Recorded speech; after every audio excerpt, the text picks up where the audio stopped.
Welcome to J is for Justice podcast. If live breaking news and following true crime is your thing, then please consider subscribing to my channel. And if you like what you see in my videos, please consider giving them a thumbs up.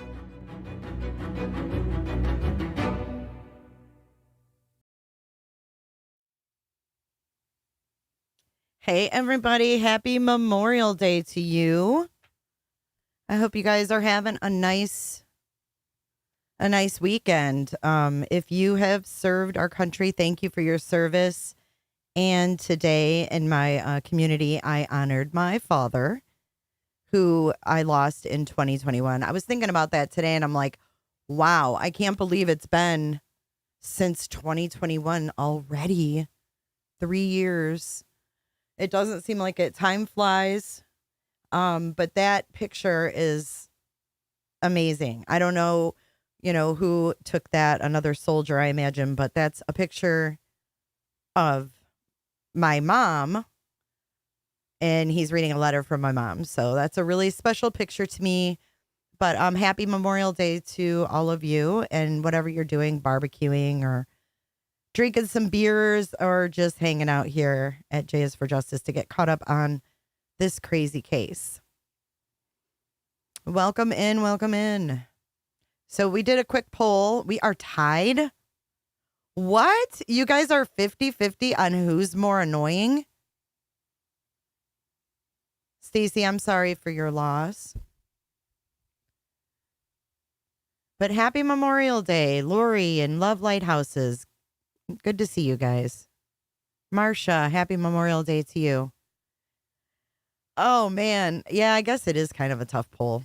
It is split 50-50. Like, you really had to choose your hatred today. You had to choose your hatred. Thank you, Dandy. It's good to see you. Good to see you, NFT. I'm a mess. It is so hot here today. Thank you, Shell, for your super sticker. She says, keep up the great work. Thank you. Welcome in, Pamela and Candy Wrapper. Hello. Thank you for all of your updates on Corey Richins. One of these days, and I don't know, one day this week, we're going to get caught up on all of the cases that we follow here because we've been stuck on this case and it's really hard to look away because Sebastian is still missing. How can we look away? But I guess the poll really wasn't fair because Tony Baloney is so annoying. I mean, Chris Proudfoot is too. If you take out the equation of what we know that he did to Sebastian, et cetera, just him in general. Yeah, they're both douche canoes, Annie. I agree. A lot of you didn't even vote because it's even. Thank you, Bushable Baked Beans. Jackie, Miss Nightbot has been a member for 10 months. Thank you for your membership and your dedication to being a member here. Happy Memorial Day, everyone. And thank you, veterans. Oh, man, if this is anything like our summer is going to be, it is going to be roasting. Roasting. Stacy thinks Tony is worse. Tony tops Chris. I'm with y'all. I'm with you guys. Pick your poison. Cray Cray. Who is Tony? That is Sebastian's dad's spokesperson. If you don't know who Tony is, you may want to be kind and rewind the whole playlist because this has been a mess. Or are you being sarcastic? I had a blonde moment. Excuse me. See, here I am taking things literal. Laugh at me. Oh my God. God forbid. God forbid one comment. Okay, so the first thing we're going to get into, and let's just get this shit show out of the way. I haven't watched this yet. Lucia, thank you for being here for 28 months. I'm in Florida, Care. And I will get to your super chats during the stream. I just want to get through this. So we'll stop and I'll read your super chats. But don't think you're going to be ignored. I know usually I'm Johnny on the spot. I'm on it. And I just want you guys to know I'm not ignoring if you don't get an instant response today. So today we are going to give props and some applause to Savage Live Media. I got to give it to this woman, man. This woman sits up and catches all of these TikToks, and she got Tik Tok Tony panel hopping. He's trying to be tricky with us. The tricky Tik Tok Tony. And he's trying to be really smooth and panel hopping on the TikTok. So this isn't too long. This is only like 15 minutes. And we're going to breeze through it. We're just going to see what kind of fuckery is going on over on to the TikTok. He don't stop. Let's see what he's doing over there. Somebody can't wait. That shows a lot about it. Hold on. Let me give you guys a little boost on that audio. I wouldn't want you to miss a thing. I'm sure it's exciting AF. So we are blessed with Savage's commentary. Hopefully she doesn't sit quiet during this thing because she's funny. So this is Tik Tok Tony panel hopping late night last night. That you can wait 5 minutes to have an adult conversation. If you can't be an adult and wait in a box for 5 minutes, which I know you have multiple phones, so I know that waiting all I'm saying is like Like, you need to have some fucking patience when you're sitting up in the box. We're going to speed this up just a hair. And I could not stand my neighbor, but by God, if God forbid, knock on wood, something happened, I would be the first person there with food and trying to comfort them. You know what I mean? Like, that's just who I am. And I'm not perfect. We love you, Danica. We love you. I love y'all a lot, but I just want y'all to know I'm here, and keeping it classy is always good, but it's also hard to do when you've been pushed into a corner. But Chase, I just want to see that smile back, babe, and I want to see your passion come back. Okay, I don't want anybody. If you're wondering where Tik Tok Tony is, let's move the captions up here. He's down here with Sebastian's face just sitting there. See him down on the bottom right? He's in the bottom right box.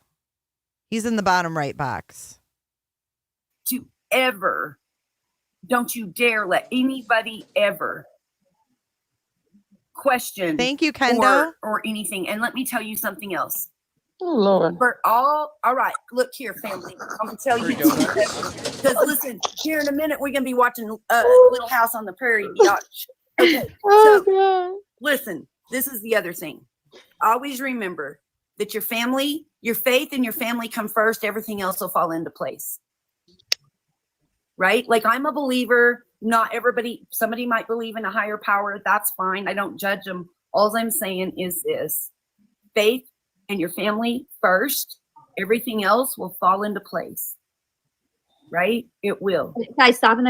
Yeah, and no, Tammy is welcome back. Tammy hasn't showed me an answer of respect. Dina has, so I'm going to give Dina the same respect she's always given me. So if Tammy can't wait 5 fucking minutes for Dina to speak her heart, then that's on fucking Tammy. She's more than welcome to come back. And everybody don't have to drag. Oh my God. Tammy hasn't showed me an ounce of He's respect. just sitting there. Literally, when I first got on TikTok, man, I Tammy's beautiful. I always thought she was classy. She kept it classy. I thought she had, Sebastian's, you know what I mean? Like Riley and Sebastian, I thought she definitely had their best interest at heart. And so I respected that. But if you have a great friend and that person is supposed to be a good friend, like somebody you could tell everything to, then you should be able to even tell them when they're wrong. And wrong's wrong, right's right. And all I can do is just sitting there listening to this. And so now I'm going to get out of this box. Somebody's going to have to kick me out, but I want to see that smile come back. And I want you to know that. Oh my Lord. Danica. Can I address the chat for a second? You guys, Tammy was up here with the rest of us sitting in the box. If she comes back up here, there's not a single person that is going to attack her. That's what you guys don't seem to get, is that's not what we do. We are addressing the issues, but we can have adult conversations respectfully. And she doesn't run this chat. She's not going to come in here and dictate that Chase make everybody leave so she can talk. That's bullshit. I need to interject something because I know it's going to be twisted over there. So when barbecue came in, she came in and everybody dropped except for me and Chase.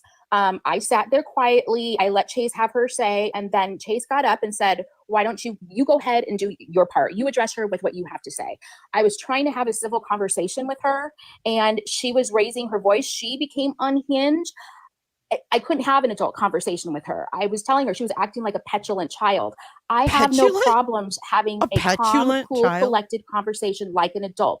As long as she doesn't, you know what? Let her have the same tone with us as she's had with other people. And we can have hopefully a productive conversation. It's not a problem.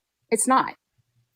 Okay, she just requested. I have to go to the bathroom. Give me 1 second. Okay, I'm coming out. Somebody kick me out because I don't know nothing about these boxes. Sorry, Tammy, I didn't mean to take up that. No, I was being respectful and waiting until you got finished. You're good. I just got to pee. Sorry, I really have to pee. Just and here's the thing. And I will go ahead, go to the bathroom. I think, listen, if something is said, like, let's all wait our turn, okay? Let's not all talk over one another. Let's wait our turn. Hopefully this can be productive. I think that is motor mouth. And respectful. I can't. Can I say something, or do I need to just wait for Trace to get back? No, you can go ahead and say something. Well, I don't have an issue with. I don't know where the issue even became an issue to begin with, honestly. And family and Tennessee and Sister Sledge and I don't even. I mean, like, do we need all them in the box with Chase and you and I? Well, it's not my platform, so I guess we would let Chase make that decision. I don't speak for her. Sped up a little bit. I mean, why do we have to drop for you to have a conversation? Because family, it's not your platform either. It's Chase's. So okay, I didn't say it was my platform. If you have an issue with me, He's which I don't know why you there. would, then I think you and I Or would did need he to talk on leave? someone else's platform and not take this platform up. I'm sitting in a box listening. I don't have anything to say regarding what you and Chase have to talk about. Family, I've seen you in the comments telling people to kick rocks and stuff because you're going to say what you want to say. I never said I'm going to say what I want to say. I never said that. Okay. Never, not one time. Did he leave? Tammy, there are a few of us that have like super mod powers. If it starts getting wild and crazy, it will be shut down. That's not what the whole. No, I'm not even. It's y'all can leave the chat. It does not bother me at all. I see no reason for some of these other people to be in the boxes. Why did Everlasting get deleted? Oh, now we're Don't these other delete that. people. That's what we are. Okay, family, but this is not productive. This is exactly what they're. Okay, wait a minute. Enchanting was in their chat last night. Don't delete them. They clearly tell me in the comments when I ask about Sebastian updates that this show is about bullying and not Sebastian. Oh my God. And Tony's just sitting there with Sebastian's face. That's messed up. This isn't long, guys. Yeah, Gypsy, I did see that you said Stephen Crabtree wasn't working with Tony and crew, but he was in a box with them last night. So he was in a box. All chummy again. So these people can't even keep their ass straight from their head. They're hoping for, and that's what can't happen. Like, everyone up here is capable. Well, I'll speak for myself, Ocean, Chase, sister. Adult conversation. We're glad that you're here and to hopefully get like productive. And so that's all that I want out of this. And someone that's sat here on these lives with Chase and Ocean for a long time. Yes, I want this garbage to end. I do. Huh? Did he drop off? Supermon. And Tammy, I do want to say, just so that you're aware, nobody really here has ever said anything bad about you. In fact, I don't think he's even time, on here. And if he's not on here, I am not watching this mess. This girl's crying or some shit. I don't see him. I think this is just a bunch of women. So I guess when Enchanted went in there and put him on blast and said, "Why are you sitting here for drama?" he took off. Sorry, Enchanted. Enchanted was trying to tell us what happened.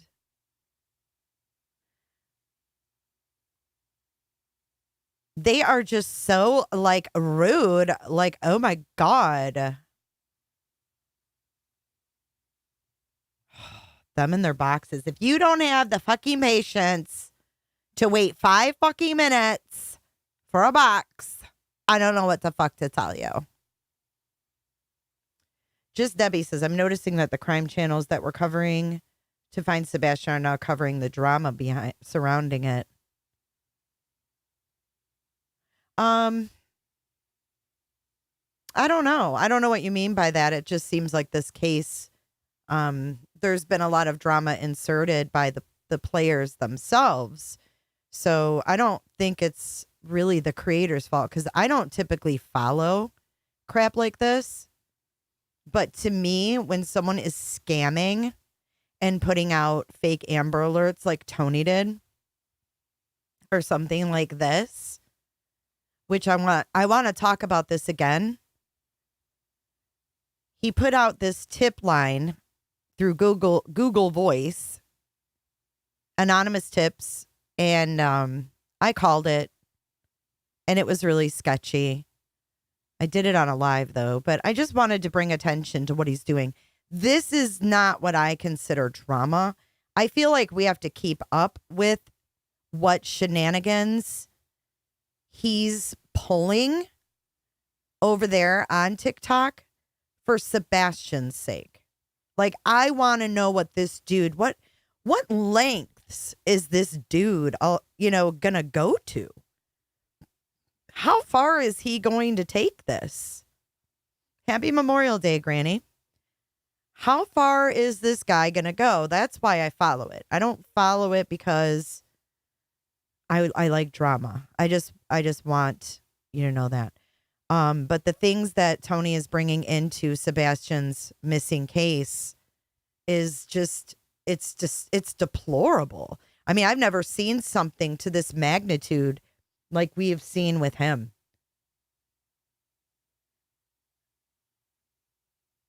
Thank you, Everlasting. Everlasting, if you ever screen record the TikToks, the late night TikToks, I'm always willing to receive those because I can't always catch them. I don't know who all these creators are. So he like bounces around. I don't even know who these people are. So he thinks he's sneaky when he's going to, be on other panels. It does need to be discussed. I agree. And you know what? Exactly. Daphne, that is what I've been saying all week. Hi, Potato. That's what I've been saying all week. I have not checked emails this weekend. I took a break yesterday and today. I put out some videos, but for the most part, I was trying to take a break.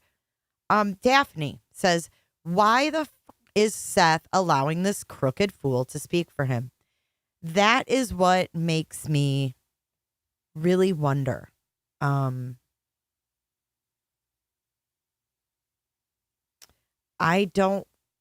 can't see where he's got Seth's best interest.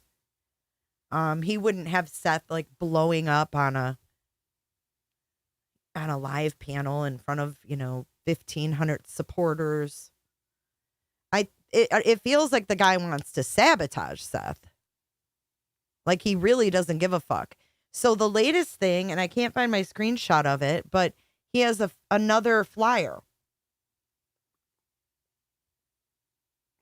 I've made a pact to myself to drink more water and less Coke Zero. Are you proud of me? If you see me drinking water, don't get thrown off. But why doesn't Seth give a shit? He has a fake flyer now, okay? And I don't have the screenshot of it, but before we start watching where Chris called in last night, and we're going to walk through this. Tony's flyer says that Sebastian went missing on February 25th. Then it says that Sebastian had brown hair.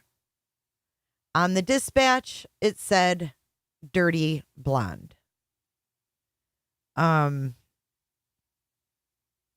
He puts last seen at the Roadhouse, and now we don't even know if that was true. It's just like he's creating his own narrative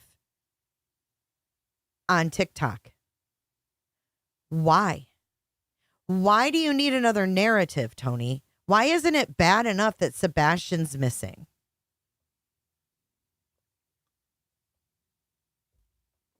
And Seth never spoke out about the Amber Alert. He never spoke out about this fake freaking tip line. And it makes me wonder, was Tony behind spreading this picture that supposedly looked like Sebastian? And thank you, Island. It's good to see you. And why does Seth even need him? So the question is, remember Seth said, I signed that engagement letter with Tony 3 weeks before he even came on the scene. So Seth signed an engagement letter, which is a legal binding agreement, rather. So is Seth stuck now? That's the question. I don't know.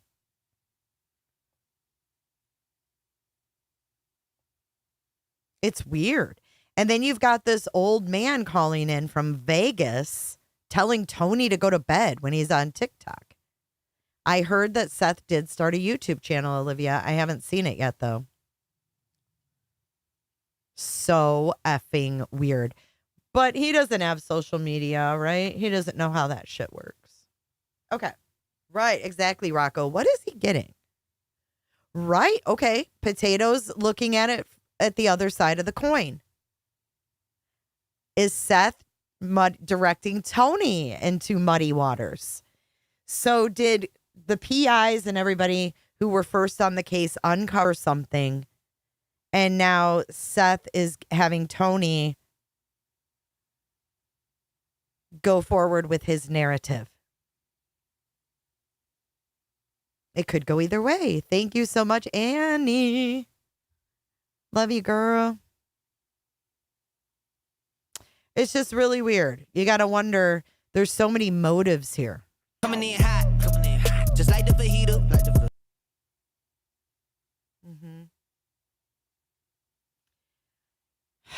Yeah, I mean, I'm trying to keep up with just the facts, you know, and the more that Chris Proudfoot talks, the more we can decipher through it.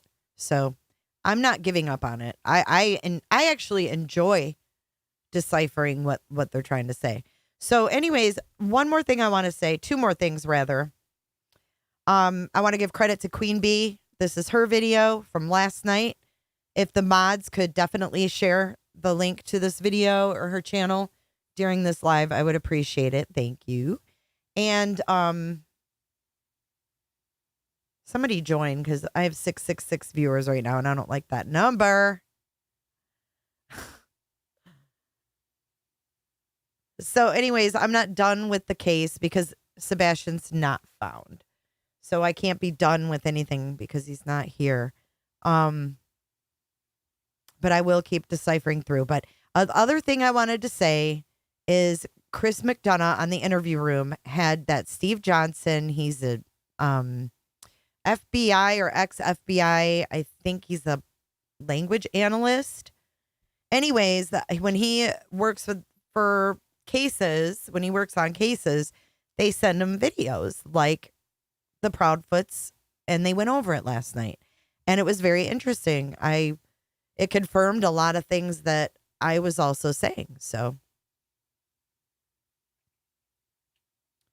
yeah, I'm not here to bash anybody, guys. We're not bashing anyone, especially someone's video that they're letting us watch. But y'all are going to laugh. We got a shout out from Chris Proudfoot last night in this video.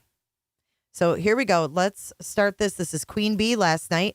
We have Queen Bee voices this cheese person, Chris Proudfoot, Cluminati, and then Golf Inspector General. Golf Inspector General is coming in hot with all the good questions, and they're like, quit fucking grilling him. But he's more than happy to answer them. So let's walk through this. I'll be stopping periodically to throw my 2 cents in like I do. Let's get started. Thank you again to Queen Bee for letting us watch this. It's interesting. Donate money to putting toward billboards. Keep Sebastian's billboards going. Yeah, Duchess had put those out. This is somebody I've never had her on panel before. But yeah, I don't know if we brought it up or not, but they did donate to the Duchess did 2 billboards. Good. Yeah. No, just so that people hear that, because it's, rumor mills and all that. And it's good to get positive things out there too. Yeah. We played the video. With a bunch of stuff people are saying, all kinds of things. One that, once again, they have no proof of it. It's just ways to get their clicks and get all their information and keep the drama going instead of the actual search and the aspect of finding Sebastian. Mm-hmm. And focusing on the details of how can we find him, The main mission is just finding Sebastian. Mm-hmm. That is the mission, plain and simple. I mean, details will help, but ultimately just either him being found is the only way that this is going to end. Yeah. And I'm so sorry that you guys are in a predicament surrounding this. This is, I can't even imagine going through 2 things at one time like you are. It's just hell. Michelle, I agree. So let me get the captions here. Keep your spirits up and keep a good heart, and you know the truth, and the truth is with everybody that needs it, and move forward from there. Yeah. There you go.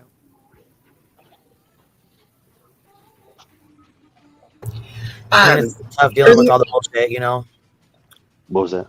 So it's still tough dealing with stuff, everything going on, but then all the bullshit from social media on top of it makes things way more complicated than they need to be. It is. I mean,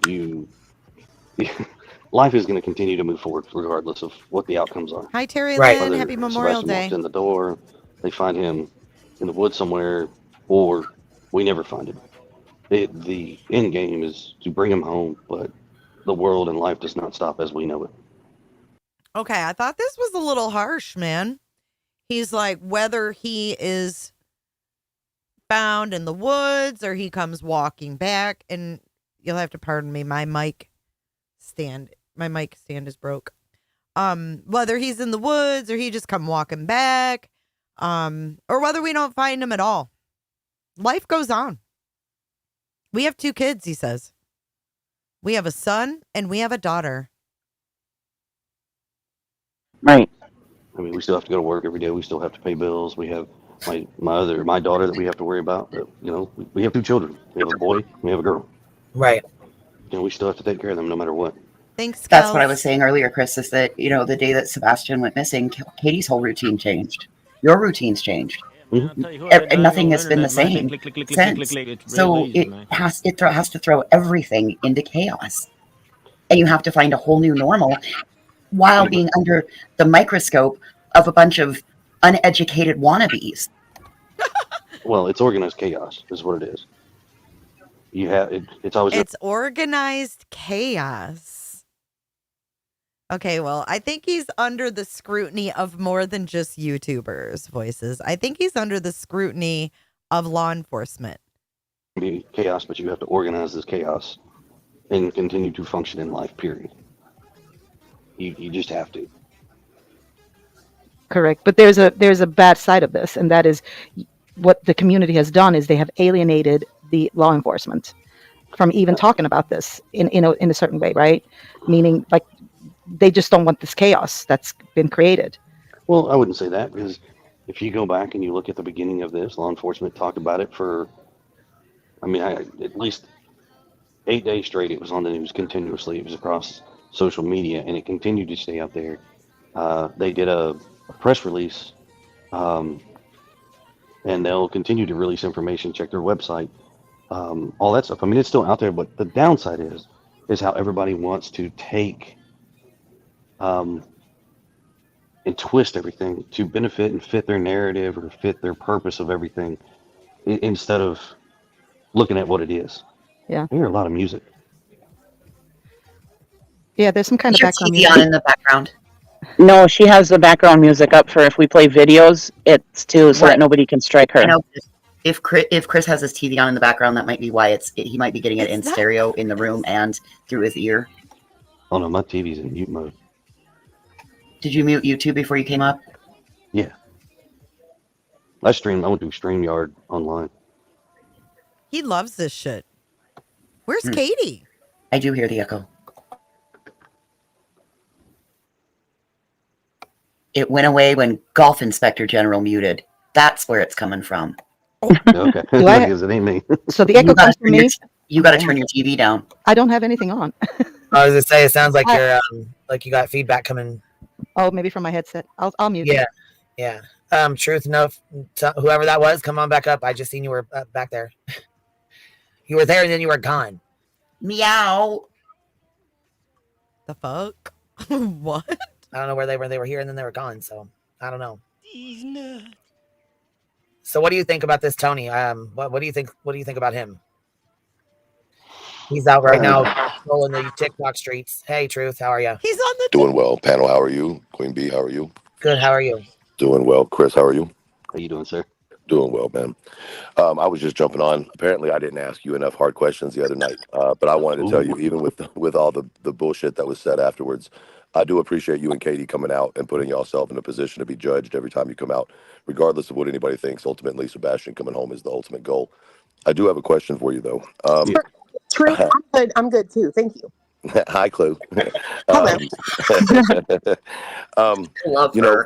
know, with everything that's been going on this week, and I'm sure that y'all have had some time to see it yourself, is it becoming more difficult to maybe keep the information that y'all know from law enforcement, to yourself because of all the craziness, or does it just reinforce that you and Katie are making the right choice by staying out of the limelight?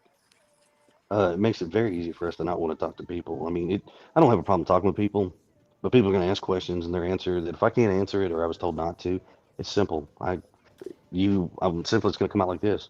Same thing I've said from the beginning. Unfortunately, I cannot discuss that at this time. It's an ongoing investigation. If you have any questions, please reach out to law enforcement and see if they'll answer your question. Okay, this is what confuses me.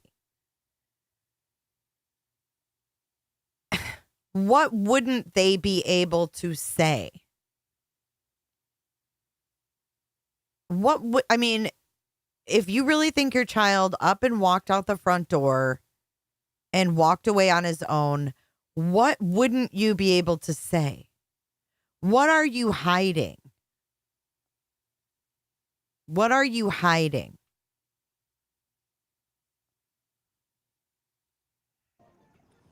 Appreciate the answer. Which is ironic because ongoing, so we'll see.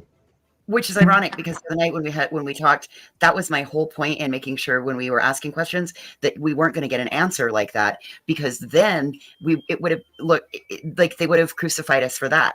So we stayed completely Sebastian focused, and then we were crucified for that. I don't know, can't seem to win, but hey, it was a good conversation. Well, you're never going to win these battles if you are not throwing shade at somebody or continuously trying to find a way to make this the dirtiest, juiciest, drama-ridden soap opera that has ever come across the web. That's the only way that you're not going to find it. No. Right. I mean, if you look at everybody that's out there, you know, and unfortunately, you've got some people who are roped into some things and they kind of see for what it was or what it is, and then they backtrack out, and then they're, well, I don't want to do this and I don't want to do that, but yet they're still tying themselves in some form, shape, or fashion to either a person or a group or whatever. And, you know, it's just different. It is what it is, and it's always going to be that way. Any case you come across, it don't matter. I don't even know what he's talking about. Is there anything that y'all know that you could tell, but maybe because we wouldn't know because law enforcement hadn't told us? Is there anything that maybe y'all are able to share? Nope. Negative. Not really. I mean, everything that could be said can be said, is being said. It also comes back down. Everything that could be said, can be said, is being said. The hell? Have a safe flight, NFT. The only one that has created drama is Seth's homeboy, Tony. That's the only person. Everyone else just wants to know where Sebastian is.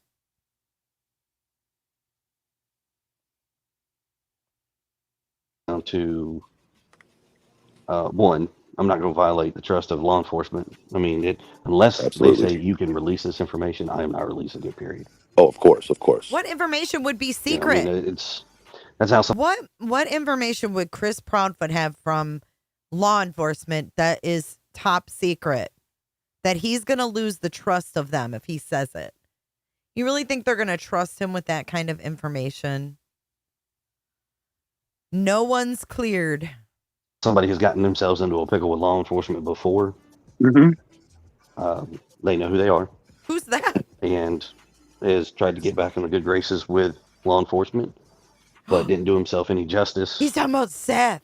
He's talking about Seth. Oh, shit. Okay, so he was asked, what do you think about Tony? And then he started rambling about nothing. But this is about Tony and Seth. Want to do that, but yet they're still tying themselves in some form, shape, or fashion to either a person or a group or whatever. And, you know, it's just different. It is what it is, and it's always going to be that way. Any case you come across, it don't matter. Is there anything that y'all know that you could tell, but maybe because we wouldn't know because law enforcement hadn't told us? Is there anything that maybe y'all are able to share? This is about Seth. Not really. I mean, everything that could be said, can be said, is being said. it also comes back down to one, I'm not going to violate the trust of law enforcement. I mean, unless Absolutely. they say you can release this information, I am not releasing it, period. Oh, of course, of course. You know, I mean, that's how somebody has gotten themselves into a pickle with law enforcement before.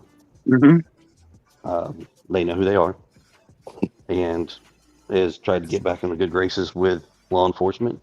I think he's talking about Seth because they haven't communicated with Seth. But then we did the stream where we talked about how if you're not like a suspect, you know, LE is going to like have meetings, like they'd be open to having meetings with you, letting you review your child's case file occasionally, stuff like that. Well, then all of a sudden, good afternoon, Sirius. Good to see you. All of a sudden, we have, I don't remember what I was saying.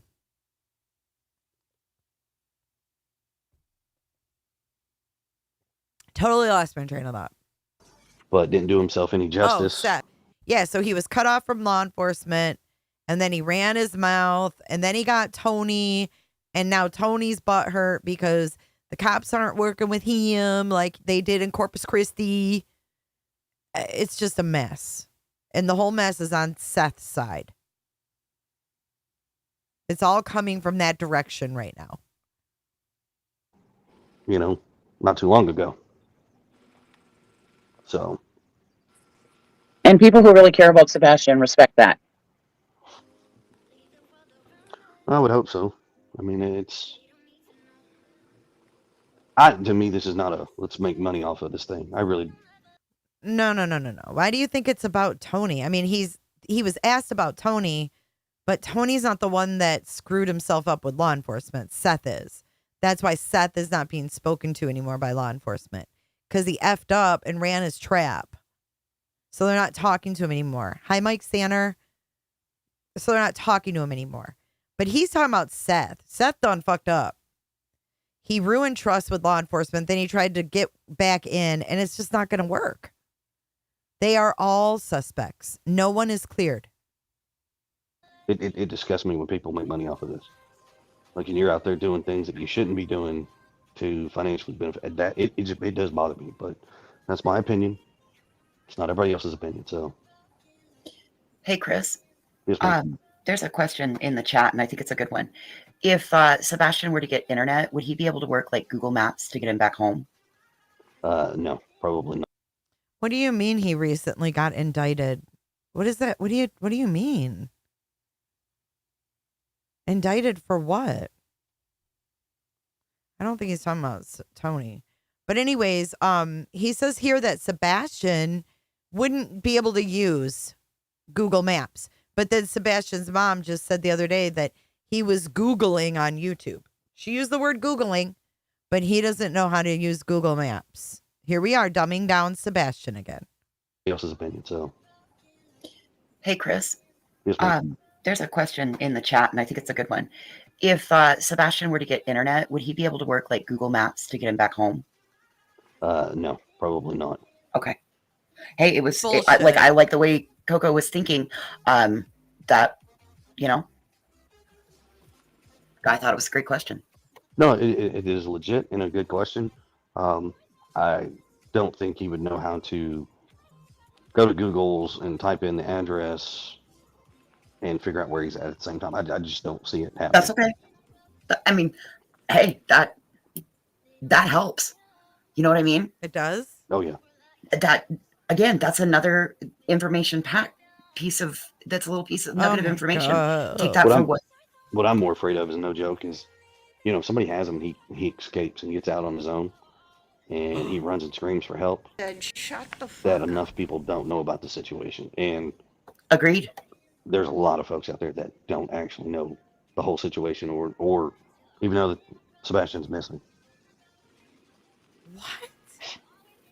I know he says that the worst thing that he worries about is that he's going to escape from where he is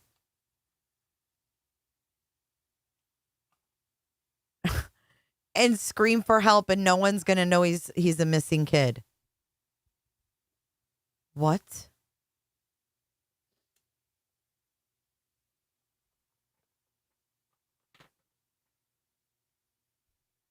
Sebastian loved. I'm sorry. Am I still echoing, guys? Badly? No, Am you're I- okay. I'm okay. Just let me know and I'll jump off. I just wanted to know, like, is there anything he has a fascination with as far as, like culturally or Amish, you know what I mean? Like something like that he would have sought himself to a certain Amish? community that you can think of? Not really. No. No? Sebastian, he loves video games. He likes food, but he's very picky on what he's eating Mhm. and what he drinks. So now is everybody going to be causing a ruckus in Amish country? Please don't. Please don't. Please don't anybody cause a ruckus in Amish country. But I mean, there's nothing culturally that is going to drive him Dixie, it's already been proven that Sebastian had full internet access at both homes. to an area. Okay. I mean, to be honest with you, he probably doesn't even know about the Amish. Oh, okay. Because that was my first thought. Like we were talking, I think, with Clue one night. And I was like, listen to his rationale. He says they don't teach like we used to teach in school about the Amish. No, they're so close. You don't even know about the fucking Amish. Well, they're close by, and they're very secluded, right? Oh, I So- know that. I'm just saying, like, he's so young that it caught me off guard too when you asked that. I'm like, yeah. I thought it was a good question, actually. Well, It is. I'm sorry. So Well, you remember kids nowadays when they go to school aren't learning the things that we all learned back when we were in school because Amish was the Amish was in our history books and our social studies and all that stuff. No, not today. Yeah. Well, no, the reason is they're close went by. there. Yeah. Well, we went there, right? We went to the only Amish community I know of, like in close proximity. And one of the guys at one place actually had already heard about it. And we put flyers up there in that area. Hey, titties. So Marcy's asking she's here. She said voice for the voices, but Yeah, I saw it. They have thought. Okay, so if they've thought to put posters in bathroom stalls at truck stops, rest areas, and gas stations. Yes, ma'am. We I will say this much: the idea of trying to get them in bathrooms probably will not happen, just simply for different types of reasons. Most truck stops. So he's saying, so there was a suggestion. Tell me this whole thing is fucking weird, guys. It gets weirder because there's a lot of silence. Okay? There's a lot of silence. It's almost like they're questioned out. And they don't want to, ask too many damning questions or what they feel are damning questions. Okay? But now he's being asked about flyers in the bathrooms.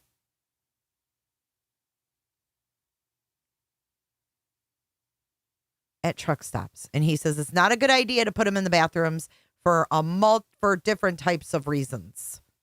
Now listen to his rationale. If it was my kid, I'd say put a flyer wherever the hell you can find an open wall to put a flyer. I don't give a damn if it's in the shitter. What is he talking about for different types of reasons? Let's listen. Cops will not put that kind of thing in the bathrooms. They have their sales ads in there because one, you're talking about a minor child. Right. I think people don't. I think people are just, they have sales ads in there. Did he fucking just say what I think he said? They have sales ads in there. What the hell is he talking about? Listen. For different types of reasons, most truck stops will not put that kind of thing in the bathrooms. They have their sales ads in there because one, you're talking about a minor child. Right.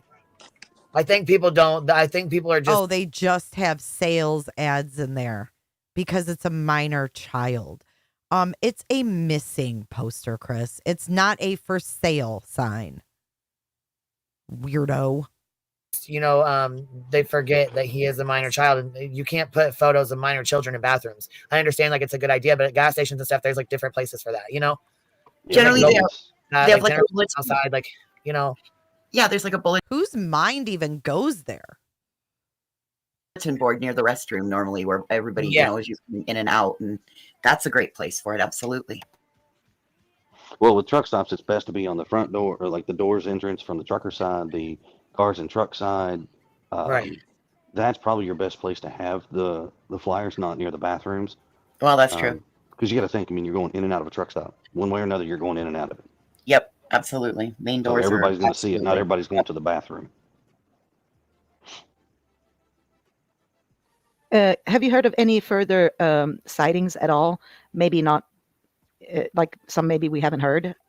No, as far as we know, there's nothing, no new sightings, no good creditable leads yet. Edward. But they are looking at every single one of them that does come in. So. Mm-hmm. Okay, this one's going to be a little invasive. Not Chris, really, but keep trying. Okay. See, they think they're being tough on him, but she's like, "Oh, this is going to be a little rough." He's like, "Keep going." He's ready for him. Chris, I'd love you to call in on Wednesday. I would love to talk to you. I don't want to attack you, but I would love to talk to you. I wouldn't love to, but I would like to. Because, I mean, they're tiptoeing around because they probably don't want him to drop off and be like, fuck this, I'm not answering. But he's really happy to answer. Has your home thoroughly been searched? Like, and when it was searched, did they look in every possible crack, crevice, crawl space, ductwork, all of the above? Have they thoroughly gone through your home, Chris? It's a good question. Yes, my home was searched. That's all he says. She's like, did they go through every nook and motherfucking cranny? Thank you, Sirius, for donating through the J4J411.live. You just got your name on the wheel.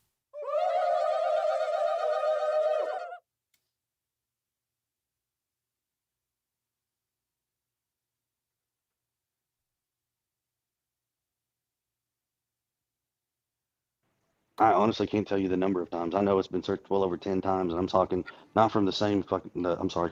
No, you're okay. Oh, you're totally good, dude. Dude, you're totally kosher to swear.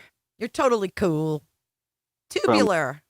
From various law enforcement, not just one group, not Sumner County. It has been Sumner County, local police departments that are in surrounding counties, TBI. Department of Corrections brought in corrections officers just to get another grouping look. I mean, you name it, they brought it in. What instruments they used? Infrared, night vision, heat signatures. They looked in the attic, the crawl space. I mean, my ductwork. No, if you're looking at my ductwork, you better be looking for a micro midget. What? Because ductwork in my house is not that big. Okay, well, I mean, that just people seem to think that maybe law enforcement wouldn't do their job. You see the question continuously in, oh, I bet they didn't look in here, or you've got somebody who wants to put a drone up and look in the backyard. Do you honestly think that if that were the case, then Sebastian would be home and Chris and Katie would be making, and Seth would be making a completely different announcement? I guess people needed to hear those words come out of your mouth. Like, yep, they did this, they did this, they did this, they did this, to understand that all of for those people to understand this much, if Sebastian was found in my home, quack, from day 1 to day 8, if he had been found in this house, we would not be having these conversations. We would not be on a YouTube. We would not be part of social media. Right. It would have just been a very wham bam, thank you ma'am, quick case is solved and done and over with. They moved on. But that's not the case. It's truly not. No one what? He's saying he's not in the house. Weird. Ryan, thank you for gifting a membership. And Glenda, welcome. It's nice to have you.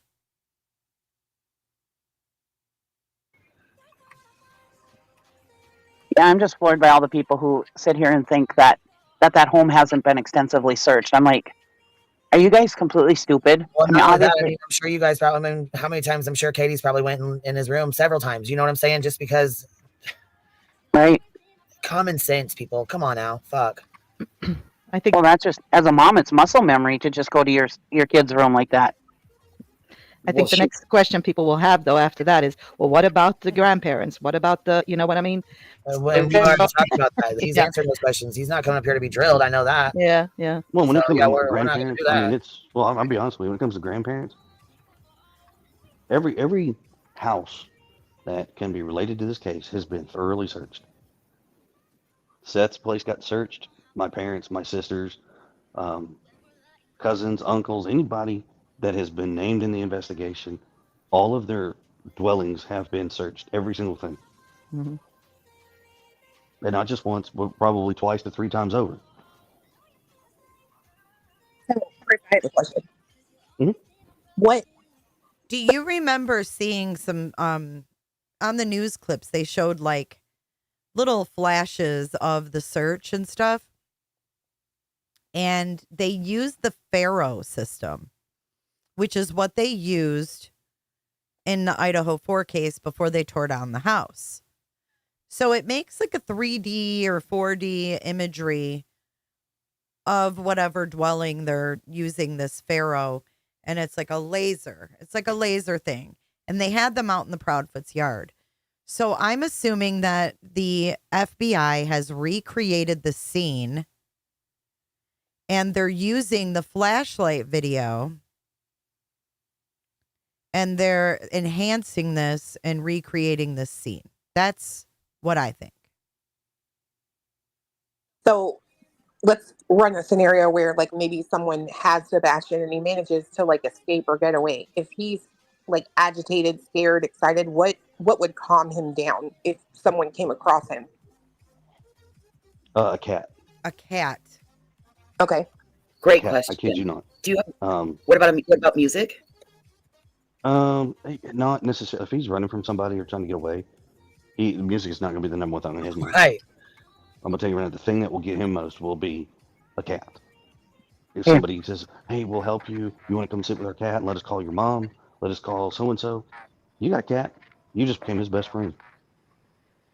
Okay. Good to know. That's interesting within itself. Yep, useful. I mean, I kid you not. When Yeah. Sebastian's love for cats is so strong that still to this day, when me and his mom started dating, they had cats. And I am allergic to cats. So here's another bummer for Sebastian. They had cats when they met. Chris is allergic, so Sebastian had to get rid of his cats.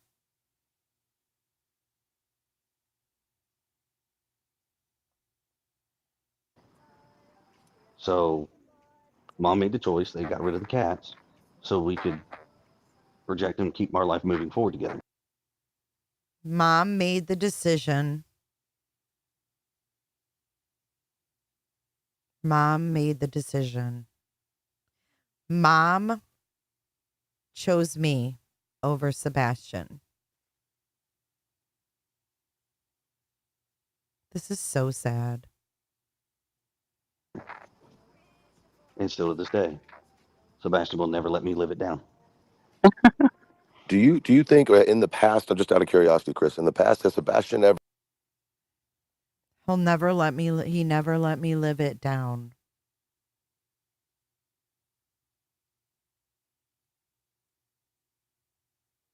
seen a cat outside through the window and went out to try to play with it? Not to go out and play with it. He has seen cats outside the windows. I mean, there's two cats that run around our neighborhood that we know for a fact. One of them, it started out as kind of like a feral cat, but we know who the owners are and they call it Socks. But it's a gray cat and it runs around. And then there's like a... So now we have a fucking cat named Socks. Sebastian was barefoot. And there's a cat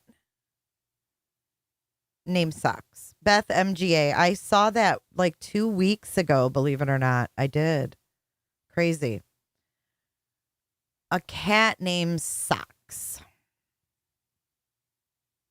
And then we heard about Sebastian's socks being balled up under the pillow at his father's house, next to between the bed and the wall. And the cat's name is Socks. I think they made fun of him. Hell no, he's not going to take a shot or a pill. Are you kidding me? Chris Proudfoot go out of his way to make Sebastian comfortable? Fuck no. This was all about him. So they probably got rid of the cats, then got the snakes, And then he punished him by getting rid of the snakes or snake. Then we have a leg found in a pond with a sock on it. Then we had the whole sock conversation on Jennifer Coffindaffer.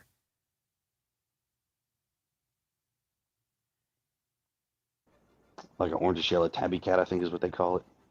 And it runs around the neighborhood, but I mean, that's it. He's seen them, but the cats don't come near him. Okay.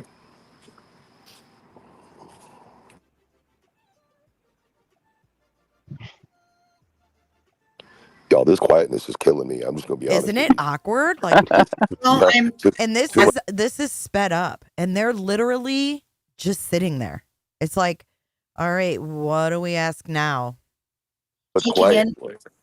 I get it. I'm taking in the information that I'm hearing, like, and adding it to the rest of it so that it just sits in that little data bank of mine. So I was just processing about, like, he's seen the cats, but they've never, like, he's not petted them or anything. But if you talk to him about a cat or something like that, it would make him, you're going to be your new best friend. So those are just really interesting facts. What a sweet boy. Savage said tomorrow the tragedy pimps are going to be calling it Catgate. Right? Yeah. Well, I'm surprised. Well, You guys didn't even talk about Sebastian. Sebastian. You talked about cats the whole time. How dare you? I got another question about. I'm sorry. Go ahead. Wait, Chris was saying something.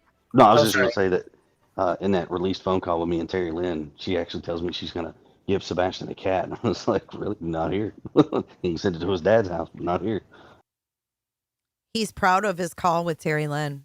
He has no shame. Terry Lynn, if you're still here, he's proud of that call. He loves that call. He loves that everybody heard that call. Oh my gosh. It's so icky. Did I ask them to do that?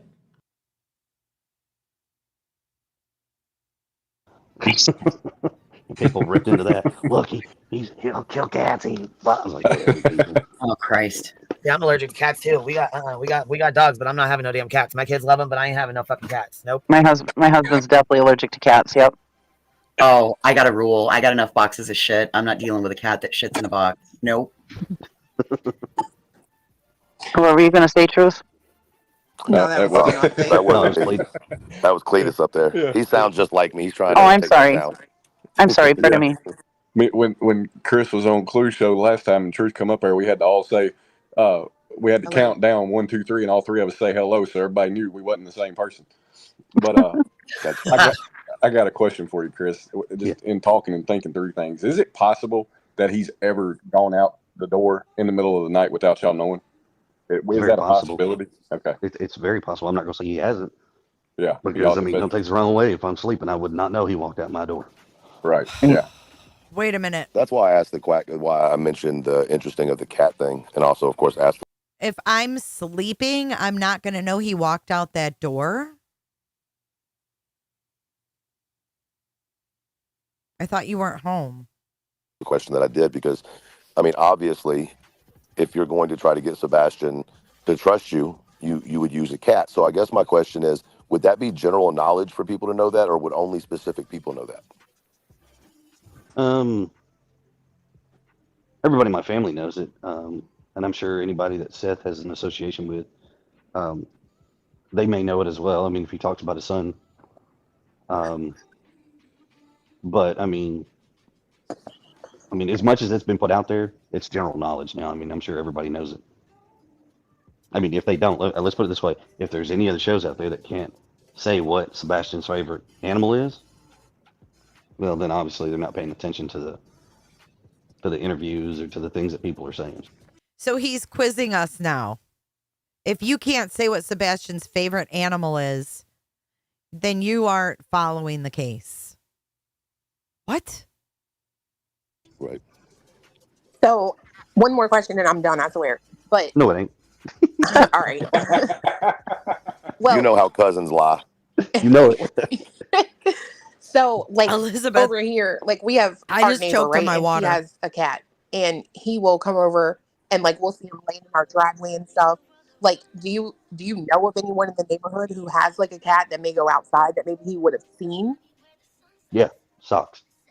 My neighbor Socks? behind me, it's their cat. Okay. Yeah, he walks through the fences and walks all the way around the neighborhood. He Does was seen socks on walk? multiple cameras. Does socks walk over to where the retention pond would have been? Do you know? Very possible. I'm not going to. He was seen on multiple cameras. Would that be general? Would that be general knowledge for people to know that, or would only specific people know that? Everybody in my family knows it, and I'm sure anybody that Seth has an association with. Hi, Robbie. They may know it as well. I mean, if he talks about his son. But I mean, as much as it's been put out there, it's general knowledge now. I mean, I'm sure everybody knows it. I mean, if they don't, let's put it this way: if there's any other shows out there that can't say what Sebastian's favorite animal is, well, then obviously they're not paying attention to the They're being sarcastic, Miss. to the interviews or to the things that people are saying. Right. So one more question and I'm done, I swear. But No, it ain't. all right. Well, You know how cousins lie. You know it. so like over here, like we have our neighbor, right? And she has a cat and he will come over and like we'll see him laying in our driveway and stuff. Like, do you know of anyone in the neighborhood who has like a cat that may go outside that maybe he would have seen? Yeah, socks. My neighbor Socks? behind me, it's their cat. Okay. Yeah, he walks through the fences and walks all the way around the neighborhood. He Does was seen socks on walk? multiple cameras. Oh. Does socks walk over to where the retention pond would have been? Do you know? So the cat was seen on multiple cameras. I thought he was talking about Sebastian. I'm like, what?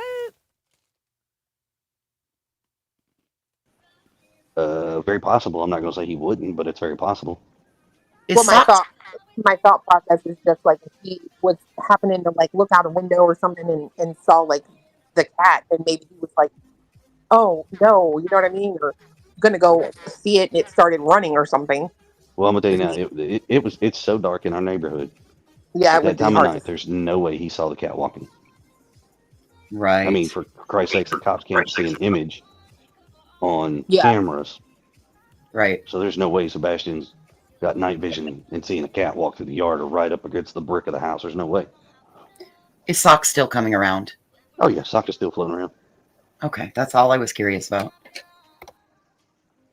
In fact, we're actually keeping our eye on the cat now. We're helping our neighbors. Because all these storms and stuff, kind of, everybody's watching everybody's pets and stuff just to make sure everybody's animals are good. Right. Who believes this? He's allergic, but he's watching out for the neighbor's cat. Do you think that maybe he figured that he sounded kind of like an asshole? Right. I mean, the cat was seen on multiple cameras. What else was? Weird. Is he dropping little clues? Hey, JP.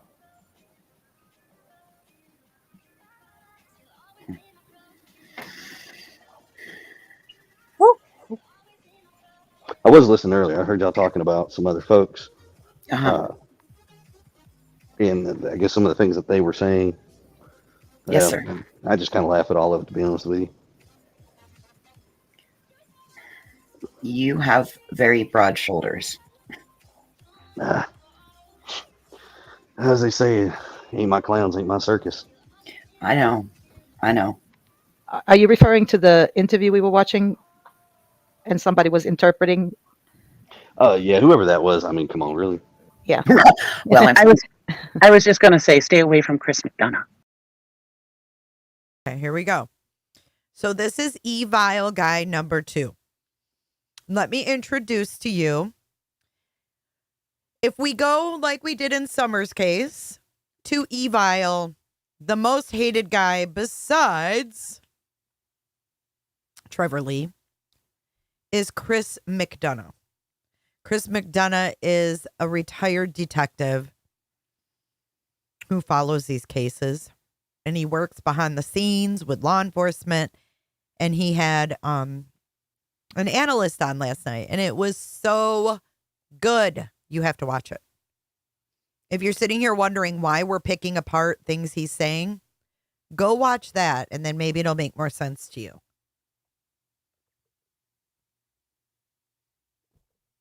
So between Trevor Lee and Chris McDonough, those are the two most hated men in the Summer Wells case. And they're about to be in this one, it sounds like, as well.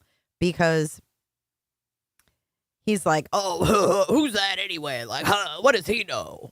Yeah, he's just an FBI agent, Chris. That's all.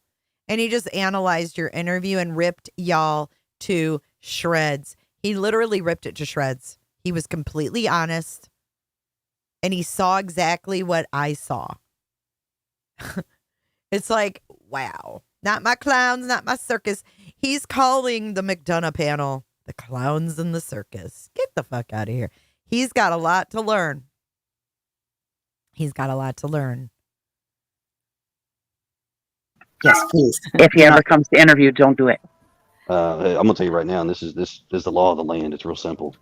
This property has signs on it. You violate what that sign says, I don't care who you are, I will prosecute you to the fullest extent of the law. See, he's already scared because this motherfucker has watched all the Summer Wells coverage. He saw Chris McDonough go out to the Wells property. He's seen it all. He's seen it all because he can call them out on their bullshit. That's why they don't like him.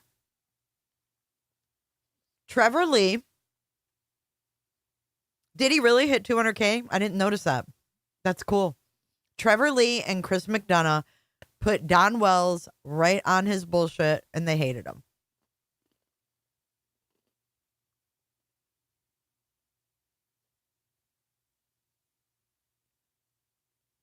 Haven't heard anything about that, Stephanie.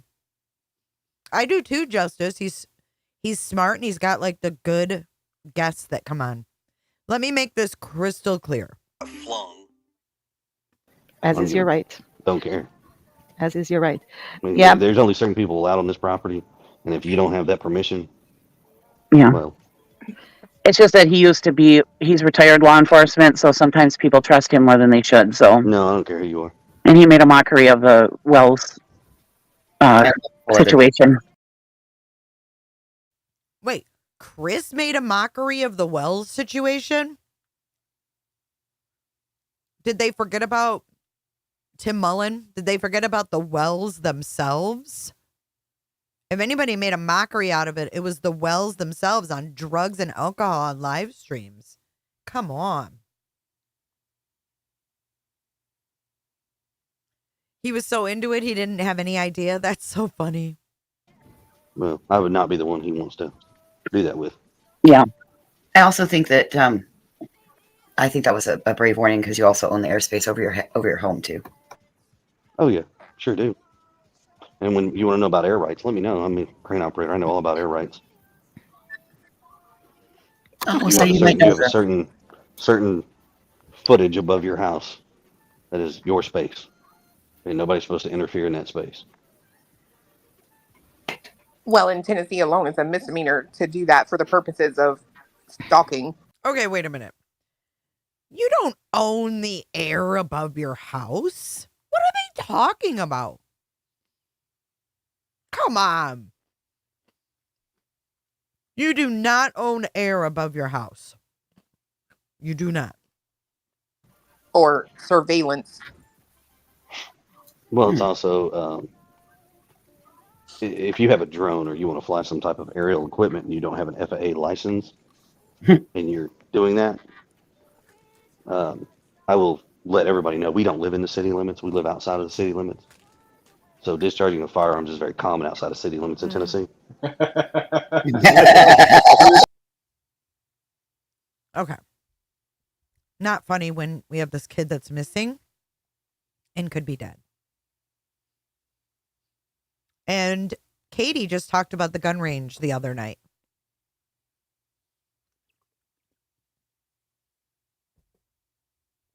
Yeah, he said because his cranes are in the air, he knows the air laws. He knows all about it.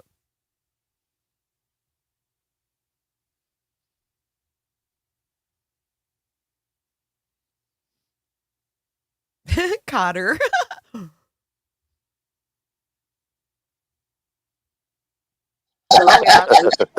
But yeah, it wouldn't be weird to hear a gunshot. Wouldn't be odd. No one would think anything of it. I don't like that. It's not funny, right? It's not funny.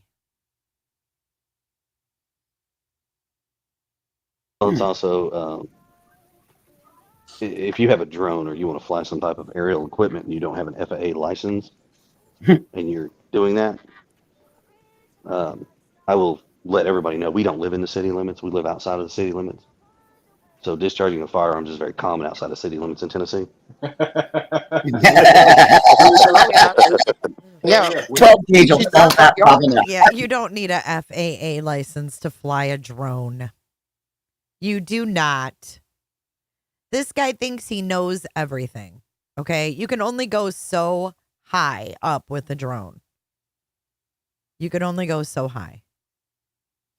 You do not own air above your fucking house. You don't own air. You can't own air. Now, there may be laws that prevent people from droning and hovering over your home, but you don't own air. That doesn't even make... I can't. We need some Looney Tunes music for this. Owning air. Come on. You own the first 2 square inches of air above your head.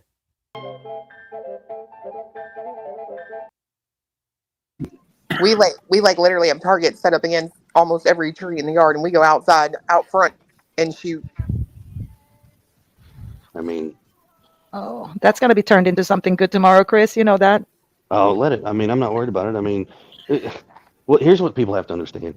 One, This is Chris, and I'll huff, and I'll puff, and I'll shoot your drone down. Don't drone over my airspace. I personally have no reason to be negative or deceitful toward people unless you come at us sideways. Don't. Right. We haven't given you a reason other than your personal opinions of what you think about this situation is your personal opinion. Unless you can produce facts, and if you have any, please return them to law enforcement and provide them those facts so we can get some momentum on this case here. That would be amazing. We'd love for it, please. But if you have an opinion, just keep that to yourself. That's probably best for those who are best kept. Yeah. And I have to say, I apologize on behalf of that team over there who did that video. And they, when they call it a homicide, because that cannot be easy for either you or Katie to listen to. Wait, what? Well, So- here's what I would let them know. If you're calling this case a homicide and you're I didn't hear, did Chris McDonough call this a homicide? I did not hear. Chris McDonough, or I think his name's Steven Johnson, call this a homicide. Put a 1 in chat if you watched Chris McDonough on the interview room last night and you heard the word homicide. you're wanting to call me or my wife a murderer, you should probably think very close and careful about the words coming out of your mouth, because that could very easily lead to a slander and defamation case. And there is nothing in this world that is erased permanently from digital footprint. Oh, you got that right, Chris Proudfoot. You got that right. I don't know who said homicide. I never heard that. Lisa, chill. We're just listening. We're reading between the lines. I don't give a damn if he laughs or not. Don't get your shorts in a rustle there. So did somebody tell him that to see how he would react? Because they were playing it before he called in. So he called in to get these girls to stop playing it. Because look, okay, we're at 2:36. Look what they were watching. They were watching the interview room earlier before he came up on panel. So he didn't want to watch it.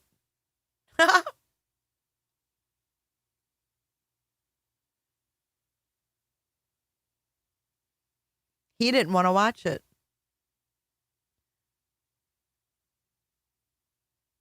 Okay, here we go. Why? Is Sebastian afraid of the dark? No. Not afraid of the dark. Perfect. No, we've taken him to haunted houses. And we did it in San Diego, and we've done it in Tennessee. Hey, Bluebell. No one cares. I mean, not to be mean, but no one cares.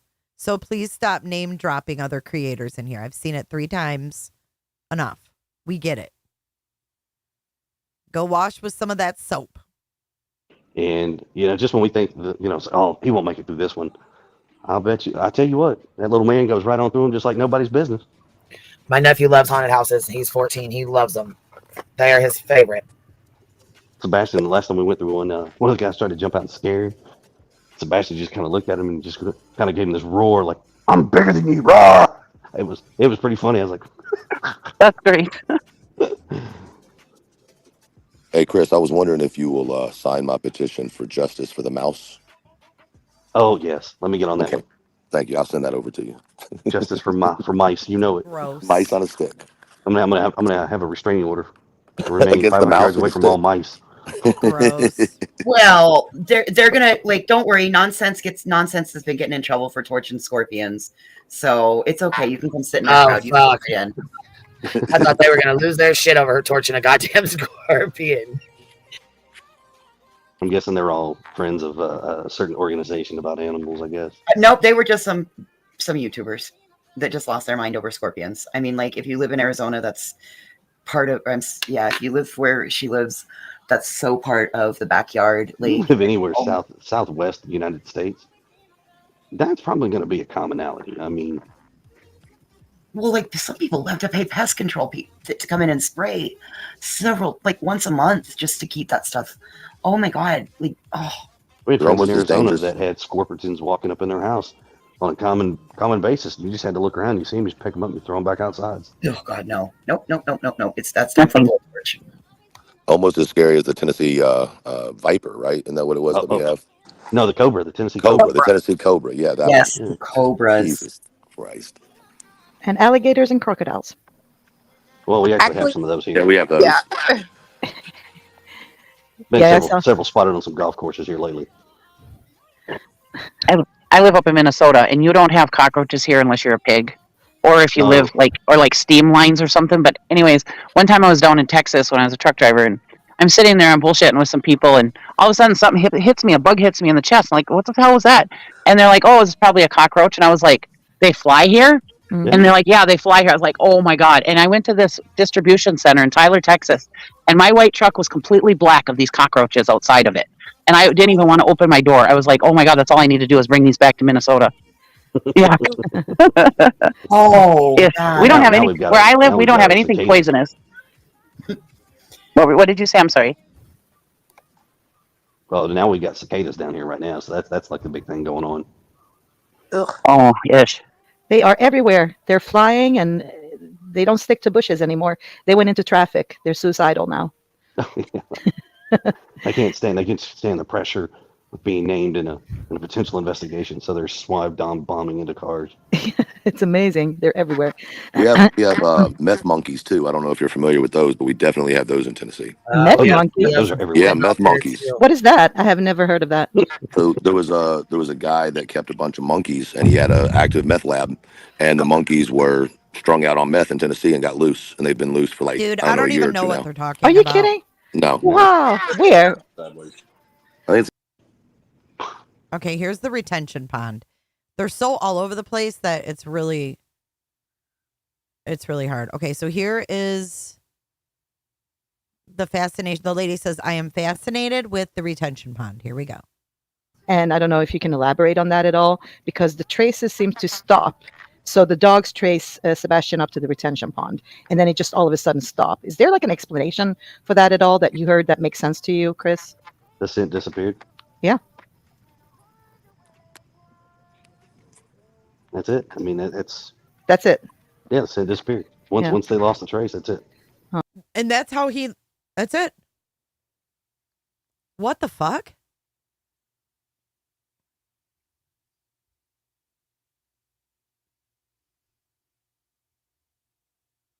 They lost the trail. That's it. He never once says, God, I can't imagine where he is. Streamlabs is even shook. Flying roaches are called palmetto bugs. We have them down here. They're nasty. Arkansas white dove, welcome.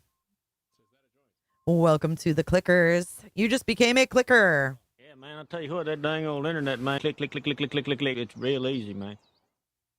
Okay.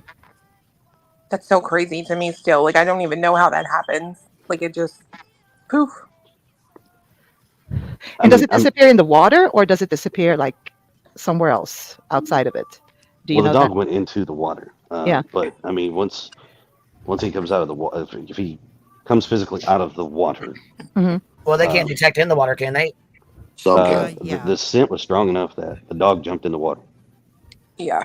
Oh, wow. Granted, Okay, see, keep I in didn't mind, even know this that. Now, hold on. retention- If he jumped in the water, did they drain the pond? Oh yeah. Oh, so all right. So here's the thing with this retention pond. The first dog beelines over that way. He's got a strong scent. He's gone. And I mean, there's an audio tape from the dispatch to the law enforcement officers. He's really proud of this scent for some reason. He is very adamant that there was a scent from the house to the retention pond. And it makes me think that it's not Sebastian's scent.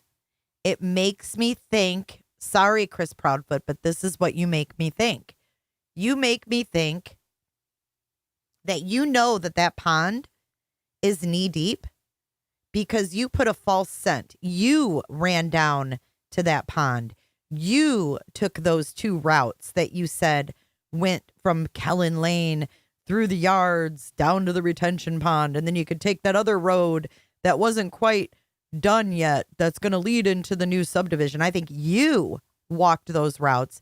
And then I think your wife gave them a scent from you. That's what I think. He is so fucking proud that that dog ran into that pond, dove in, because I think Chris Proudfoot went in there up to his knees and then went home. And that's why there was a boot mark. That's why there's a boot mark.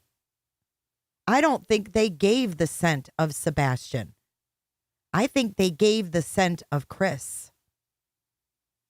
Because he is way too proud of this scent. Because the cops are saying, nope, it was a false scent. So I think the cops figured out that was not Sebastian's scent. I think they figured out. That's why they came back and pulled it and said that was not his scent. And you can hear all of this on that tape. So for anybody who says I'm making this up, well, good luck. See, he is way too proud and cocky that on dispatch, we all can hear that we hear Max did track back up. And he's like, you want to dispute this? Good luck. But see, he's going against the cops. The cops are saying nope. And he's saying yep. And he's so adamant. He's so damn adamant. I can't stand it. Now listen to this. I put this together earlier from their live stream. Okay. I know it's long, but I want to cut in and play this video for you guys really quick. Like, I don't even know. Okay, we're going to play it on fast speed because, wow. If you listen to no, we're not going to play it on fast speed. We're going to play it on normal speed. Here we go, guys. This might be a piece of the puzzle, okay? This is why we pick apart everything. Now listen closely. If someone calls and says, hey, I think we saw him by the pond, we're going to the pond and checking. For lack of a better term, we threw everything that we possibly could throw at this. I'll show you a picture of the map in just a moment. We absolutely obliterated covering the area where Sebastian could have walked off to. Obliterated. The wording. If someone calls and says, hey, I think we saw him by the pond, we're going to the pond and checking. Nothing's off the table at this point. It's in various locations, but I would say a certain percentage of them tend to go toward the same spot. which would have been a retention pond.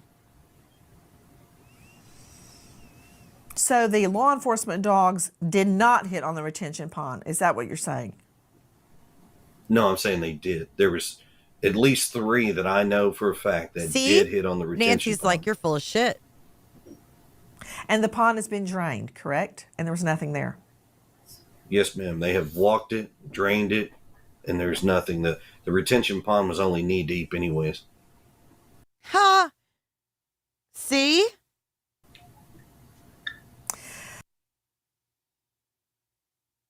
I am very fascinated with the retention pond, and I don't know if you can elaborate on that at all, because the traces seem to stop.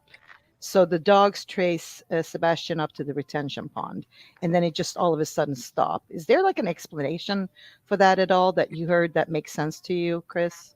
The scent disappeared. Yeah.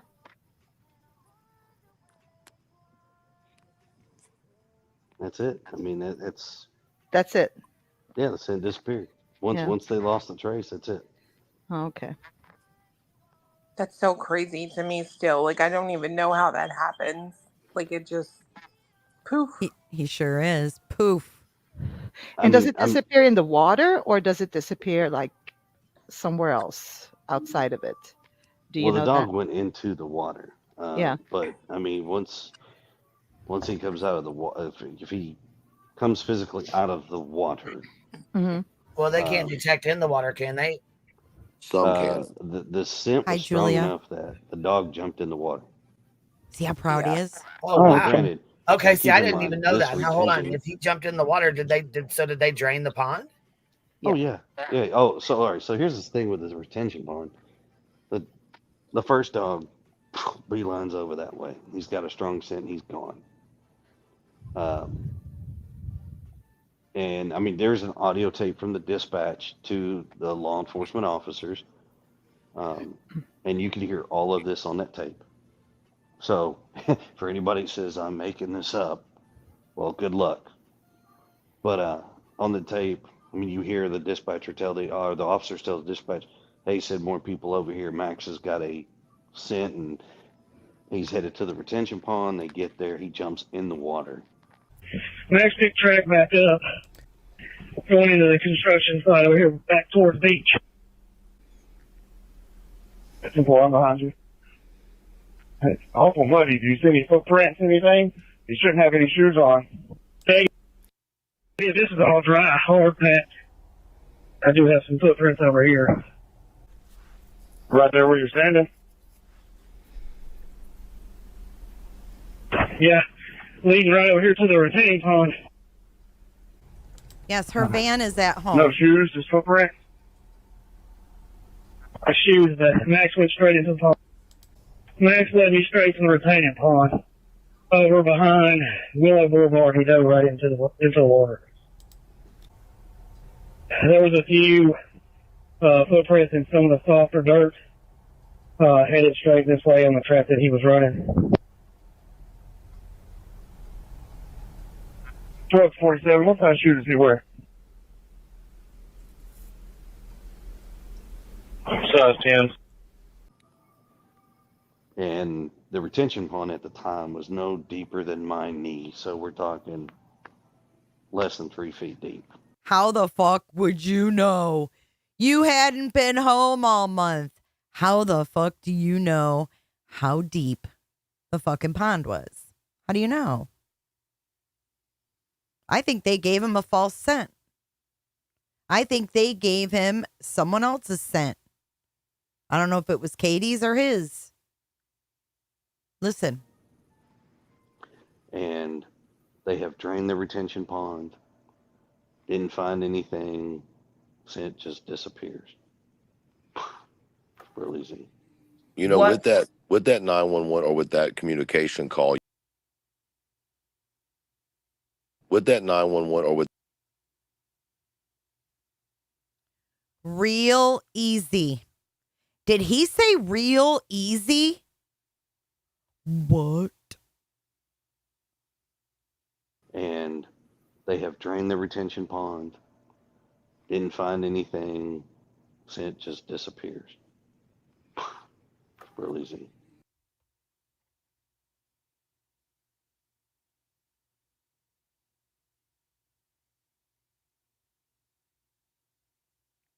Oh my God.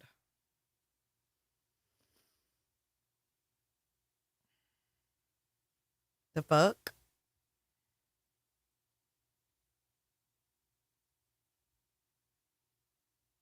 Pond. Didn't find anything. So it just disappears. Real easy. You know, What? with that 911 or with that communication call, you can hear Max, or the handler of Max, talking about finding a footprint. Do you remember hearing that part of the Yes. radio? There was a footprint and a boot print. And the footprint is not Sebastian's. We did not know there was a boot print, guys. We did not know there was a boot print. He said there's a boot print and a bare footprint. Now listen. Okay. Interesting. Welcome, Bubba. You said there's a footprint and a boot print, and the Yeah, there was. footprint is not Sebastian's? Correct. So that is an active construction site. Right. Look at what they had to go through to drain this freaking pond.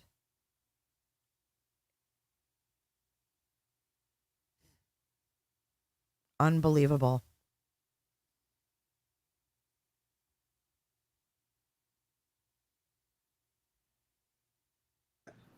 Okay, they had to make the retention pond first and foremost.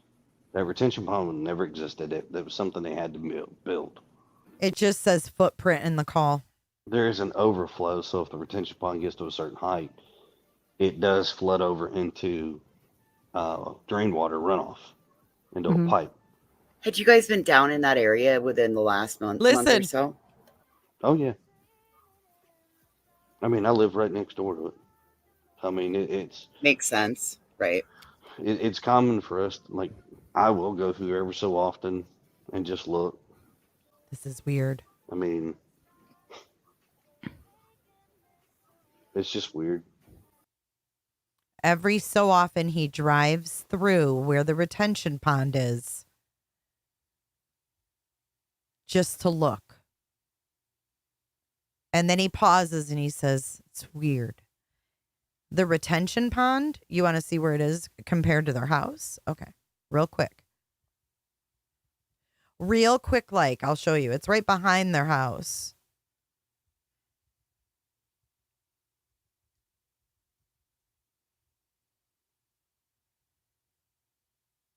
All right, so you see the red dot. The red dot is their house. This is the retention pond right here.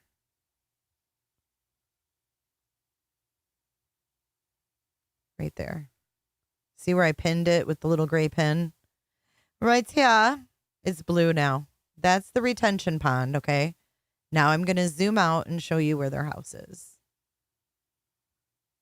This is the pond. Oops. Oh, it keeps zooming. But this is the pond. This is what it looks like 2024, it says. But, you know, it fluctuates because it's from like rainwater and stuff like that. So that's the pond. That's their house. So if you recall, right here is where the camera was, right?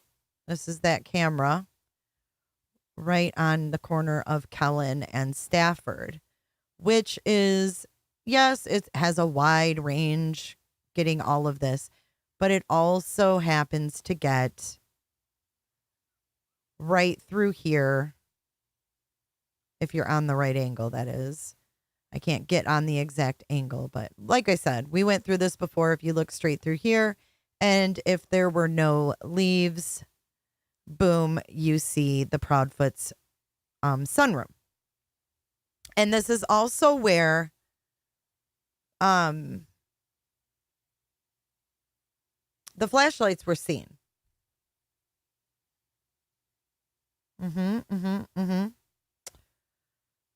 So, anyways, Chris Proudfoot told us about 2 tracks. Actually, he went over it with Gray Hughes. He got Gray Hughes to put out his narrative.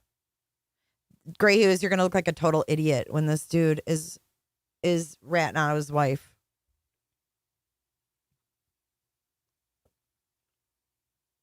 Magic Matt, he keeps going over there because of the rain. Something is over there. Was he worried about after they got the floods? Is he worried about after the floods?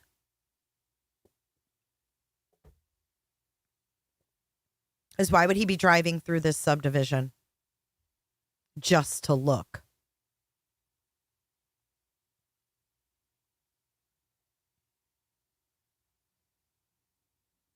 He's literally driving through here, y'all. The retention pond is at the end of this street. And isn't that where they said there was a mannequin or something? But anyways, they plotted out 2 different paths. Let me show you really fast. Then we're going to go back to the video. But again, this is their house, the red pin. And he showed 2 routes going down to Kellen Lane, which is right here. Let me zoom in. He showed different paths, and I don't know exactly what they were, but cutting through the yards to Kellen Lane and then over to the construction site. And one was like closer to his house, and then another one is down here. See where this road is going to meet up with the new subdivision? But it's not quite done yet, where it says Willow Bend Road. That is what he's talking about, that you can get right into that construction site. And Terry Lynn, I'm curious, can you go and show us what this road actually looks like? Like, are you able to now drive through here? See, I can't even, I can just go right here, watch. Like, are we able to drive into this subdivision where Kellen Lane ends? You have a neighbor that made a statement on one live of yours on the retention pond. Interesting.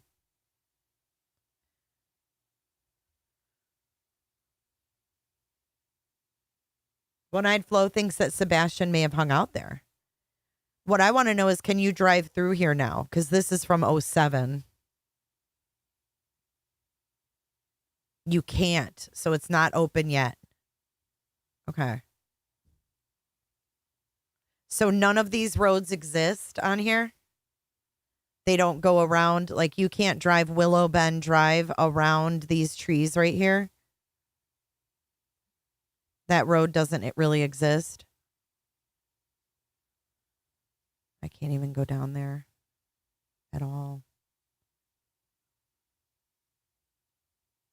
I just wonder if these roads exist. Because there's a road right here, like the retention pond is here.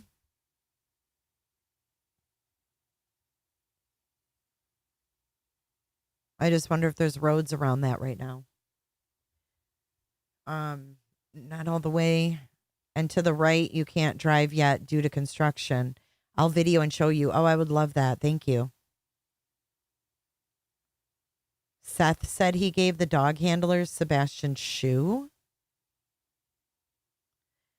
Wait, if Seth came from work, how did he have Sebastian's shoe?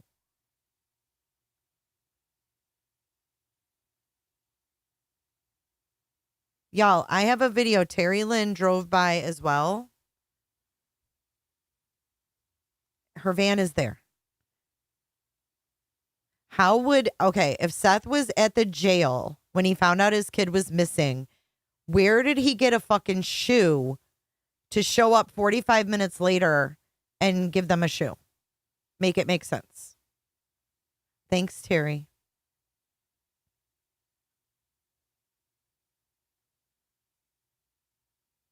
Right, like what dog handlers? The Jules? Or you're talking about the first responders? How would he have a shoe for the first responders? Okay, Jules says, I don't have a shoe. I was asking for one. So that settles that. Robin, Seth gave a bag of clothes. No. He had a bag for Jules. She never got it. She never got it. Okay, well, I'm talking about the first search where we heard on the dispatch. I'm not talking about any other searches because I've never heard that in my life. Seth hasn't given Jules shit.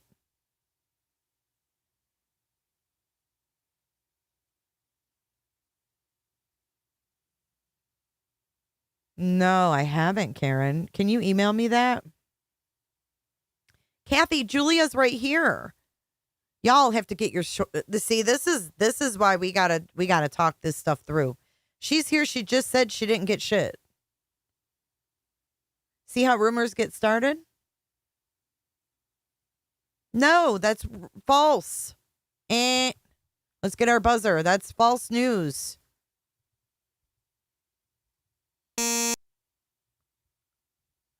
Jules, can you clarify for the record? Did you receive a shoe from Seth? Steph lied and said she had a shoe after she heard me asking for one. Seth told me he had a bag of clothes for me, but never handed them off to me. Okay. So maybe it was Steph that put that out there, but she doesn't have anything. She asked for a shoe insole and hasn't gotten one yet. Yeah, he is. And that's sus, Kathy. Why wouldn't he give it to the handler? Oh, he definitely does, Kim. No. I know he said that he had that in his truck. He lied and said he gave it to Jules? Ooh, I hadn't heard that come out of his mouth. So who gave the initial responders a scent? Katie? Would it be Katie? Was it something of Chris's? If Chris also, because he said in this video last night that he wears a size 10. What size does Sebastian wear? He said a size 10. Exactly. One must ask, Cairn Terrier, why not only is Seth not giving a scent to Julia, why is he letting, Tony put out fake Amber Alerts and fake flyers and make him look like an idiot sitting on TikTok every night and not say shit? Weird.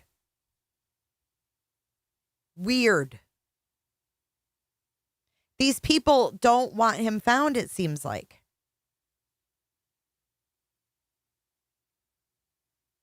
It's so messed up.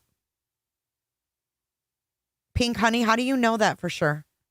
3 different items that Sebastian's were given in the beginning. Unless you were the dog handler, I call bullshit. Katie's van is not gone either. That is also clickbait.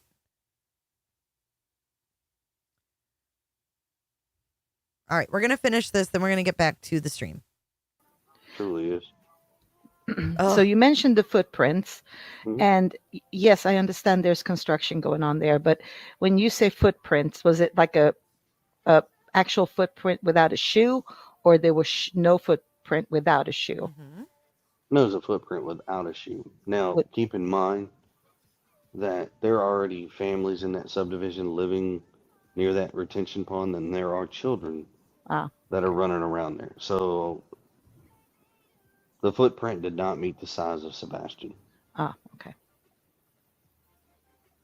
Is it not odd that Now listen, they're picturing one shoe on, one shoe off. it would be one boot on and one boot off, though? That's what I thought, unless you got a boot stuck in the mud and then you... Were there tire tracks on the print?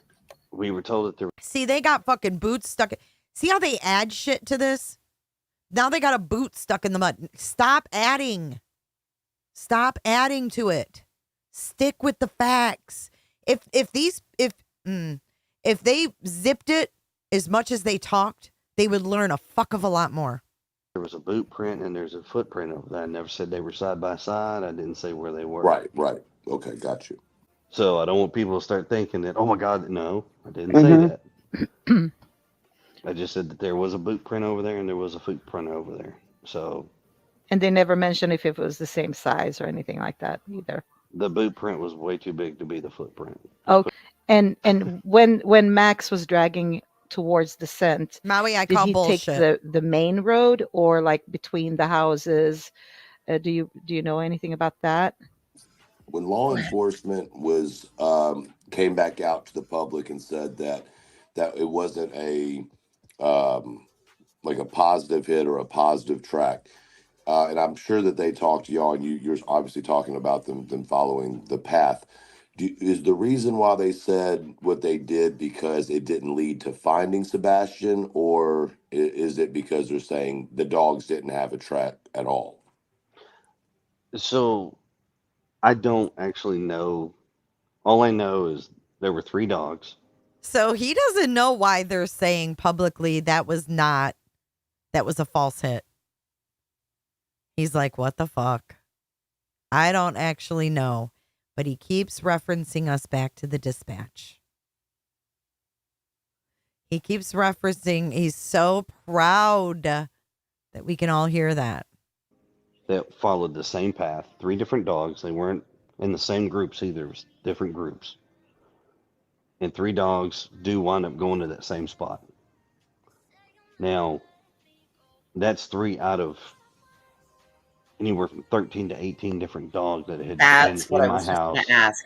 Were there other And- dogs that went Zip other your ways? lip. Oh yeah. Oh yeah. Every single dog all took its own little path doing whatever. 3 of them went to the same area, but most of them all kind of went in their own area. They all pretty much started the exact same spot. Okay. Most of them, so like on day 1, I know for a fact there was 5 dogs that walked in my house. 5. Right. On day 1.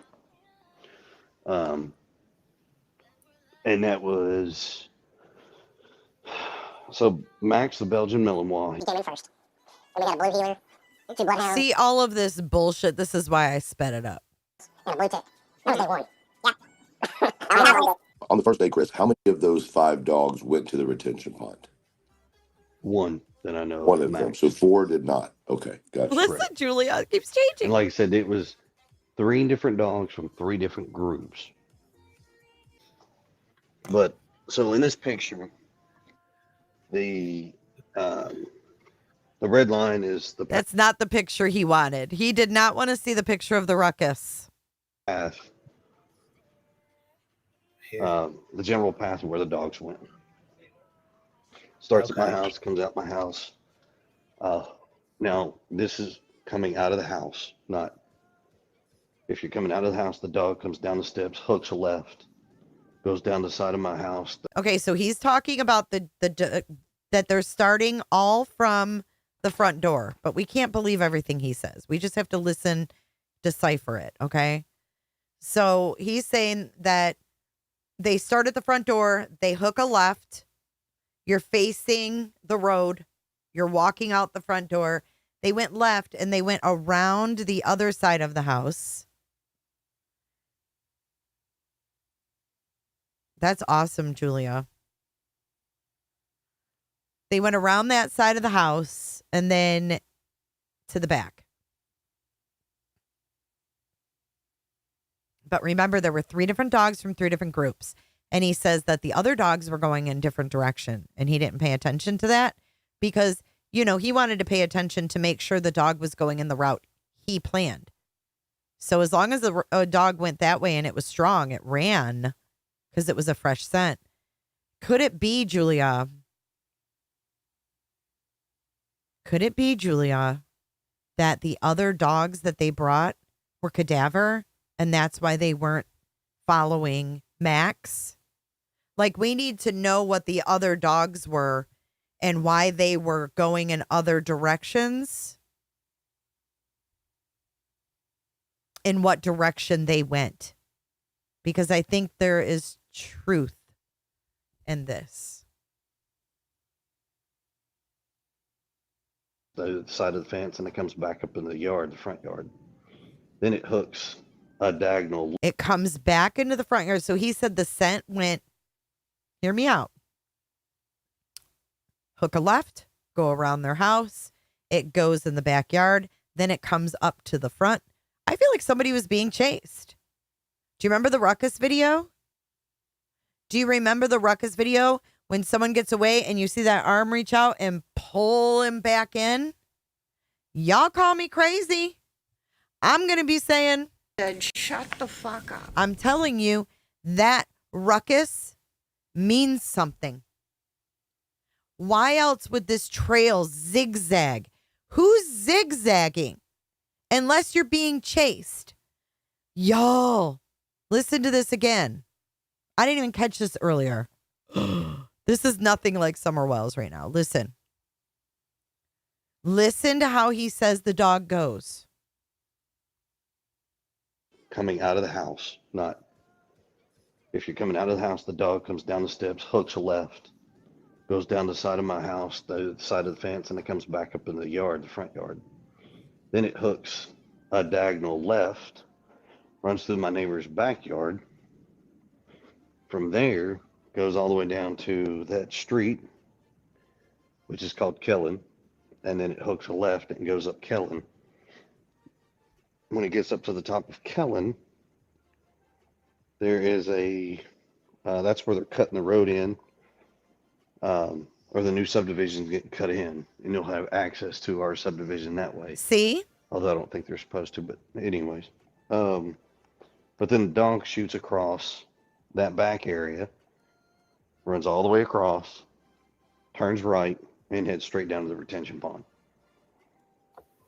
This would be Max's route, correct? How would he know that exact route? Like, did law enforcement give him Max's route?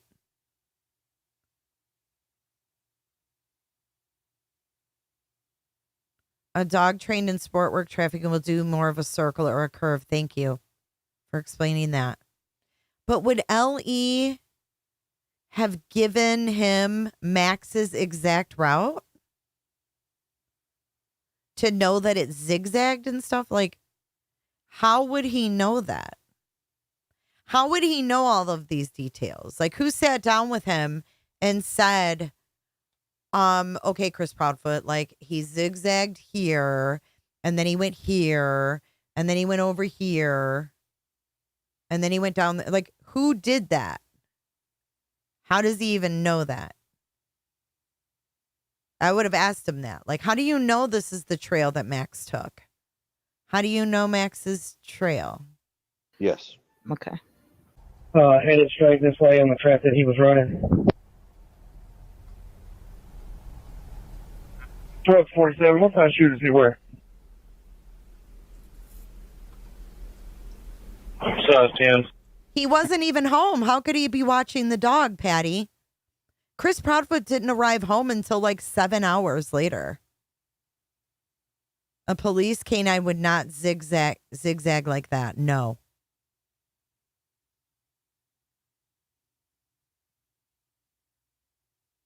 Sounds like he took that route. Exactly, Snooper. There's no way that Proudfoot watched the dog searching in the morning when he wasn't even home. He wasn't even around unless that was fucking him standing out there and not a mannequin. Ugh. You have to read between the lines, Mimi. You really do. There's truth in the lies. He literally mapped out his or Katie's or both of their routes to the retention pond with Gray Hughes. Like, Gray Hughes is literally going to have evidence if this goes to trial. Because he sat down with Chris in private and got all the details. What do you think about that? And what do you think that the LE thinks about Jules not getting a cent from the biological father? What do you think about that? Because I know TBI called Chris and said, hey, can Jules come? You know, she's cleared with us. And he was like, no, she can't do anything different than what y'all's did. Flung. Yes. Okay. Headed straight this way on the track that he was running. 1247, what kind of shoe does he wear? Tim. No, understand something. There's no silly question. I think he was. I think he was home. No, Sebastian was never, to my knowledge, ever over there by himself alone in that area. Okay, thank you. He was never alone in that area. So who went over there with him? I don't know who the two people are in the flashlight. I still don't know. But I do think that that is a ruckus. Okay, back to our regular scheduled stream. But on the tape, when you hear the dispatcher tell the officer tell the dispatch, hey, said more people over here. Max has got a scent, and he even remembers Max's name. He is so fucking proud of that scent. He is so proud of that scent. So who would be harassing Julia other than whoever's responsible for making Sebastian go poof, disappear? And the reason that they'd be harassing Julia is because if Julia finds Sebastian, then guess what? The DA is going to slap him in the face, or them in the face, with charges.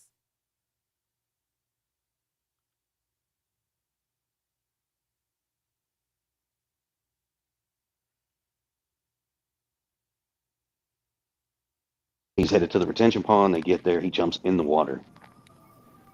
And the retention pond at the time was no deeper than my knee. So we're talking less than 3 feet deep. And dude, from your feet to your knees is not fucking 3 feet. Okay? Your short little fucking calves, it's probably a foot.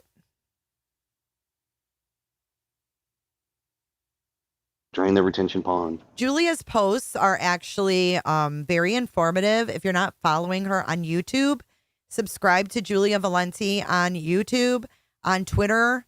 I don't think she has her Facebook back, but definitely on X and on YouTube. Julia, she posts lots of updates. Not lots, but when she does, they're very, very informative. So that's where you're going to get your questions answered, because she is very open about answering questions. Okay. Now we're going to take a look. Terry Lynn, you are awesome. We have a video from Terry Lynn just taken just now. I hope she also blessed us with her fucking fantabulous commentary. Let's see. Okay, let's get Terry Lynn. She just drove by there, the retention pond / construction site. And she may have even given y'all a view of the fucking van, but I don't know if she did that. I wouldn't blame her if she didn't. I wouldn't want to be driving by there either. But she did give us this video. Let's check it out. Oh. We are going riding. I wish I had get your motor running. All right, so we are going for a drive with the lovely Terry Lynn. Here we go. Oh yeah, I knew she did. Get your motor running. Head on the highway. Terry. Oh, damn. Oh, damn.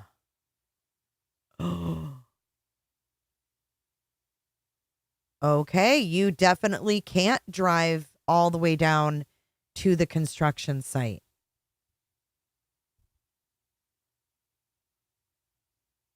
But this is one of the routes that Chris Proudfoot talked about, was going down Kellen Lane. Thank you so much, Terry Lynn. You are fucking amazing. Going down Kellen Lane, and then you would cut through here, and that is, on the other side of here is the retention pond. On the other side of these trees is that damn retention pond.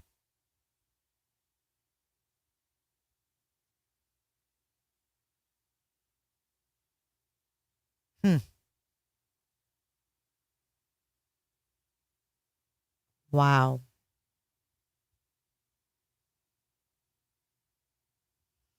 Thank you so much, Terry, for that. So that road is not even, I wonder, what does it look like on the other side? Oh, Striker. Oh, I love German Shepherds. But no, I don't want one.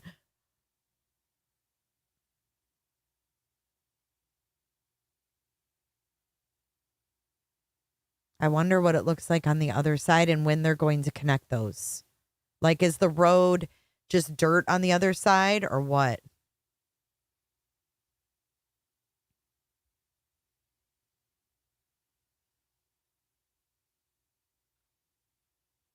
Jessica, quit arguing.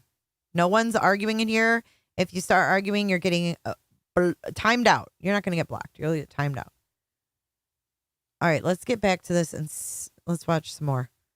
It's fucking long, dude. He is obviously not working either, right?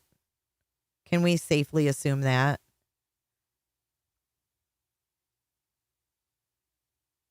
Okay, here we go. Back to the retention pond. Didn't find anything. Scent just disappears. But isn't it weird that they found body parts in a retention pond in Mississippi?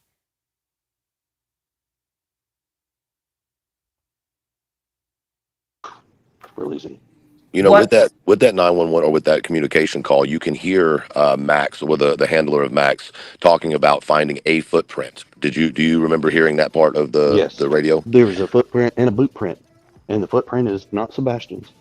Okay, interesting. And what about the mannequin? Is that still there, or is that something that was? So that mannequin has been in that barn window since I was a child that went to Beach Elementary School myself. Okay. No one pushes the fact that it's not. Thank you, Terry Lynn. It's not the damn mannequin that's in the barn, because the audio on the dispatch says that this person was right at the edge of the tree line by the pond. And then they said it's a mannequin. So you know what that tells me? I have an idea. What if they really saw someone?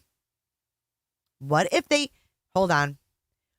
What if that really was not a mannequin that had a heat signature at the edge of the tree line, but it was a person, and they didn't want that person who's listening to dispatch, because who listens to the scanner? Mr. Flung himself. Mr. Flung was listening to the scanner, and he would know they saw his ass.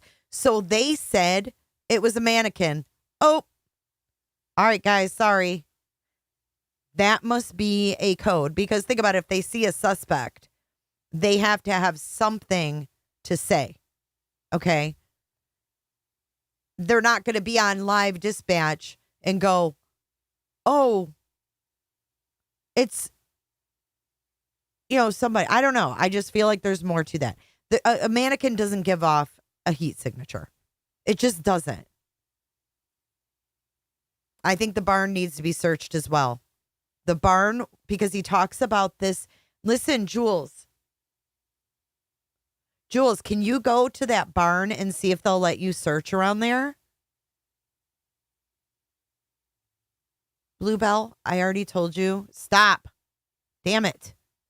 Listen, can you go search around that barn or ask for permission? Because he talks about the mannequin in the barn being dressed for all these different holidays and stuff. He's been around that barn since he was a kid, he said.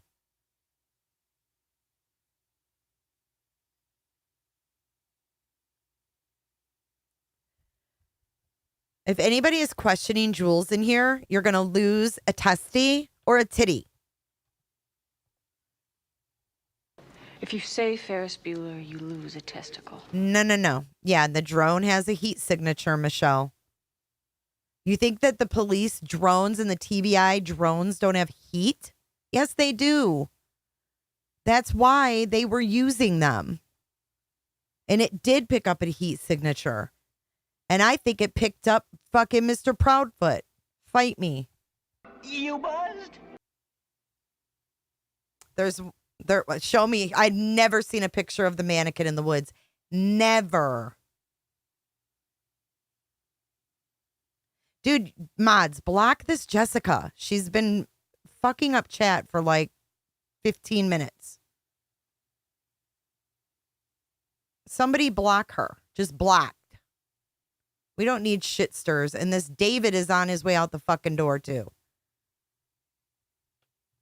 Yeah. Even Don Wells says so.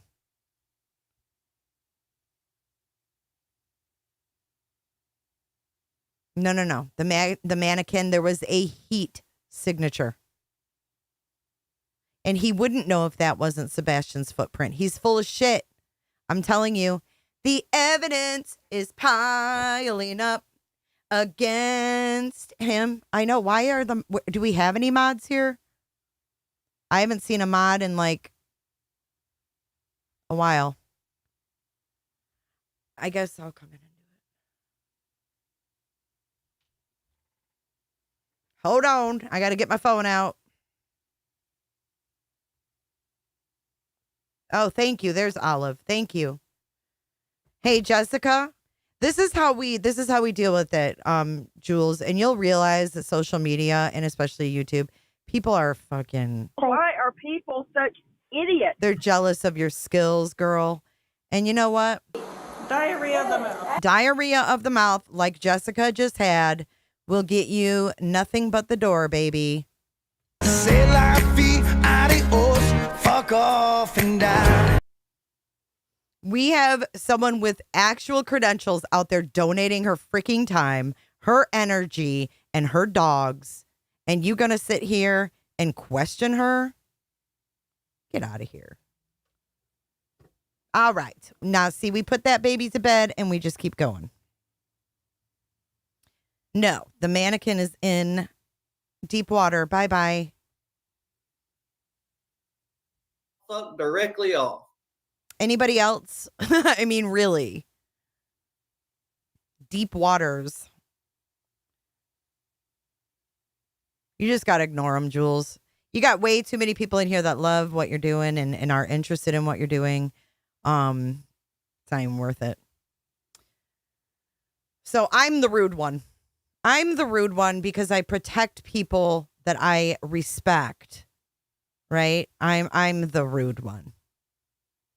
Because I don't put up with your shit. I'm rude. No, you're not going to do that to people.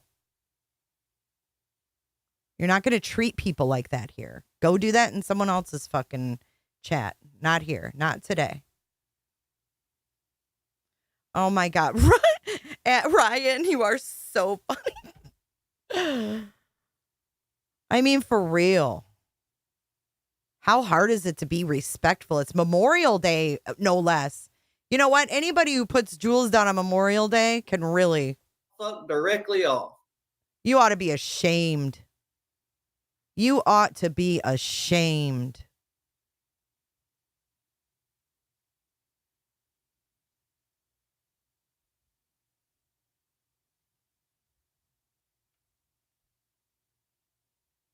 Exactly, Ben. Me too. Me too. I'm not going to let people that I respect get treated like that. Like, what the fuck is this? And everybody's like, what the fuck is this? Hey, Jay, you're rude too. Someone's got to have some fucking law and order up in here. So it's not another one. It's not like one's just standing loose in the area. No, they dress the mannequin up by season. Right now he's in his summer attire, so I think he's got like a Hawaiian shirt on right now. I think he's got a baseball cap on. He knows he's wearing. He knows that this is. Y'all need to go out there by that barn. Y'all need to go out there by that barn. Hey, Tato, be careful. Be careful driving, Mrs. Bean. Remember correctly. He does. Yeah, see? And then in the fall, come Christmas time, he'll be dressed up as Santa Claus in the window. Oh, funny. Halloween, they dress it up with a costume. I mean, it is, that thing has been a staple there since I was a kid, and I just hope they keep doing it. I got to back up just a second, because you said there's a footprint and a boot print, and the footprint is not Sebastian's? Correct. So that is an active construction site. Right. Okay, they had to make the retention pond first and foremost. That retention pond never existed. That was something they had to build. What feeds it with the water? Where does the water come from? It's this knucklehead couldn't get it through her head. We have more videos from Terry too. She couldn't get it through her head that a retention pond is runoff water like rain. Okay. What feeds it? What feeds It's it? runoff. Retention ponds are runoff from to keep from having standing water. It has to have a place to go and drain properly so it doesn't flood an area. That's what a retention pond's for. So every subdivision, every place like that, there has to be a steady flow of water so nothing can be standing. Right. So the retention pond has one, or that is the retention pond over in that subdivision. Okay, so my thought on that, knowing how dogs work, and the dog went straight to the water. Water is a conductor. It helps to amplify scent. So my question is, what Julia, don't you love these experts? These experts. She knows everything about what these dogs do, but she doesn't know what feeds a retention pond. feeds that? Because Sebastian could have been up by where the source is, and his scent traveled down to the retention pond. That could be why the dogs went straight to the retention pond, because it had the strongest. It was the strongest conductor of his most recent scent. It's very possible. I don't have the science behind it, to be honest with you. I don't. I mean, if that is the case, then that is that is possible. There's a dog handler, Julia Valenti. Yeah. We've talked. Jules. And Jules. She is informed. Jules. Shout out to Jules. God almighty. Me of that kind of stuff before, but that would not be something. But he did back you up, Jules. He said you informed him. He said you informed him. I'm going to sit here and tell you I'm an expert on. I am not. I would tell you to reach out to multiple dog handlers and ask that question. I have a dog handler partner that, This bitch has a dog handler partner, Jules. Wait for it. We're going to play Terry Lynn's in just a minute. I have been on multiple things locally, and that's just part of the training that comes with it. I've been on multiple things locally. We're the uneducated wannabes. Fuck directly off. Jules says it's not a damn lightning rod. Is that water is a major scent conductor. When we searched for Amelia Brooks out of Billings, Montana, that's how we got led to where her remains were found. Back in 82, I could throw a pigskin 5 miles. Because the dog alerted off a chute from the Yellowstone River, and she was off the Yellowstone River. And what it did was the dog caught her scent, and then the water is what amplified it, and she was up the way from where the dog first caught her scent. Anyway, that's why I was just curious as to why what feeds that retention pond. I know how it works. It's just to keep it moving in the flow. But I would be curious as to where the source of that water went. And that's where I would have somebody start with some dogs, Chris. Well, so the water, okay, so that construction site has a slight elevation from up top where they cleared out the new phase. So all of that water is running from somewhere up on the top. I mean, it just hits and it starts flowing. But I mean, there's not one particular source from where that water starts flowing from. Yeah. It just starts flowing. If you did a Google search right now and you looked at probably the most updated pictures, you'll see the construction going on. And that might be able to answer that question a little bit better. Okay, I'll try to pull it. I'll have him take a look. That's an excellent observation, by the way, also on that. Where would it, is there a way for it to go out somewhere where the scent would go to? But well, there is from what I understand, there is an overflow. So if the retention pond gets to a certain height, it does flood over into drain water runoff into a pipe. Had you guys been down in that area? Okay, listen. The retention pond has a pipe that flows over as well. Scent conductors. Hey, how about if we you know what we could do? We can have a J is for Justice line of candles and call them scent conductors. Scent conductors. Yeah, within the last month or so. Oh yeah. I mean, I live right next door to it. I mean, it's makes sense, right? It's common for us. Like, I will go through every so often and just look. I mean, it's just weird. You know, people always go back to the scene of the crime, right? Right? Sometimes I drive through there just to look. And then he pauses and he says, I mean, it's just weird. What's weird? Is it weird because you think that's Sebastian's last known location? Is it weird because you know it's Sebastian's last known location? What is it? I mean, what's so what's weird about it? And why doesn't anybody ask him? What do you mean, Chris? Well, what are you saying, Chris? What happens when you drive? Like, what's weird when you drive through there? Like, what's the feeling you get? Bing bang. Truly is.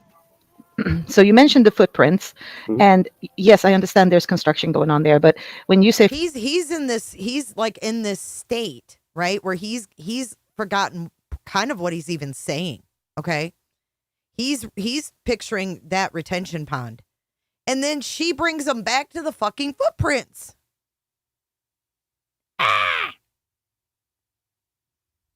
I'll have him take a look.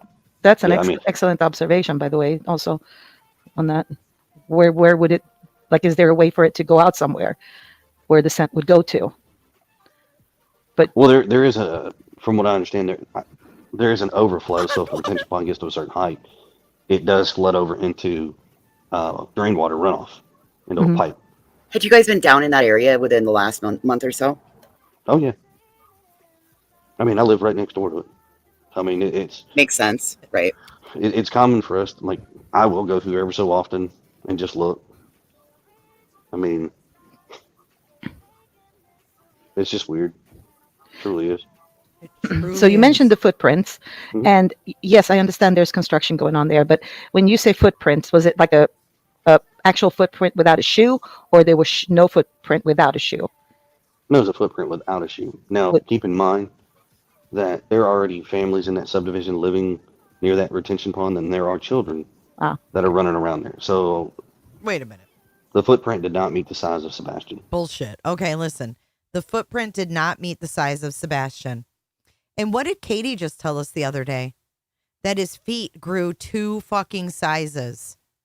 I hope someone's taking notes. I hope that someone's taking notes, because are they going to turn around and go, no, he wasn't an 8, he was a 10. He wasn't an 8. He wore a 10. And then Chris also wears a 10. And so the footprint, the bare footprint, is going to be an 8 and not a 10. And he's saying that the footprint did not meet the size of Sebastian. How the fuck would you know unless y'all are lying about the size of his foot?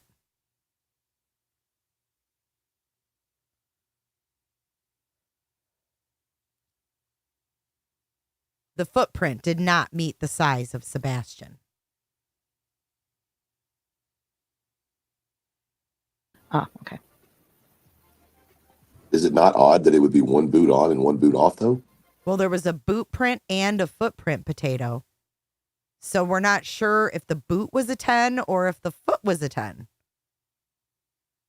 Aw, thanks, Julia.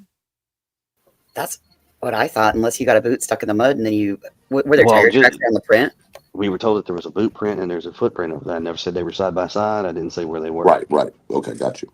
So I don't want people to start thinking that, oh my God, no, I didn't say that. I just said that there was a boot print over there and there was a footprint over there. Okay, so he's not saying the boot and the foot were side by side. I know. Party Sapphire, thank you for your super chat. She said, why in the F was it family running to give Captain Julia a scent item? A whole child is missing. So he says, I'm not saying they were next to each other now. So.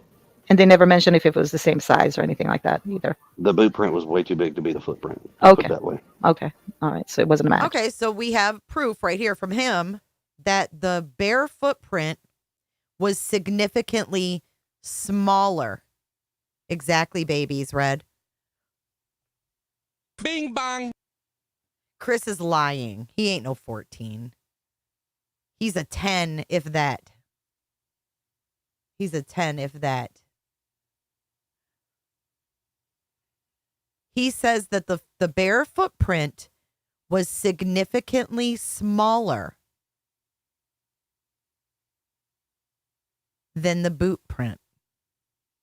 Was the boot print a 14 if he wears a fucking 14? Mods, can you guys get Julia's link? Julia, are you live tonight? Let us know in the chat. Thank you, Alep. Not even close. And when Max was dragging So the footprint size were not even close.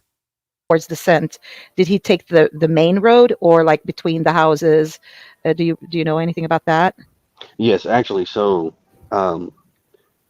Gray Hughes and I actually sat down. I talked with him for a while about this, and he pulled up some pictures and things like that. I would definitely go if you could find that where he actually posted the pictures on his stream or whatever. Listen, I'm going to say this right here, right now. If this turns into criminal arrests and leads to a trial, I'm saying this on Monday, May 27th, that Gray Pubes maps will make it into the courtroom. Bing bang. He sat down privately and got these little maps together. Absolutely true crimes. Absolutely. Detailed, like from the house to where the pictures, to where it follows, where it goes over. He did a very, very good job. He would pull a picture. He would ask about, well, what about this? And he would circle here. And I'm like, actually, no. So you follow this point, come down to this point, over to this point, and then he drew it out, and then he would send me the picture. I was like, perfect, there you go. Mm-hmm. If you find that, you will find everything you need to know about that retention pond, directional, and everything. Mm-hmm. He is amazing with that stuff. I will go pull that. I will pull that and then have him look. Yeah, I mean, Thank you. he does. I will say this. Wait, what is she pulling and who is she having look? I don't think he's a 14 either. What? I know a lot of people don't necessarily agree with some of the things that he says on his show, but the conversations we have had have been good, informative conversations, nothing opinionated from anybody. It's just our conversation has been me and him, not on his show. It's just been us two talking. Mm-hmm. Hey, so Chris, when law Gray Pubes is going to be a witness. He's going to have to testify against Chris Proudfoot. Won't that be funny as fuck? Erica, we're just being facetious. There's not really sext messages. They're just buddies. You know, they're buddies like that. Yeah, they're loud and beefy. enforcement was came back out to the public and said that it wasn't a like a positive hit or a positive track. And I'm sure that they talked to y'all, and you're obviously talking about them following the path. Is the reason why they said what they did because it didn't lead to finding Sebastian, or is it because they're saying the dogs didn't have a track at all? So I don't actually know. All I know is there were 3 dogs that followed the same path. Oh, 3 different shit. dogs. They weren't in the same groups either. Wait, there's another 3. Now we have 3 dogs. We have 3 dogs. We had a 3-hour phone call. We had, she looked around the house for 3 minutes. Yeah, I mean, 14. He is not a 14. He'd look like a fucking clown.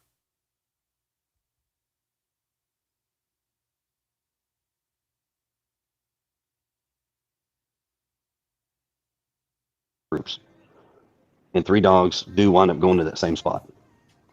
Now, that's 3 out of anywhere from 13 to 18 different dogs that had That's been what in I my was house. going to ask. Were there other dogs that went other ways?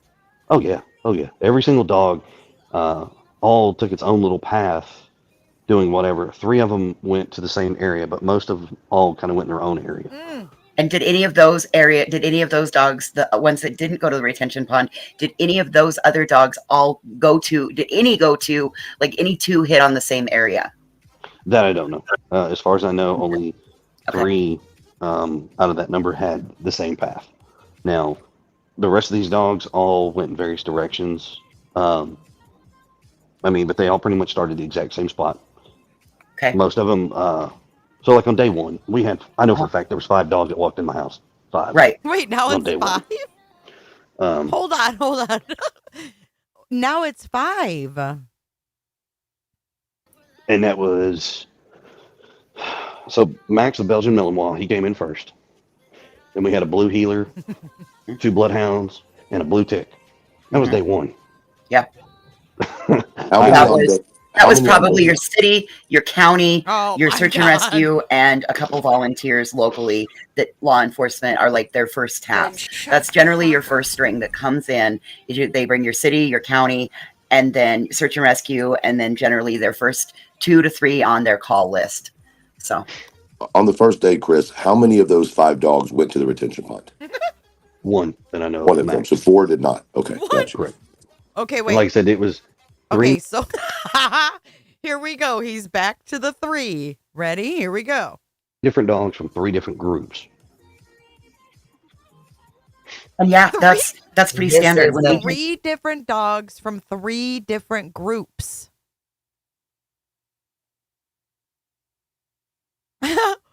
Now 1 hit. Sorry, Queen. No, that's all right, baby. I didn't mean to cut you off. Go ahead. When we did the search up on Crystal Creek for Danielle Messick, we had Oh my God. 16 dogs and 9 handlers, and they came Up from all on over the country. Crystal So that's Creek. very common for it to be different groups. I'm more curious about where the other dogs went, if there were any overlapping circles. That I don't know. That's okay. It's That would have to be. I mean, I could reach back out to Ken, the EMA director, and ask him and see what he says. Oh, he's listen. It could be part of the. It could be a section they don't want people going. He's name dropping. He's name dropping the the emergency operations manager, whatever his name is. He's name dropping him. Came from all over the country, so that's very common for it to be different groups. I'm more curious about where the other dogs went, if there were any overlapping circles. That I don't know. That's okay. It's that would have to be. I mean, I could reach back out to Ken, the EMA director, and ask him and see what he says. Listen, he's gonna call Ken and be like, "Hey, Ken, can you tell me that path again?" And she's like, "Oh, listen, no, don't do that. Don't you contact Ken." It could be part of the. It could be a section they don't want people going in, and it's not a problem if they haven't told you. There's no reason to stress on anything like that. It's not. Honestly, it's not my place. The fuck? Honestly, it's not my place. And out of those dogs, do you know, or do you have any idea if, which one, cadaver dogs, sniffing, whatever they are called, if there was a difference between the 3 type of dogs? That I do not know. You don't And know. they probably ain't gonna tell him that. You know what I mean? Okay. That's the police department. You know what I'm saying? Like, But they're gonna tell him the zigzag lines and everything else. They're not gonna tell him what type of dog was used, but they're gonna tell them the exact trail. I call bullshit. Ooh, that will scare somebody. I think that's the route his motherfucking ass. Okay. If they're not going to tell him what kind of dogs they were, because I think that the dogs that were sniffing off were smelling cadaver. Just my opinion. But he knows the exact zigzag route that one dog, the one that went to the retainer pond, he knows the exact route that it took, even though he wasn't freaking home. He knows what route the one dog took. And he was in Memphis. Wow, Chris Proudfoot. Give this motherfucker a crystal ball to make things crystal clear. like that's their. They ain't gonna tell him that. This is what you did with Gray Hughes. This is the map and stuff. Oh, cool. Awesome. Here's So the this evidence. this for is what court. him and Chris worked on. Yeah. Where he kind of explains stuff, just because people keep asking about this retention pond, maybe it'll give them a better idea of where they're looking. You know what I'm saying? Can you kind of explain this, or do you want me to turn it up and have Gray do it? No, I mean I can do it. I mean it don't matter. Okay. Well, I just didn't want to. You know what I'm saying? I know that you. I mean, I appreciate you coming back on here. I feel like people are just grilling the fuck out of you. I don't want to. I don't want to make you uncomfortable or whatever. But if you're insinuating that he's being grilled, you're insinuating he's guilty of something, right? So he's like, no, ask away, because only a guilty person would see this as grilling. Because literally, they're just asking questions about the investigation, about Sebastian when he went missing, etc., etc. Sounds good, true crimes.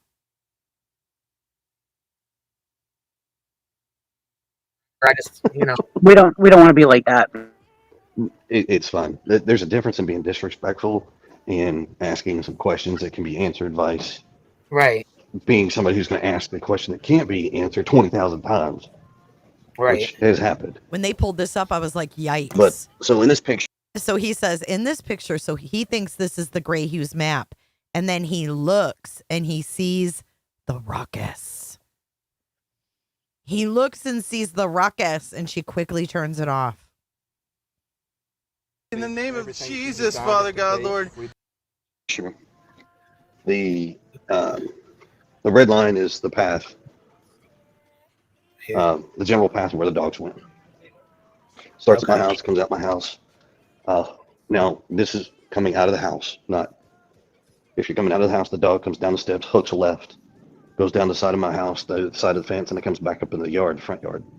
Then it hooks a diagonal left, runs through my neighbor's backyard. From there, goes all the way down to that street, which is called Kellen, and then it hooks a left and goes up Kellen. When it gets up to the top of Kellen, there is that's where they're cutting the road in, or the new subdivision's getting cut in, and you'll have access to our subdivision that way. Although I don't think they're supposed to, but anyways. But then the dog shoots across that back area, runs all the way. Shoots across? Was he on the tree line watching? Was that him watching? How would he know the dog shot across the back area? How would he know the dog, quote, shot across the back area? Bing bong. Bing bong, busted. Way across, turns right, and heads straight down to the retention pond. Turns right? He's that specific?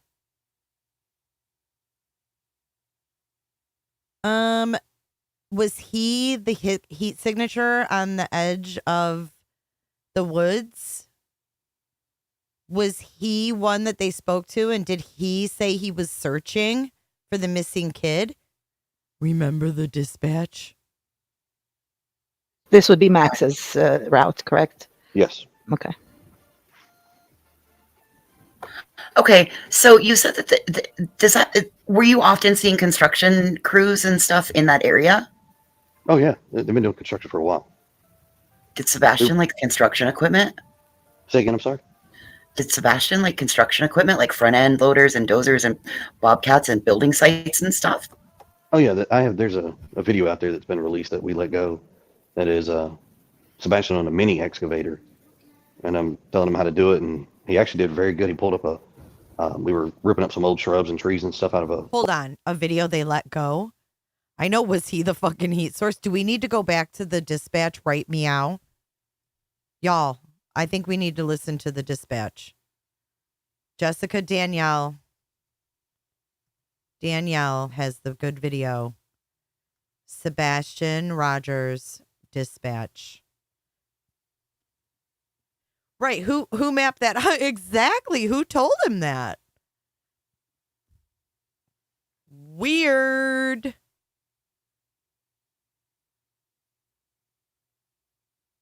Else. The White House and Red Barn adjacent to DW owner 2105 New Hope is clear. When did they see that freaking mannequin? Right here. Oh, fuck. That was at 8 a.m., you guys. 8 a.m. Listen. We have a picture yet. That's simple. What was that heat signature at? Where the riprap is, where the trees are. 25 feet maybe out in It was a heat signature. Did you hear that? Here, let me rewind for those in the back. We're going to start at max, okay? Right here. Okay, here we go. 745. Next big track back up. Going into the construction site over here back towards the beach. It's awful muddy, do you see? Y'all, listen. Cluminati took this picture too of the construction site. Listen. What the fuck? This is the construction site. It says photo Cluminati. Listen. Riffraff is what they call weeds. Listen. Max followed that track at 8:50 a.m. At 8:59, they saw the heat signature of someone standing in the woods. Listen. Any footprints, anything? Couldn't have any shoes. I do have some footprints. Right there where you're standing? Yeah. Leading right over here to the retaining. No shoes, just footprints. He literally dove into it. Max led me straight to the retaining pond. He dove into the water. Have you seen any prints around it? There was a few footprints in some of the softer dirt headed straight this way on the track that he was running. Do we have a picture yet? Right here, 8 o'clock. That's simple. What was that heat signature at? Where the riprap is, where the trees are. 25 feet maybe out in toward the middle. Hey guys, the construction zone, there's another pond. There's somebody standing in the woods. It looks like a person. It is a person, we know, but there's another pond. Hear this? There's another pond. Thank you, Belinda. Belinda. He's standing back there by himself. Past the construction zone in the same area back there. Yeah, the north end of it, yeah. Now the machinery goes straight back. There's a person in the woods by that pond. There's the house on the other side of the tree line. Going back toward beach or going on the back side? Yeah, on the back side, and he's not moving. He's just standing there by himself in the woods. It's Hendersonville 517. I'm on the northeast corner in the cemetery across the tree line. Am I close? No, the back side. Nikki, if you can, do you have anybody there with you? Stand by. Let me see if I can find it on my map. I got my drone grounded for the moment, and I'll see if I can do it. Target's over it. One of the two. I'm in my truck. Two, there's four of us on foot coming across the yard, start directions. 19's on the screen. Straight in. Keep it on. Go left. He's come back, you passed it. There's another right here. Won't be there's one. Walk with you going on. Into the woods, You should be about 15 foot from it. What's the child's first name?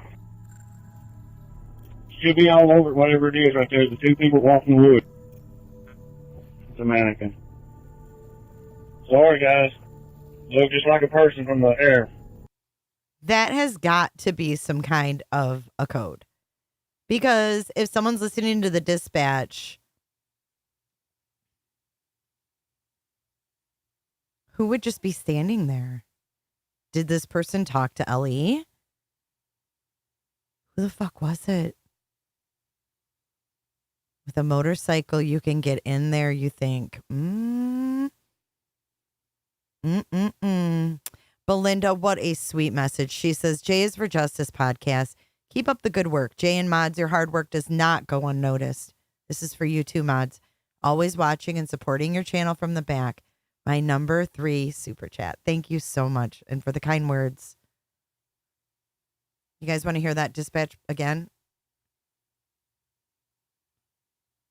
Okay, so they do Max. Max tracks down to the pond at 8:50. But then they ask, do we have a name? So did they think that maybe Sebastian was out there? But then there's another kid that's seen that says he's searching. And my question is, how did a kid and his dad know to be out there searching? It's weird. Listen to this. We're going to listen. Here, back towards the beach. It's awful muddy. Do you see any footprints, anything? Couldn't have any shoes. I mean, is he close to Beach High School? Is that why Seth is always hanging out in that parking lot?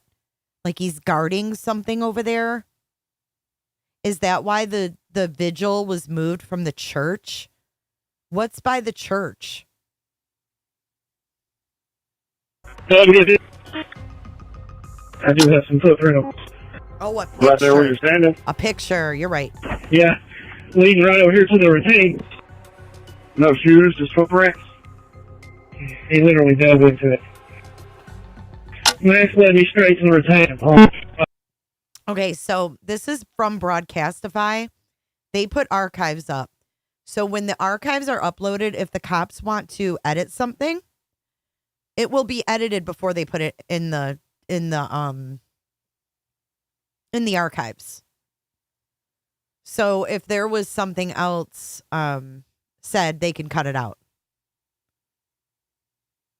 That's weird, Whitney. Thank you so much, Julia. And you guys, Julia is live tonight at 9:30 Eastern. You're going to want to go over there and check her out. She is an amazing chick. She's going to go search for a bit before she goes live later. She says, thank you for covering with respect and honesty. You're awesome. Thank you so much, Jules. And you are as well. He just into the water. Yeah, do you see any prints around it? There was a few footprints in some of the softer dirt. Headed straight this way on the track that he was running. Do we have a picture yet? That's simple. What was that heat signature at? Where the riprap is, where the trees are, 25 feet maybe out in toward the middle. Hey guys, the construction zone, there's another pond. There's somebody standing in the woods. It looks like a person. It is a person, we know, but there's another pond. He's standing back there by himself. Past the construction zone, in the same area back there. Yeah, the north end of it, yeah. Down over here, go straight back. There's a person in the woods by that pond. There's the house on the other side of the tree line. Okay, just so you know, yeah, I've tried to get dispatch audio for something that happened to a minor, and they literally do not even post it. Sometimes you can't even get that dispatch. Going back toward beach or going on the back side. But if you remember, Chris Proudfoot was on Smiley's and he had that damn scanner playing in the background. And then Nancy Grace had the woo, woo, woo while they were live. Remember? Yeah, on the back side, and he's not moving. He's just standing there by himself in the woods. It's Hendersonville 517. I'm on the northeast corner in the cemetery across the tree line. Am I close? No, the back side. Nikki, if you can, do you have anybody there with you? Stand by. Let me see if I can find it on my map. I got my drone grounded for the moment, and I'll see if I can do it. Target's over it. One of the two. I'm in my truck. Two, there's four of us on foot coming across the yard, start directions. 19's on the same. Straight in. Keep it on. Go left. He's come back, you passed it. Right here. Won't be there. Walk with you going. See how that's all messed Into up? the woods. They scrambled it right there. They scrambled something. Listen. Right here. Won't be there. Walk with you going. Into the woods. You should be about 15 foot from it. What's the child's first name? Should be all over it, whatever it is right there. The two people walking the woods. Two people. It's a mannequin. Sorry, guys. Look just like a person from the air. Hendersonville 66. What's the name of the child that we're looking for? First name is Pat. I'm sorry, can you repeat that? First name is Pat. Why does he say it like that? First name's the... Why is it said like that? And then did they also change the baby blue infinity? Was that also added in? What's the name of the child that we're looking for? First name is Pat. I'm sorry, can you repeat that? First name is Pat.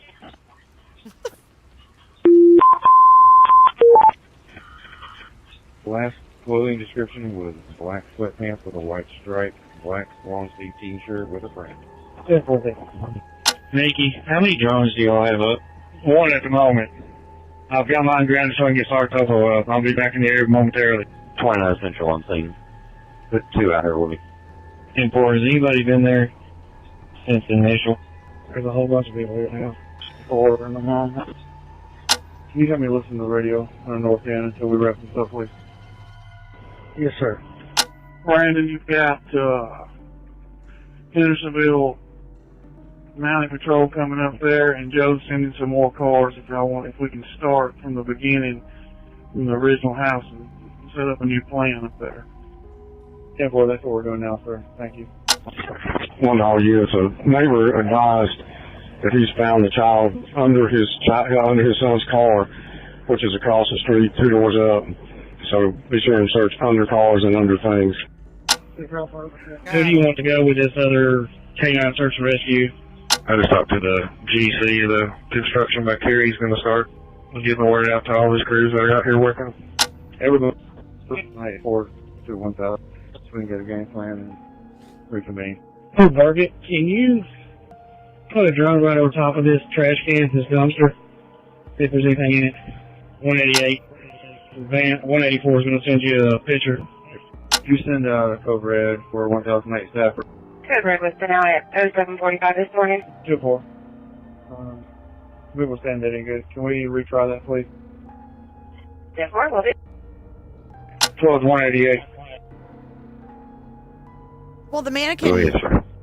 Can you come to 1000? They didn't say anything about a barn or a mannequin in a barn. No, a mannequin is not going to be a heat signature. It was February. It was cold. And if there's a rando mannequin in the woods on the tree line, show it. There isn't. Please. 12 to any units that are going to be assisting with 1008. Please come to 1008 staff report now, please. Start at the beginning of Kelly Lane 1000. We're going to work our way north of Kelly Lane. That's fine. I'll get these 2 houses right here, and we'll take the right side. The white Ford truck, that's the Hendersonville officer's house that's with me. No, that house hasn't been checked. The next house up from is see the white Ford in the driveway. We log a neighborhood Facebook page. Post was made. Okay. Well, I guess we won't know until, we get more answers. But I want to show you Terry Lynn. Terry Lynn, you are amazing. She sent us so many videos, guys. If you are not subbed up to Miss Terry Lynn, she has been busting her ass. She's been out there every day. Whether you think her time is being well spent or not, that's not your call. She is doing what she can locally, boots on the ground, and she sent us these videos of the friggin' retention pond, guys. All right, let's do this.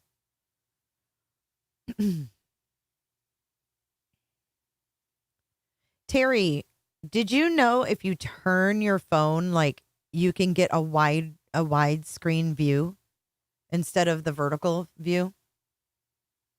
Okay, here we go. Watch. This is the first one. This is going to show you the drain and stuff. Here's your retention pond worms.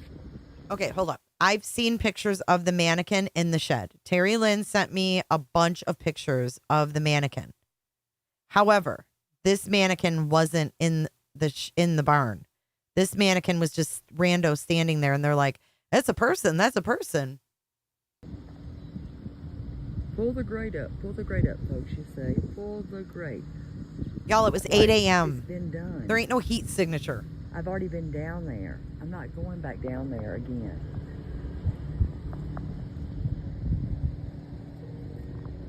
Fuck directly off. And happy Memorial Day. Thank you. Okay, here we go. Here she is again. Here's your retention pond worms. Pull the grate up, folks. You say, pull the grate. Like it's been done. I've already been down there. I'm not going back down there again. Jules needs to go down there. Fuck directly off. And happy Memorial Day. Thank you for your service.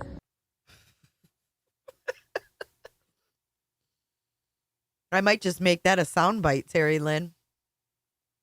Okay, here's the next one. She said, fuck directly off.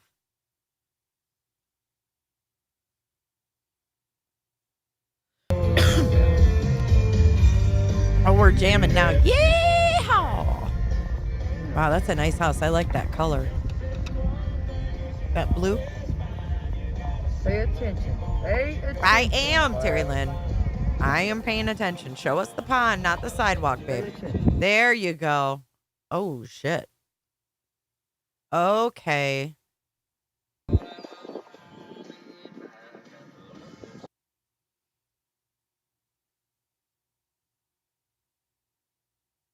Y'all think that it was over there by that tree line?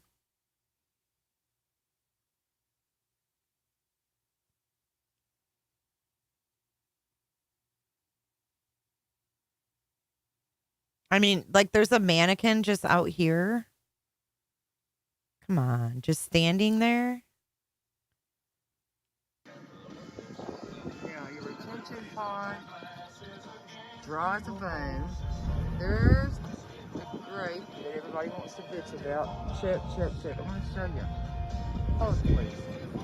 Hold please.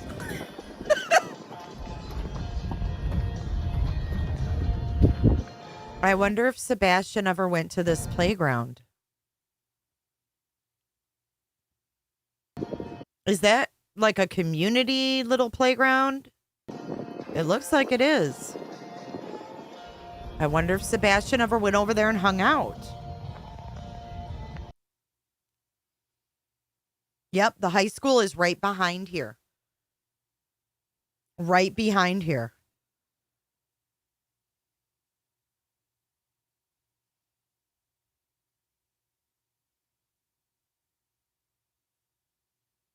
Because there's like swings and then like an awning where you could have like a picnic, and then there's a slide and the mailboxes. But that's the neighbors, right? True Crimes, I think so too. They had to get rid of that part, right? Okay, here's the next one. Julia has exited the room already. She'll be live at 9:30 tonight though. If you have any questions for her,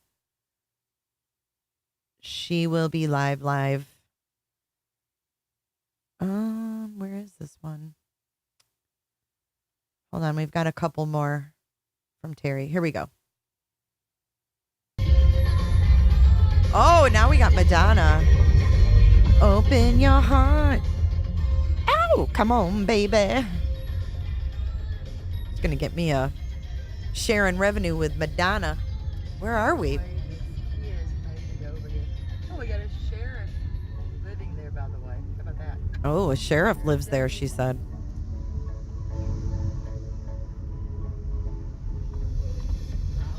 And a pissed off neighbor. These are really nice homes.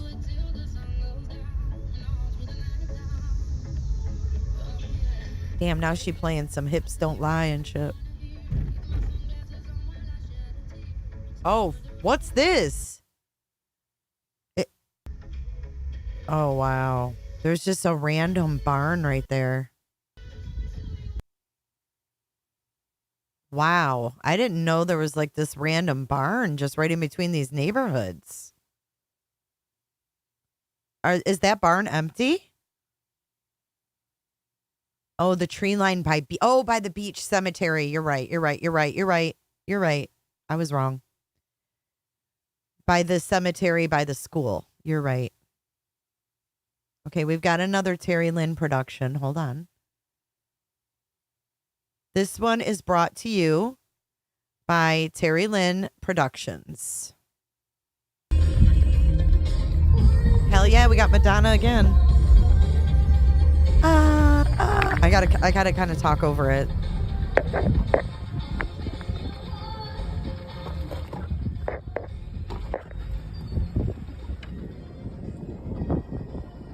This is fucking crazy. Y'all, what if this ends up being like Morphew? Remember when they, oh my gosh. Remember Barry Morphew? They dug up that driveway and they thought Suzanne's remains were there. I mean, at what stage, I'm wondering if there was a home at a certain stage that they had their eyes on.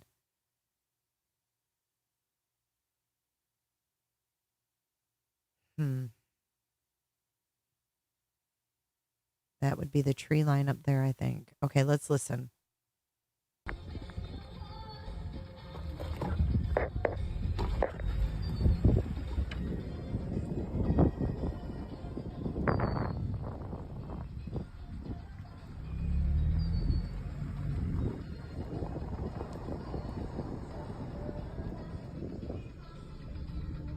Like, I wonder if they're working with the builder. Is that the tree line up that faces the school right there? I just wonder if they're working with like the general contractor to see if there was any houses like, oh, we're going to pour a basement today. You know what I'm saying? Like, what if Chris Proudfoot was watching the building process and was like, oh, it looks like they're getting ready to pour the basement.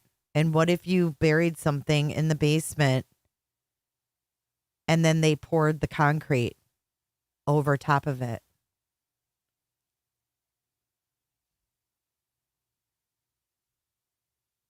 You know what I'm saying?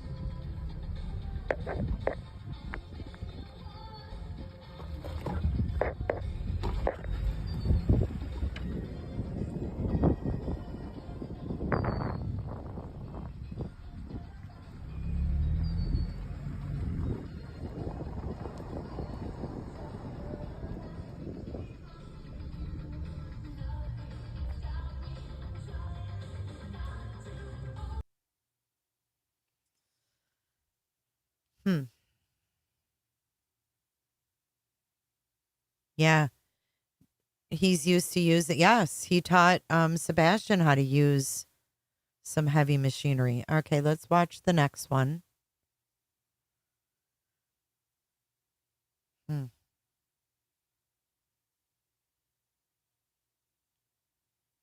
I mean, it really could be a possibility, right? Yikes. Oh, yeah, some REM now. Yeah, let's do this one, baby. You're welcome. They may have checked concrete. I don't know. Could it have been done after the fact, though? Oh, there's the van. Look, guys. Clickbait, clickbait. The van and the truck. And I'd like a truck guy to tell me if he has aftermarket headlights. Like if he changed those headlights. Or if he has changed his tires.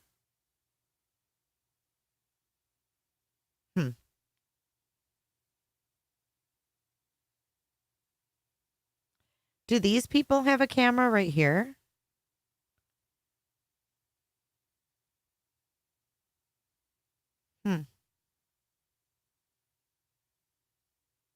I'm going to have Terry Lynn running all over this Hendersonville. All right, we've got one more.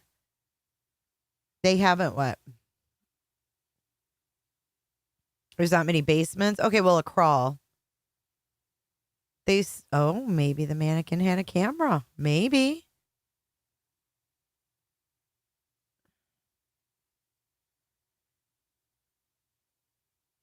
Yeah, it sounds like he knows about construction sites and stuff. Not I, but we built 3 homes, so I know a little bit about the process of construction, and you can tell when they're getting ready to pour concrete. It's just a matter of waiting for the truck. You know, when they're able to come, when they schedule it. Weird. Okay, here is another one. Terry Lynn just drove by and the Brinks van is there. We just saw it. Like, this is real time, man.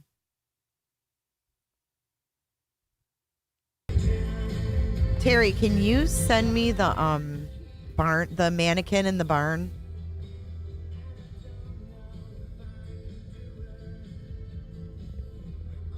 Oh, Lord have mercy.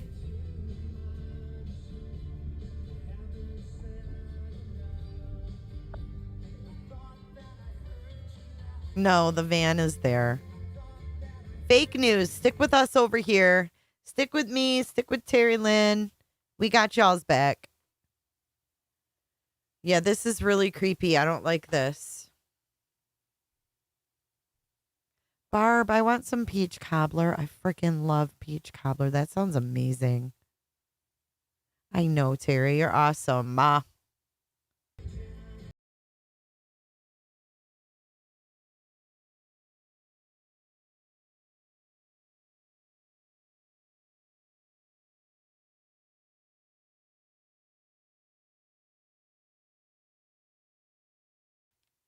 Girl, I'm telling you, the songs that play when you're in that neighborhood,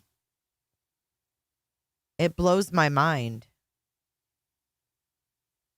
Remember when you were there before and it was about walking out the door?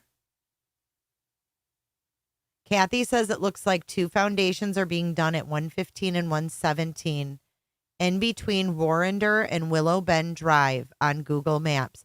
Thank you, Kathy. I will clip that for Julia.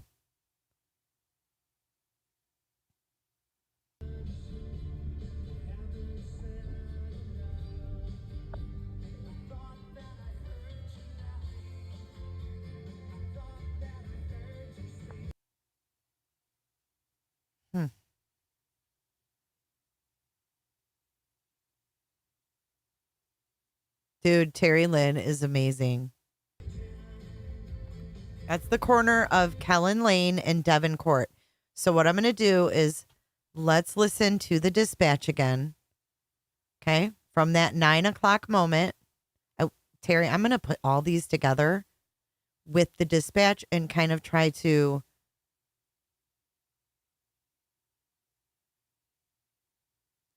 look here. Look here. Oh, never mind. I'll show you guys. I'll take a screenshot.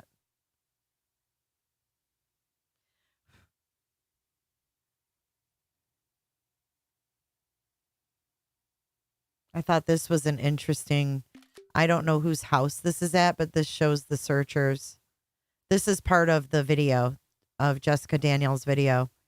But there's a woman with a leash and she has a bloodhound. And then there's another girl with a hat on, looks like a cop. And then that's the emergency operations manager, Ken.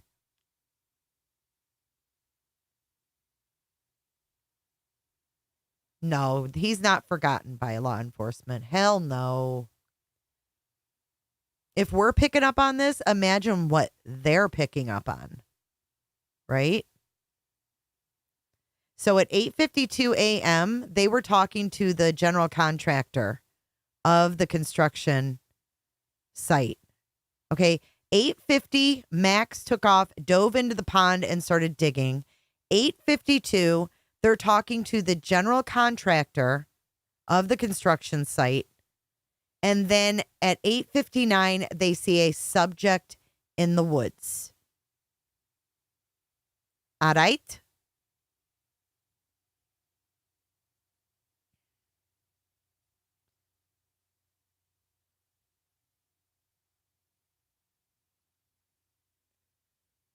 Those were his words. Which one? What did he say? Chris said they weren't on. And if you listen to what he said about the indoor cams. Oh.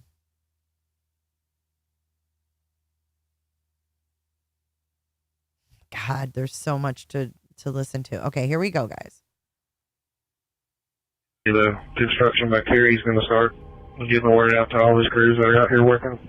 Everybody, 4-2-1,000, so we can get a game plan and reconvene. Hey, Target, can you put a drone right over top of this trash can, this dumpster, see if there's anything in it?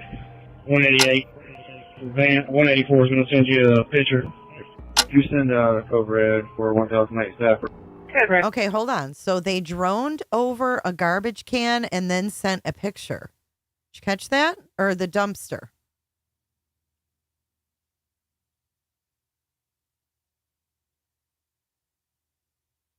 Listen, 4 of them and the mom were there. Listen. Listen again. I'm sorry, can you repeat that? First name, Seth.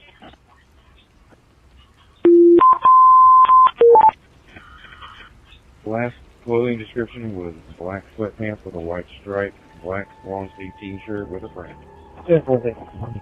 Nikki, how many drones do y'all have up? 1 at the moment.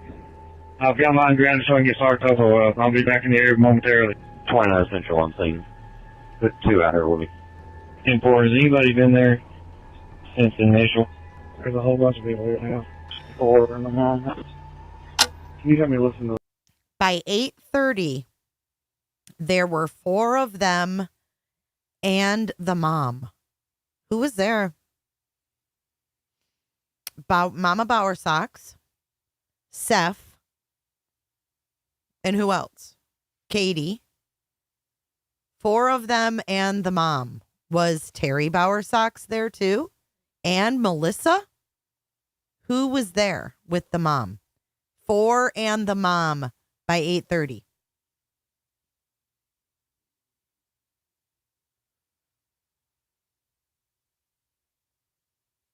So Katie Proudfoot and 4 other people.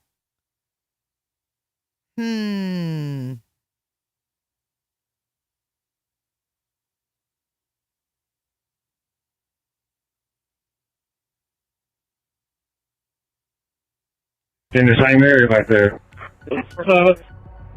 Yeah, the north end of it, yeah. So who was in the woods? Because the person was seen in the woods that was a mannequin. And then right after that was 4 people and mom. Now the machine goes straight back. There's a person in the woods by that pond. There's the house on the other side of the tree line. Going back toward beach or going on the back side. Yeah, on the back side, and he's not moving. He's just standing there by himself in the woods. It's Hendersonville 517. I'm on the northeast corner in the cemetery across the tree line. Am I close? No, the back side. Nikki, if you can, do you have anybody there with you? Stand by. Let me see if I can find it on my map. I got my drone grounded for the moment, and I'll see if I can do it. Target's over it. 1 of the 2. I'm in my truck. 2, there's 4 of us on foot coming across the yard, start directions. 19's on the screen. Straight in. Keep it on. Go left. He's come back, you passed it. There's another right there. Won't be there. Walk with you going. Into the woods. You should be about 15 foot from it. What's the child's first name? Should be all over it, whatever it is right there. The 2 people walking the woods. It's a mannequin. Sorry, guys. Look just like a person from the air. Here's another 66. What's the name of the child that we're looking for? First name is Sebastian. I'm sorry, can you repeat that? First name is Sebastian.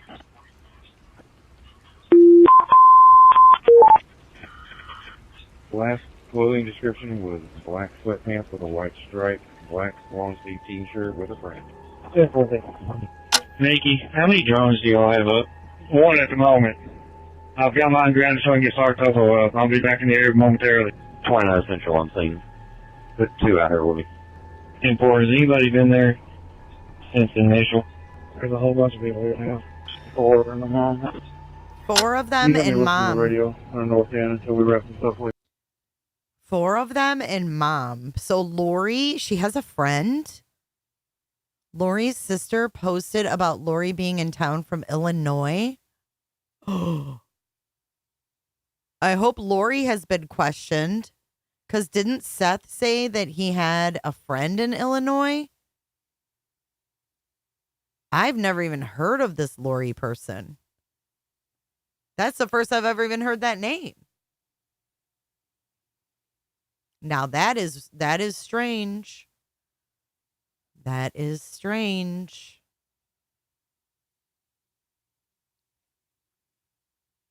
So her friend, Mama Bowersocks, Seth, and who else? Who's the fourth person? Papa Bowersocks? Old Snaggle himself?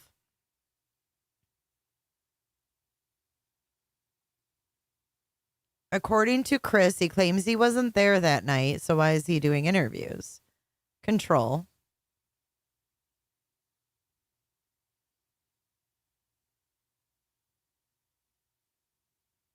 Yeah, I think that LE edited it. Yeah, I don't know who's in Illinois, though. Like Seth said, he plays games with his friend from Illinois. Maybe Katie, John, Paul, Chris. I don't even know who that is.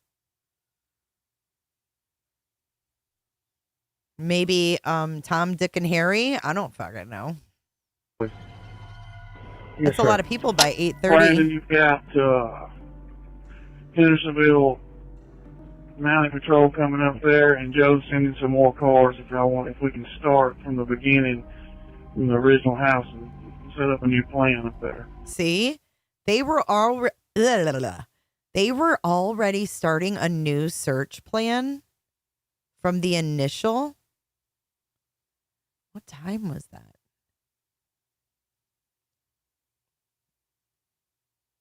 Fucking before 8:45, they were starting back at the house. Is that because they saw somebody in the woods?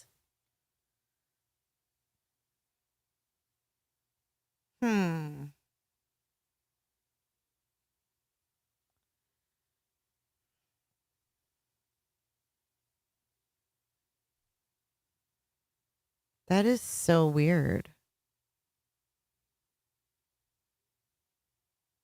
Who do you want to go with this other K9 search and rescue? I just talked to the GC, the construction by Kerry's going to start getting the word out to all his crews that are out here working. Everybody, 94 to 1,000, so we can get a game plan and reconvene. Hey, Target, can you put a drone right over top of this trash can, this dumpster, see if there's anything in it? 188. Van 184 is going to send you a picture. You send out a code red for 1,008 staff. Code red was now at 074. Okay, so they took a picture of the dumpster.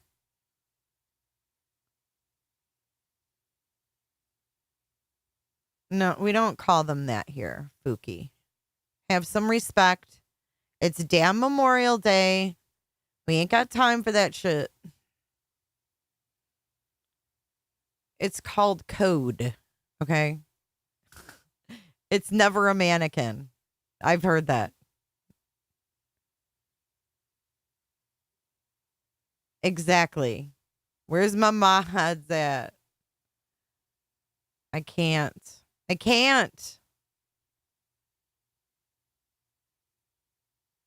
Only someone who's guilty would call these cops pigs.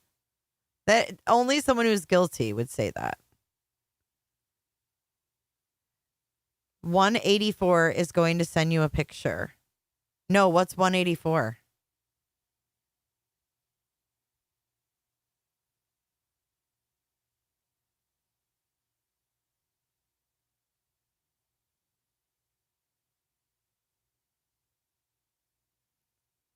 Maybe that's, hey, Potato. Maybe that's when they contacted the garbage people and they said, yeah, it was a little bit heavy, their home garbage.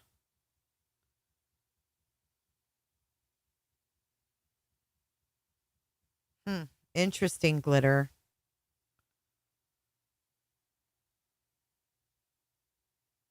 Well, his dad said it, Sharon. His dad said it. Oh, I never heard of a John and a Paul.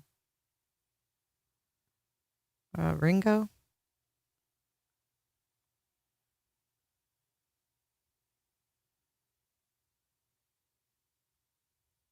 This morning. 2-4. We will stand that in good. Can we retry that, please? I think that's for a missing juvenile. 10-4, will do. 12-188. Go ahead, sir. Can you come to 1008, please? 3-4. 12 to any units that are going to be assisting with 1008. Please come to 1008 Stafford Court now, please. Start at the beginning of Kelly Lane, 1000. We're going to work our way north of Kelly Lane. Daphne. That's fine. I'll get the Daphne. That's so funny. That's a me moment. Roberta. These two houses right here, and we'll take the right side. The white Ford truck, that's the Hendersonville officer's house that's with me. No, that house hasn't been checked. The next house up from it, you'll see the white Ford in the driveway. Right. The construction site had a different garbage thing. Right. That's why they went to Kentucky. Right? Mm-hmm. Mm-hmm. We log a neighborhood Facebook page. Post was made. 1023 check. No motion on camera. Unit on Stafford. We've had an additional caller call in that was in the news stating she saw someone that made with a description on Hogan's Branch, male with sandy blonde hair. So funny that there's a sighting called in. Was this done because they came in, quote, what did Katie say? Rapid fire? Is this because they came in, quote, rapid fire?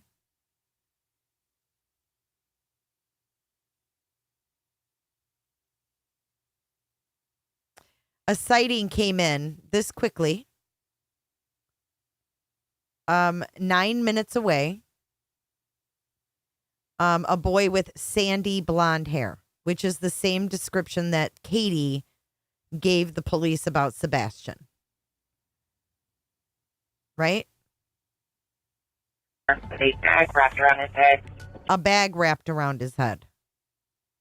What? Just days he had on a reflective jacket approximately 2 hours ago. 2 hours ago. Oh, hey, I saw a kid with a bag over his head, but it took me 2 fucking hours to call. So if that was a fake sighting of Sebastian, that was at 9:44, then go back 2 hours. That would make it 7:44. They would have him a 9-minute drive from home. So are they leading police down towards Clarksville where the dad lives? I have no idea, Glitter. 30 command. 139 World End has a camera, but nobody's answering the door. He had some ties at White House High School. Oh, Glitter. That's such if he has a bag wrapped around his head, how did they see the color of the hair? Oh, Lord have mercy. Lord have mercy. And every time he got in trouble, he wanted to go back to White House, so I notified White House PD, and we're notifying this early. They said whenever he got into trouble, he wanted to go back to White House. Is that even true?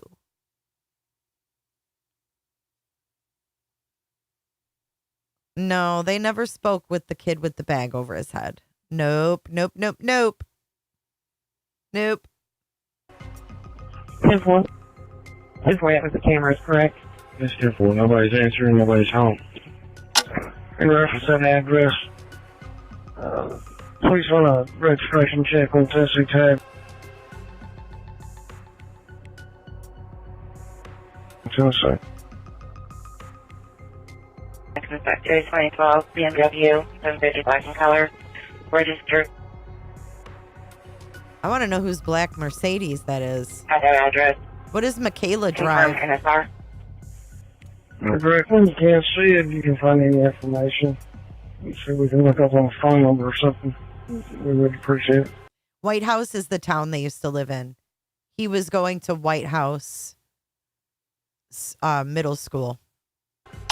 Command units that are at staff report. When you check a residence, please give me the numeric and unit numbers that have checked it and whether or not you made contact with anybody. Made contact with 1000 Killing Lane. He checked all of his cameras. Nothing was on. No answer at 102 or 103 Killing Lane. 105. Answer, hasn't seen it. Do you hear this guy out of breath? This officer's out of breath, and you got the nerve to come in here and call him a pig? I'm sorry. I can't believe the rudeness of people. I mean, he is out of breath looking for this kid. Yeah, I don't know. I don't know what she drives. Somebody drives a black BMW, though. Nothing on ring doorbell. 10-4, you're saying 102 is at 1002. Is that really Chris's girl? Oh. 1002, I'm sorry. Did you ask if he had any light purple hoodie? I don't have to answer no what She lives in Gallatin. Isn't that where Chris Proudfoot is from? Don't his parents live in Gallatin? And obviously he owns a light purple hoodie with homosexual info. Can I ask? Mom doesn't advise her. She called me. Yeah. They were at Dragon Square last night. Just bowling. Do you have a unit go there? Make sure that he hasn't returned there. 1015 had ring cameras, but didn't pick up anything. 517 Hendersonville is with me. 1000 contact, haven't seen anything either. Nothing on ring doorbell. 1012 Killing Lane through 20. All 1012 go through the entire. The lady at 1032 Kellen runs the neighborhood Facebook page, and she's updating it to request people to look in their crawl spaces and hidden areas. Hey, on at 1000 Killing Lane, did y'all happen to check the crawl space? I will have to check my list, but if it wasn't locked from the outside, it was checked. 1018 Stafford. They are reviewing their camera footage right now. 18 contact and the cameras checked. No, that's fine. 184, your low volume. They got cameras checked. It will 1018. And I'll be out at St. John Missionary, 1085. Resident at 1028 Keller Lane states that he just saw a kid with a black shirt, black shorts, had a phone in his hand coming across the construction.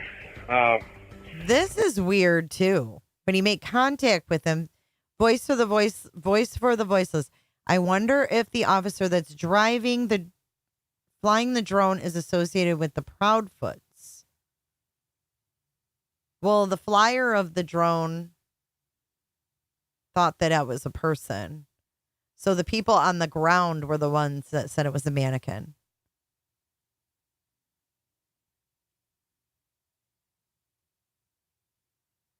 Do you get what I'm saying?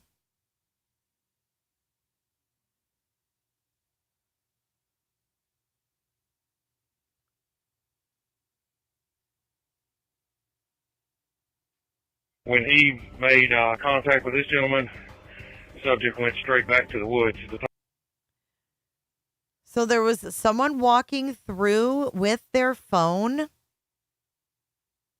And when they made contact with him in a black shirt, he ran up through the woods. Black shorts. Hold on. They got cameras checked. It will 1018. And I'll be out at St. John Missionary, 1085. Resident at 1028 Keller Lane states that he just saw a kid with a black shirt, black shorts, had a phone in his hand coming. You hear the guy in the background even? He's actually reiterating it in the background. Listen. States that he just saw a kid with a black shirt, black shorts, had a phone in his hand coming across the construction. When he made contact with this gentleman, the subject went straight back to the woods at the top of Kellen Lane. I just talked to him. He's the one helping. Thank you. 12 unit. I just talked to him. He's the one helping. That was also edited in. It had to be. Listen to that again. What is going on?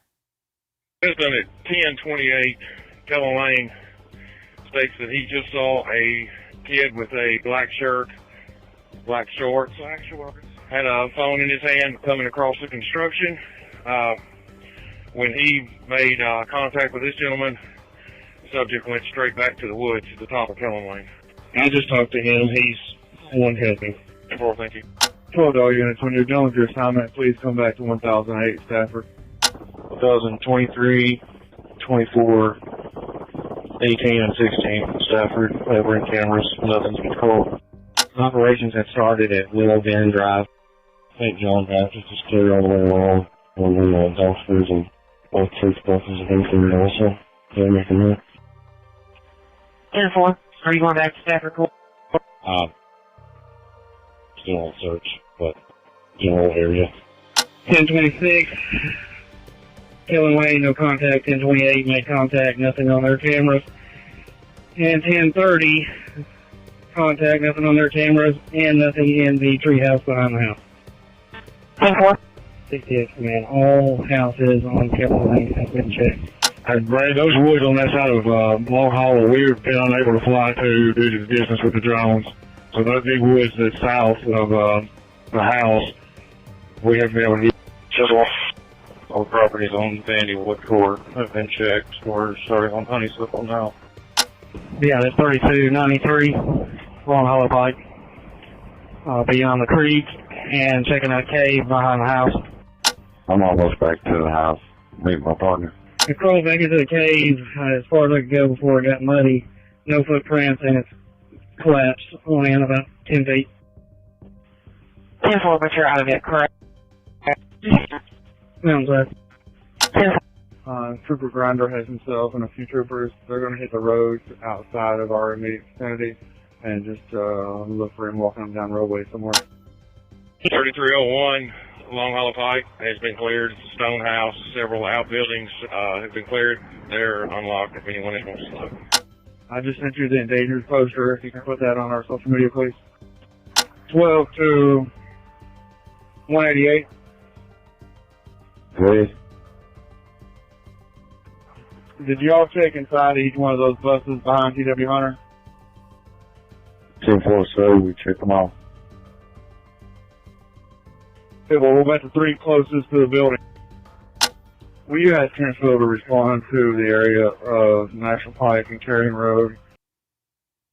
National, I don't know what that said. National Pike and something road, Terry. Listen again. Will you ask Transville to respond to the area of National Pike and Carrying Road? There's a juvenile in that area wearing black pants and a red t-shirt. I was shaking back and forth like he had autism. It was just reported to us. Outside of Long Hollow from Kellen Lane to Center Point has been checked.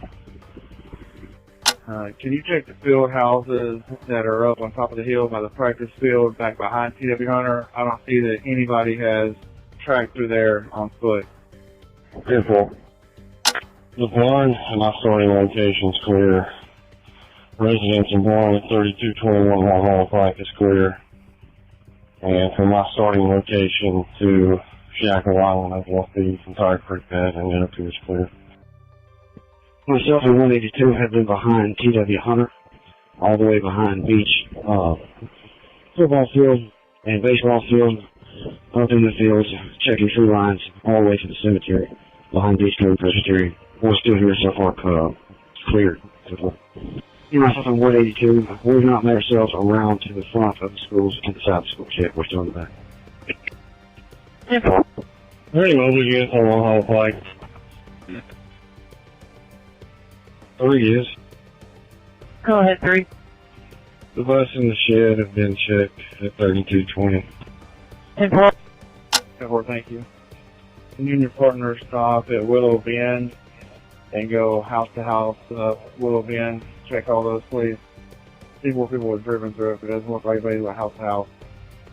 Yeah, well, Every else on Honeysuckle has been checked. People that answered the door have only seen the trash man this morning, nothing else. The people that answered the door have only seen the trash man this morning. Nothing else.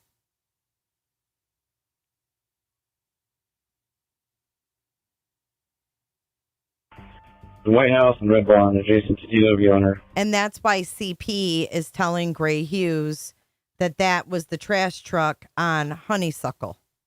2105 New Hope is clear. 3417 THP has joined in with myself and 517 on Wolf. Now we got Tennessee Highway Patrol joining in, which is like the state police. Gray Hughes is going to be hosed. He's going to be sitting there in court. He's going to be like, he's going to look stupider than he did when he got chased away by Beavis and Butthead's teacher. Okay, hold on. Let me play this. Two, in regards to the Nancy Grace interview, listen to what Chris Proudfoot says about him being home and not being home. I want you to spot the inconsistencies, and I really want to know who is telling the truth. Don't you want to know? Listen in. And Mr. Proudfoot, when did you leave town? Now listen specifically how he answers this question of Nancy Grace. When did he leave town? And then I want you to listen to his next statements, actually the next three statements. Early February. So you had been gone for days before he went missing, is that correct? Correct, ma'am. Had you visited home since you left? You said from when I initially left? Yes. Yes, ma'am. I came home February 26th, the morning I was told that he was missing. From the time that you left for the job in Memphis to February 26th, did you visit the home? Yes, ma'am. So he just said he left early February. Yeah, he to talks go out to of the both job. sides of his mouth. And Nancy Grace asked him if he had visited the home since leaving in early February. And he says, yes. Did anyone catch that? And then he said, well, Ellie won't let me tell you the exact dates. Why won't Ellie let you? Yeah, we talked about this weeks ago. Thank you for sending that, though. And check houses. The big holding pond has been cleared by Hendersonville Fire. They're going to rehab at Shackle Island for a bit, then go to the one over by the cemetery. Field house is behind the beach. Soccer field's been searched. We're going to head over to the side field house across the street from the fire hall. 106, 108, 110, 112, Willowbrook, all check, no contact with any homeowners. And none of these houses have crawl spaces. Beach football complex. Were you all still searching that area? Yes, sir. Made contact with a realtor at 114. Hasn't seen him, and all the rooms have been cleared. 116 made contact with that homeowner. He said he has seen that child walking in the neighborhood in past times, but not recently. The main field house next to the freshman annex. I thought that was interesting that there was a man on Honeysuckle that had seen Sebastian before, but not in recent times. All clear. It's got beach softball, beach football. It's the one next to the beachgoing church between it and. Could he not say when he came home because he wasn't allowed to be there per CPS? Maybe. After all, Nina did file that emergency order in mid-January. And the freshman annex is the main football complex. Another tip comes in at 4:15 p.m. Hold on. They were getting tips by 8:30 in the morning. That is weird. Me and Marshall was back here in the back of the cemetery back here. No contact with anyone, and his truck is not here either. So I think the lady's here trying to get in her driveway and your car's headed. Did you hear that? Randomly? Listen. Listen what's released in here. Listen. The first annex is the main football complex. Right here. Me and Marshall's back here in the back of the cemetery back here. No contact with anyone, and his truck is not here either. So No contact with anyone, and his truck is not here either. Who? Who is not having contact with anyone, and whose truck is not there either? Can't be Seth, because, right? Seth was there at 8 o'clock or whatever. So at 12:11, who were they not able to reach and whose truck wasn't there? Who do we know in this case that has a truck? Seth and Proudfoot. We know Proudfoot wasn't even home at 12:11.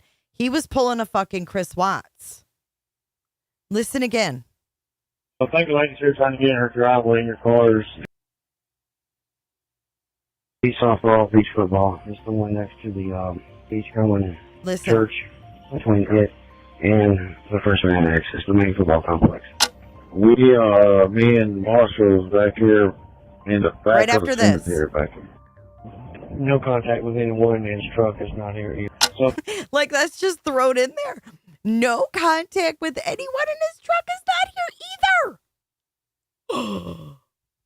Like, what the fuck is this? And everybody's like, what the fuck is this? Like, it's thrown in there. It makes no sense in the context before or after it. Okay, so listen. There's no context to it. It's just, you know what it is? It was flung in there. Flung. Right, but I think they're talking about him. And if you're him, you're going to know it if you hear this.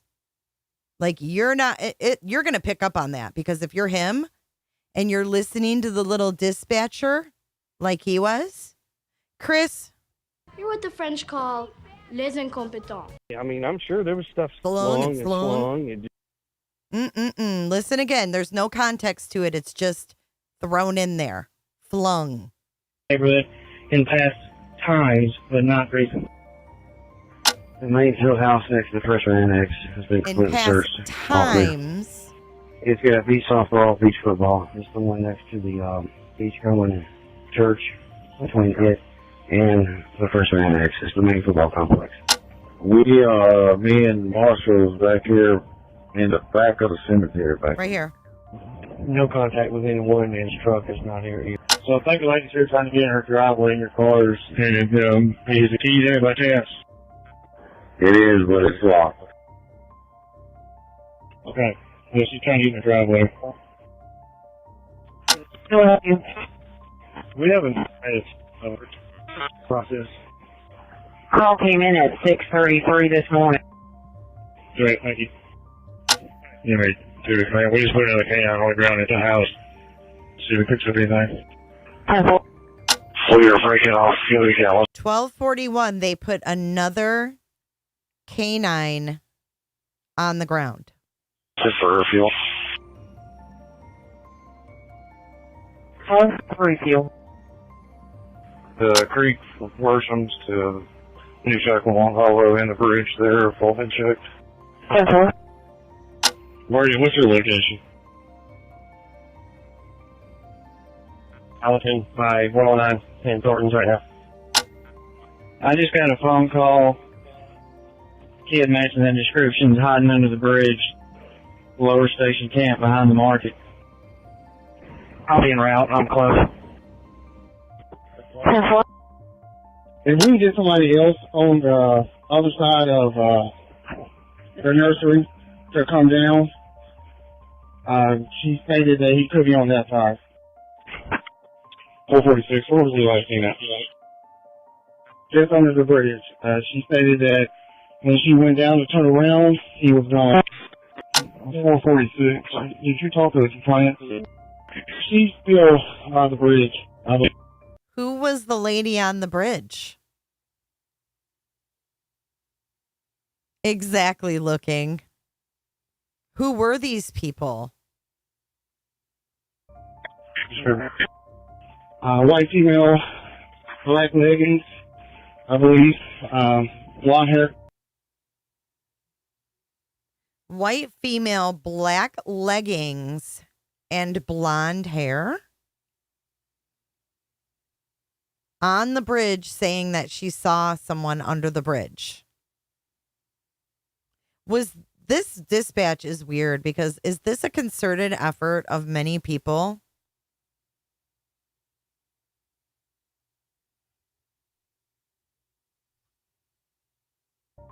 To 447, 446. You seen any tracks that way? I'm taking Creek Clover. See any track? 446 to 447. Hold your location, please. I'm on foot now. 10-4. I know they've got the dog up there. The helicopter's coming back to you. 158 Upper Station. The residents say the ETA, approximately 5 minutes ago, somebody walked through that gate right below you. There's somebody in black. Yeah. There's a deputy at 158. I saw somebody in black on the tree line. I don't know if it's one of our guys. Wait, what? This is later in the afternoon now. 4:20? Blonde hair. To Oh my God, 447, Terry, 446. Terry, You seen any tracks that way? I'm taking Creek Clover. See any track? 446 to 447. Hold your location, please. I'm on foot now. 10-4. I know they've got the dog up there. The helicopter's coming back to you. 158 Upper Station. The residents say the ETA, approximately 5 minutes ago, somebody walked through that gate right below you. There's somebody in black. Yeah. There's a deputy at 158. I saw somebody in black on the tree line. I don't know if it's one of our guys. Yeah, there's two law enforcement guys walking back here along the tree line. Let's go through there. 12 to 24. How long have they lived in that house? A year. Where were we at before? Cambridge Farms, Gal. 449 Remington in Cambridge Farms. White male, gray t-shirt, white pants. They didn't get to see his face, kind of shaggy blonde hair. White male, gray t-shirt, white pants. They didn't get to see his face, kind of shaggy blonde hair. We'll be out at lower. Is that from the Roadhouse? Purple.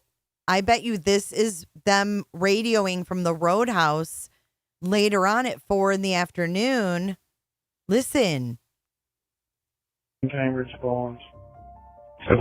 Listen. White male, gray t-shirt, white pants. Gray t-shirt, white pants.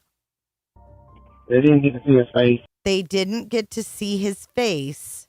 Kind of shaggy blonde hair. Kind of shaggy blonde hair. That's just my opinion.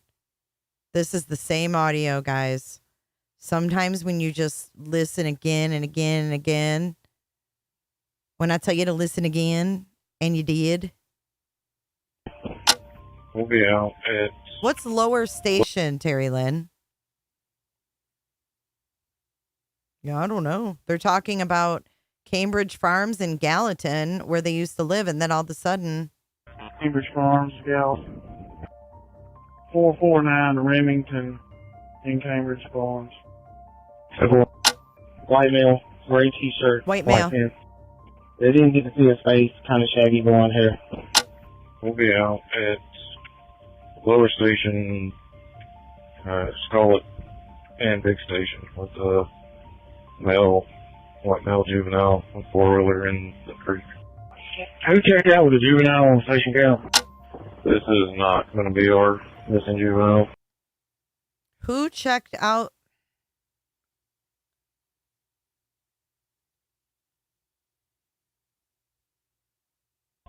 Lower station, Scarlet and Big. Scarlet. I don't know if this is right, but lower station and big station. Station with a male, white male juvenile, Male juvenile a four-wheeler in the creek. on a four-wheeler in the creek. Lower station Camp Road.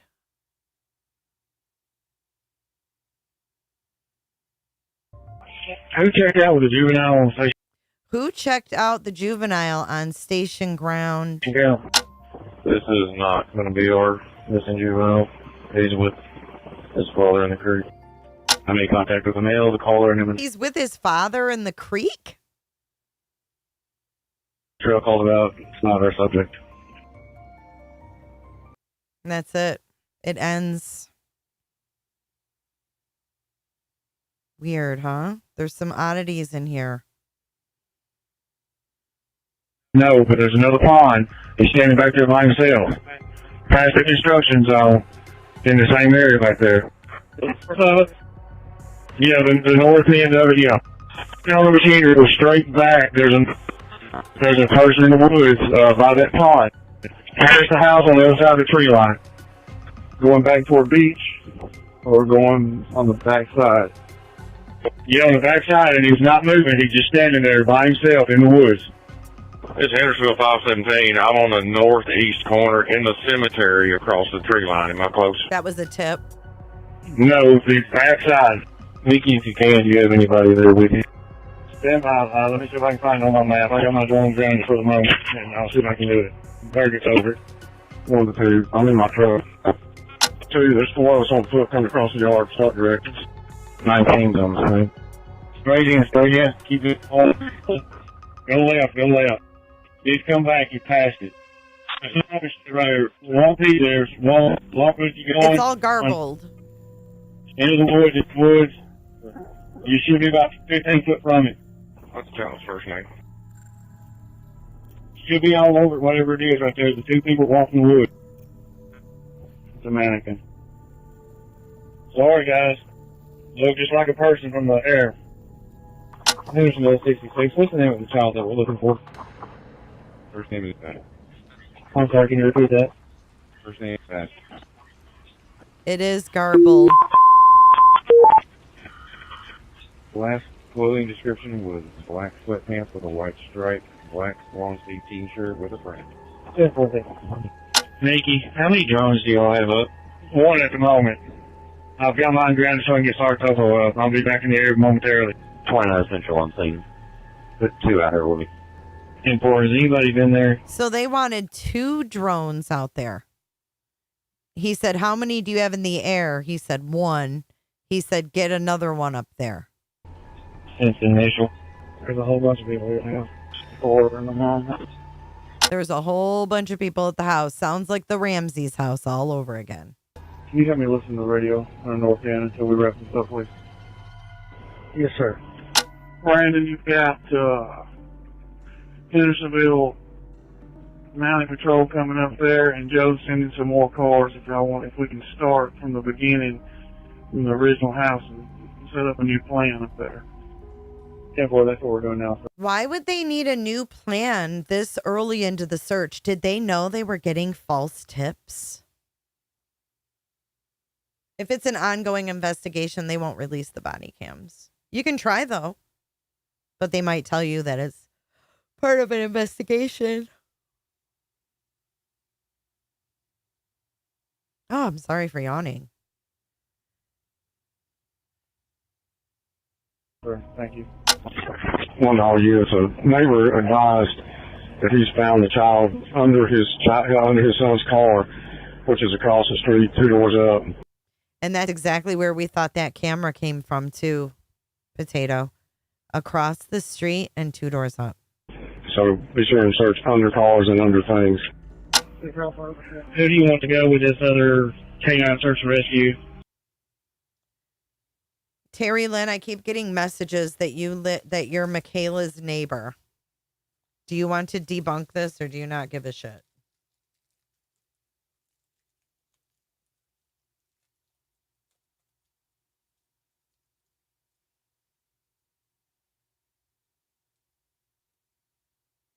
Yeah, is that, I mean, they sound kind of Like, let's get back to the original house and set up a new plan. I mean, we're only not too long into the search. And some more cars if y'all want. If we can start from the beginning, from the original house, and set up a new plan up there. 10-4, that's what we're doing now, sir. Thank you. $1 US. A neighbor advised that he's found the child under his son's car, which is across the street, I 2 bet doors he up. was too, Meg. So be sure and search under cars and under things. Who do you want to go with this other canine search and rescue? I just talked to the GC, the construction back here. He's going to start getting the word out to all his crews that are out here working. Everybody, 4 to 1,000, so we can get a game plan and reconvene. Oh, Target, can you put a drone right over top of this trash can, this dumpster, see if there's anything in it? 188. Van 184 is going to send you a picture. You send out a code red for 1,008 staff. Code red was sent out at 07:45 this morning. 2-4. We will send that in good. Can we retry that, please? 10-4, will do. 188. Oh my God, do not send me your Can you send the license. 1,008, I don't please? want that. I just can't believe what people are saying. Any units are going to be assisting Well, that's, with I asked you if you wanted 1,008. to, Please come hold to on, I asked you if you wanted to debunk it because I feel like everybody keeps keeps bringing up Michaela and they're like poking. 1,008 staff report. Excuse Now, me. please. So Start at the stupid. beginning of Kelly Lane 1000. We're going to work our way north of Kelly Lane. That's fine. I'll get these 2 houses right here, and we'll take the right side. The white Ford truck, that's the Hendersonville officer's house that's with me. No, that house hasn't been checked. The next house up from it, you'll see the white Ford in the driveway. We will get a neighborhood Facebook page. Post was made. 1023 check. No motion on camera. What's up, Barry? Unit on Stafford. We've had an additional caller call in that was in the net stating she saw someone that made with a description on Hogan's branch. Male with sandy blonde hair with a bag wrapped around his head. She also stated he had on a reflective jacket approximately 2 hours ago. 30 command. 139 World End has a camera, but nobody's answering the door. So let's just stop that right there. So you mean to tell me that you see a kid with a bag over his head? What's up, Shay? I am not showing your license. I'm not even going to look at that. Oh, yeah, for sure, Meg. I know you're not. I'm just saying people keep bringing her up, and I'm just sick of hearing her name. Her name.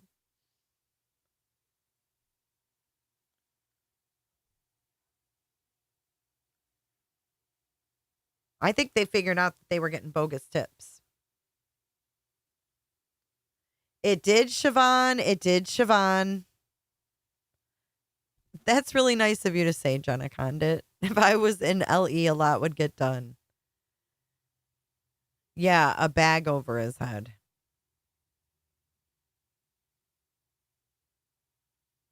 I don't have the link to that video right offhand.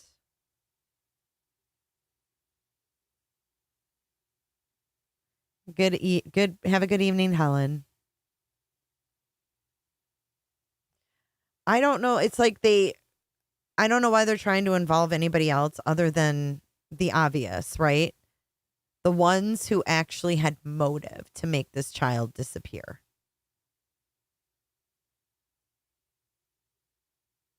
Absolutely, Robbie. I agree. I just think it's ridiculous. Oh, excuse me. Flower bed. And he puts that bucket real close to the house and right next to a water line. And not one time did he puncture the water line. Hear this?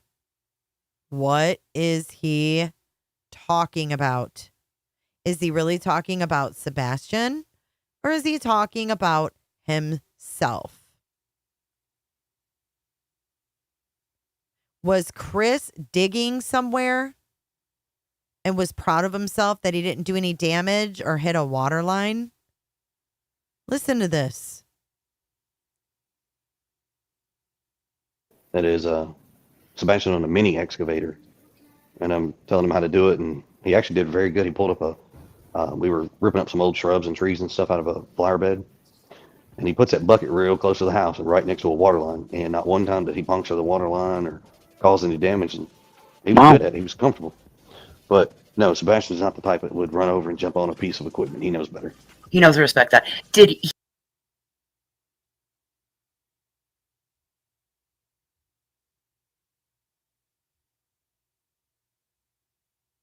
Thank you, Siobhan. Next to a water line, and not one time did he puncture the water line or cause any damage, and he was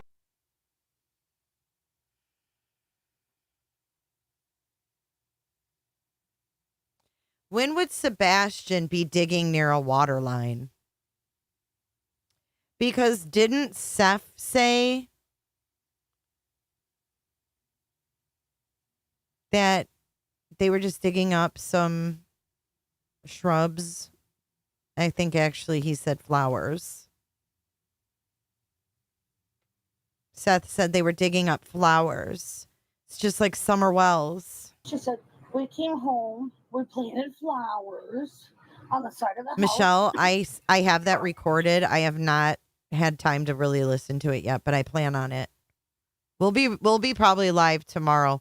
It's 1111 viewers in here. Everybody make a wish. I wish. Don't tell anybody because it'll ruin it. I made a wish. I have to listen to that. I do have a video. Heather went on some rando panel last night. It was really interesting. but then the donk shoots across that back area.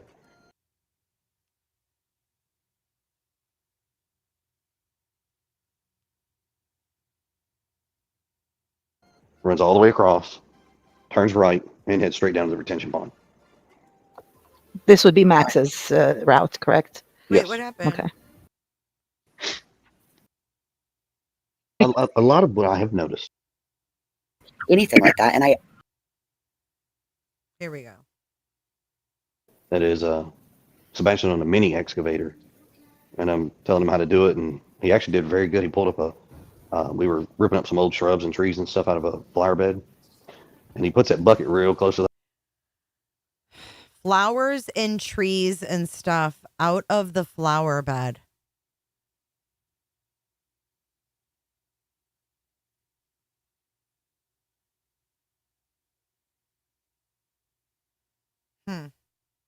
There could have been. It's just weird. house and right next to a water line. Everything and not he one time did he puncture the says water bothers line or me. cause any damage, and he was good at it. He was comfortable. But no, Sebastian's not the type that would run over and jump on a piece of equipment. He knows better. He knows to respect that. Did he maybe like construction workers? Did he make friends with? Did he like construction workers? Did he make friends with? Well, I guess that, I don't know. That's silly. Okay, never mind. No, understand something. There's no silly question. See, what they're doing is they're feeding him narratives, and they're trying to get him to bite instead of asking him open-ended questions. They're throwing narratives at him like, oh, could it have been he was friends with the construction workers? Hell, yeah, maybe. All they're doing is giving more ideas, more narratives, instead of taking one question that you had that was good and then playing off that question and digging deeper into that. Shane Culkin, happy Memorial Day, my honey, my sweetie, my man Shane. It is so good to see you. We hit 100K, Shaney. That means you have to come on a live stream with me.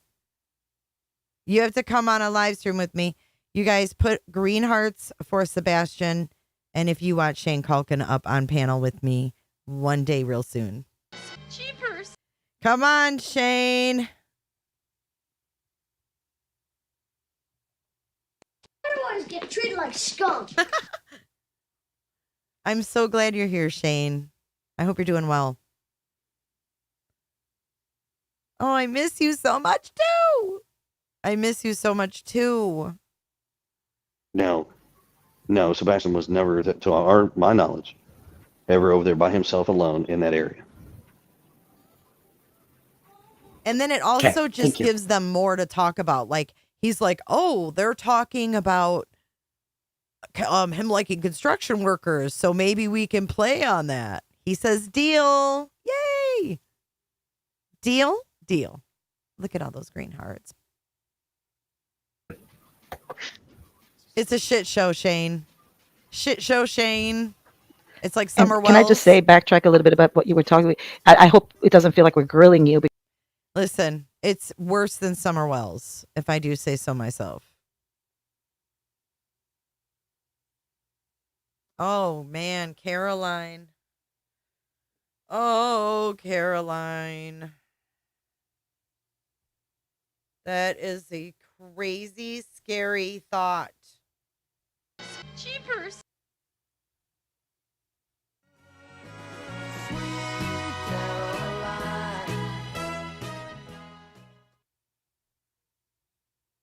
Yeah, exactly. And kind of making Sebastian the one that would, become like, oh, I'm fixated on these concerns. I don't know. Mama Bear, thank you for being here for a month. Thank you so much. Look at that Poochie. Adorable. If Sebastian jumped out his window, what would he step on? Y'all, check the water. Where are the water lines? See, that's why they won't let people at their house. That's why they won't let Jules at their house. Right. Exactly, Susie. Exactly, Susie. Katie said in the interview where she's rocking, okay?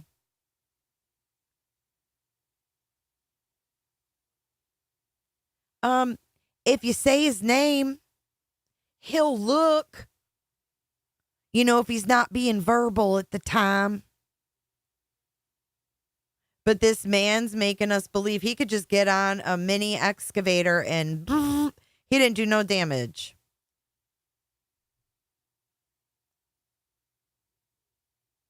It means we love you, Shane. It's like the green M&Ms, Shane. Think of it that way. Because I think this is what it should be like. We're focusing on where can we focus our attention on finding Sebastian, right? I hope that's okay. So we're not like I'm overstepping or anything like that. Then I apologize. That's the last thing I want to do. Yeah.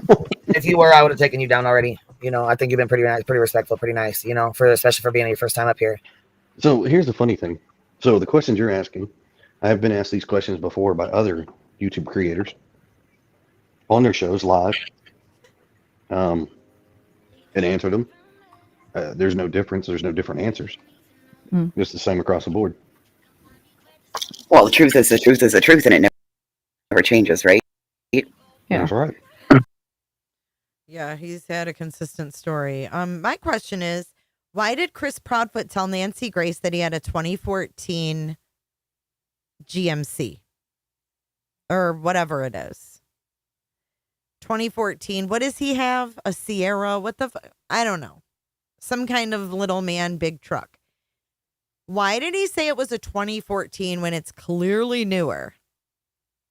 Does someone in his family have a 2014? Because why would he tell? Or no. He forgot. He thinks it's a 2014. He told Nancy Grace he couldn't remember at first. Isn't that weird? And these are the facts we know. And I like to go to the facts and look at that. And that's the only way, if we're going to be able to help in any way, finding is to get to the bottom of the facts. Mm-hmm. And there is some information I cannot release. Of course. Period. What? There's some information I can't release. We've asked. No, you haven't. Like they're lining up. He did not say 2021, I don't think. He thinks 2021. Is that what he said? Oh, that's right. I think, wait, let me check something. Was it a vehicle registered to his name that was a 2014 that was on his, I think that's what it is. Hold on, I'm going to double check.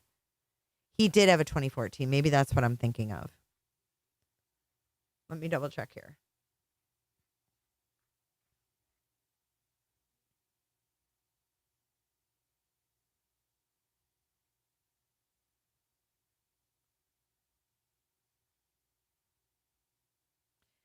Yes, right here.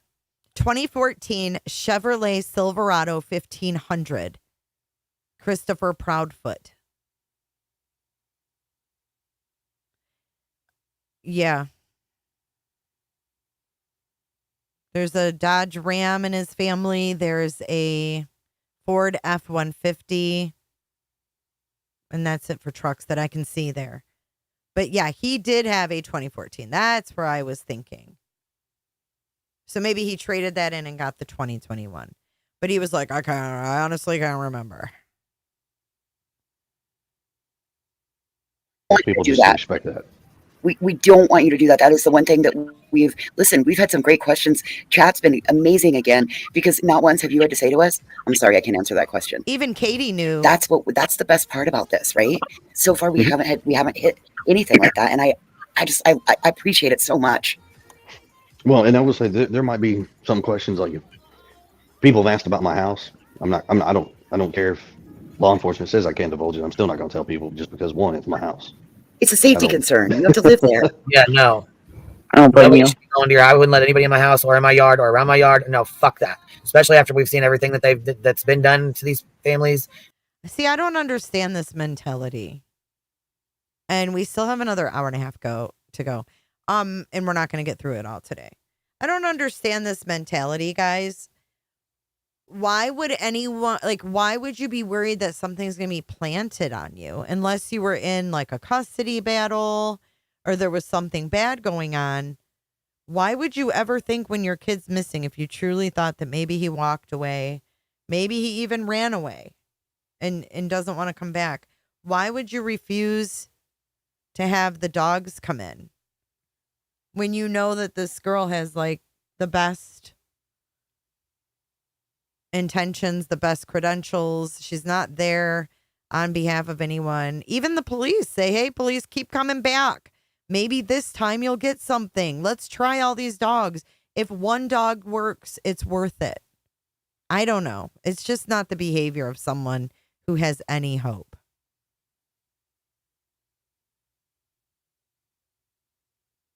No, absolutely not. Yeah, they could try to plant something or do anything. I mean, you don't know what they could do. Keep the people away from your house. Absolutely not.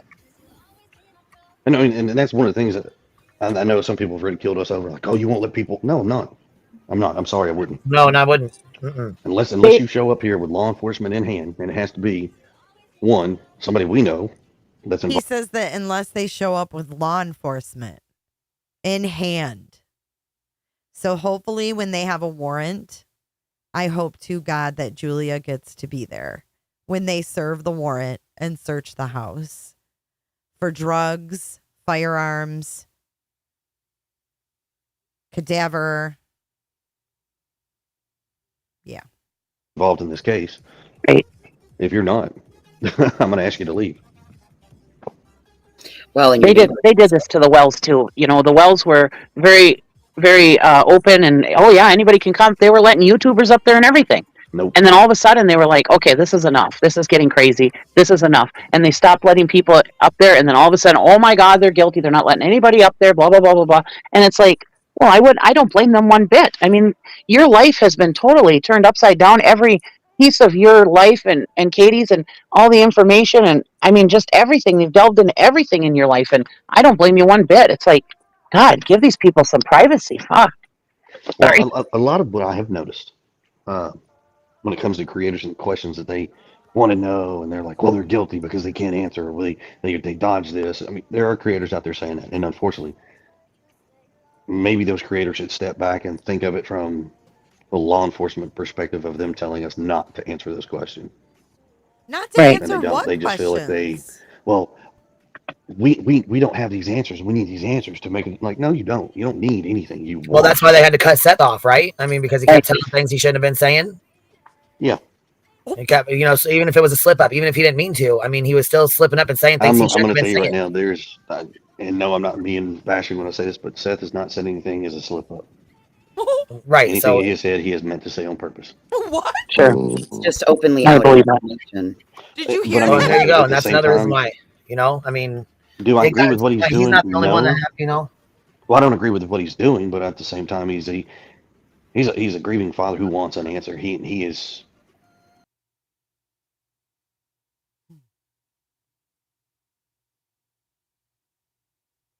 He said, hold on, my chair, I put it down on accident. He said everything Seth says is on purpose. 100%. He says Seth makes no slip ups. He says what he wants to say. Coming in hot, just like the fajita.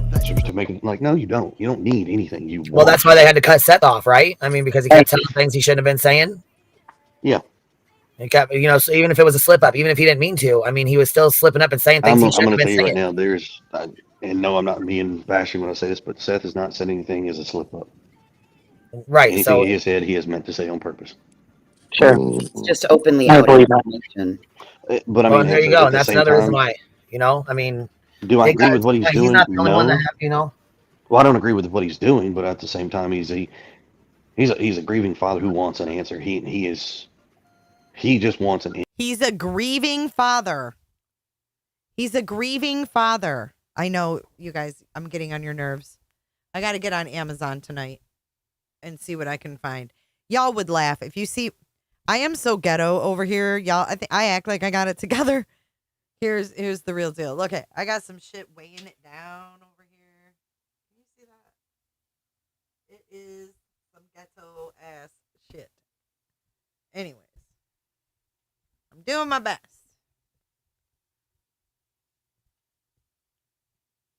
It's so weird, isn't it? Answer. He's a grieving However, father. any which way he can get an answer, he wants an answer. Right. That's where he's at.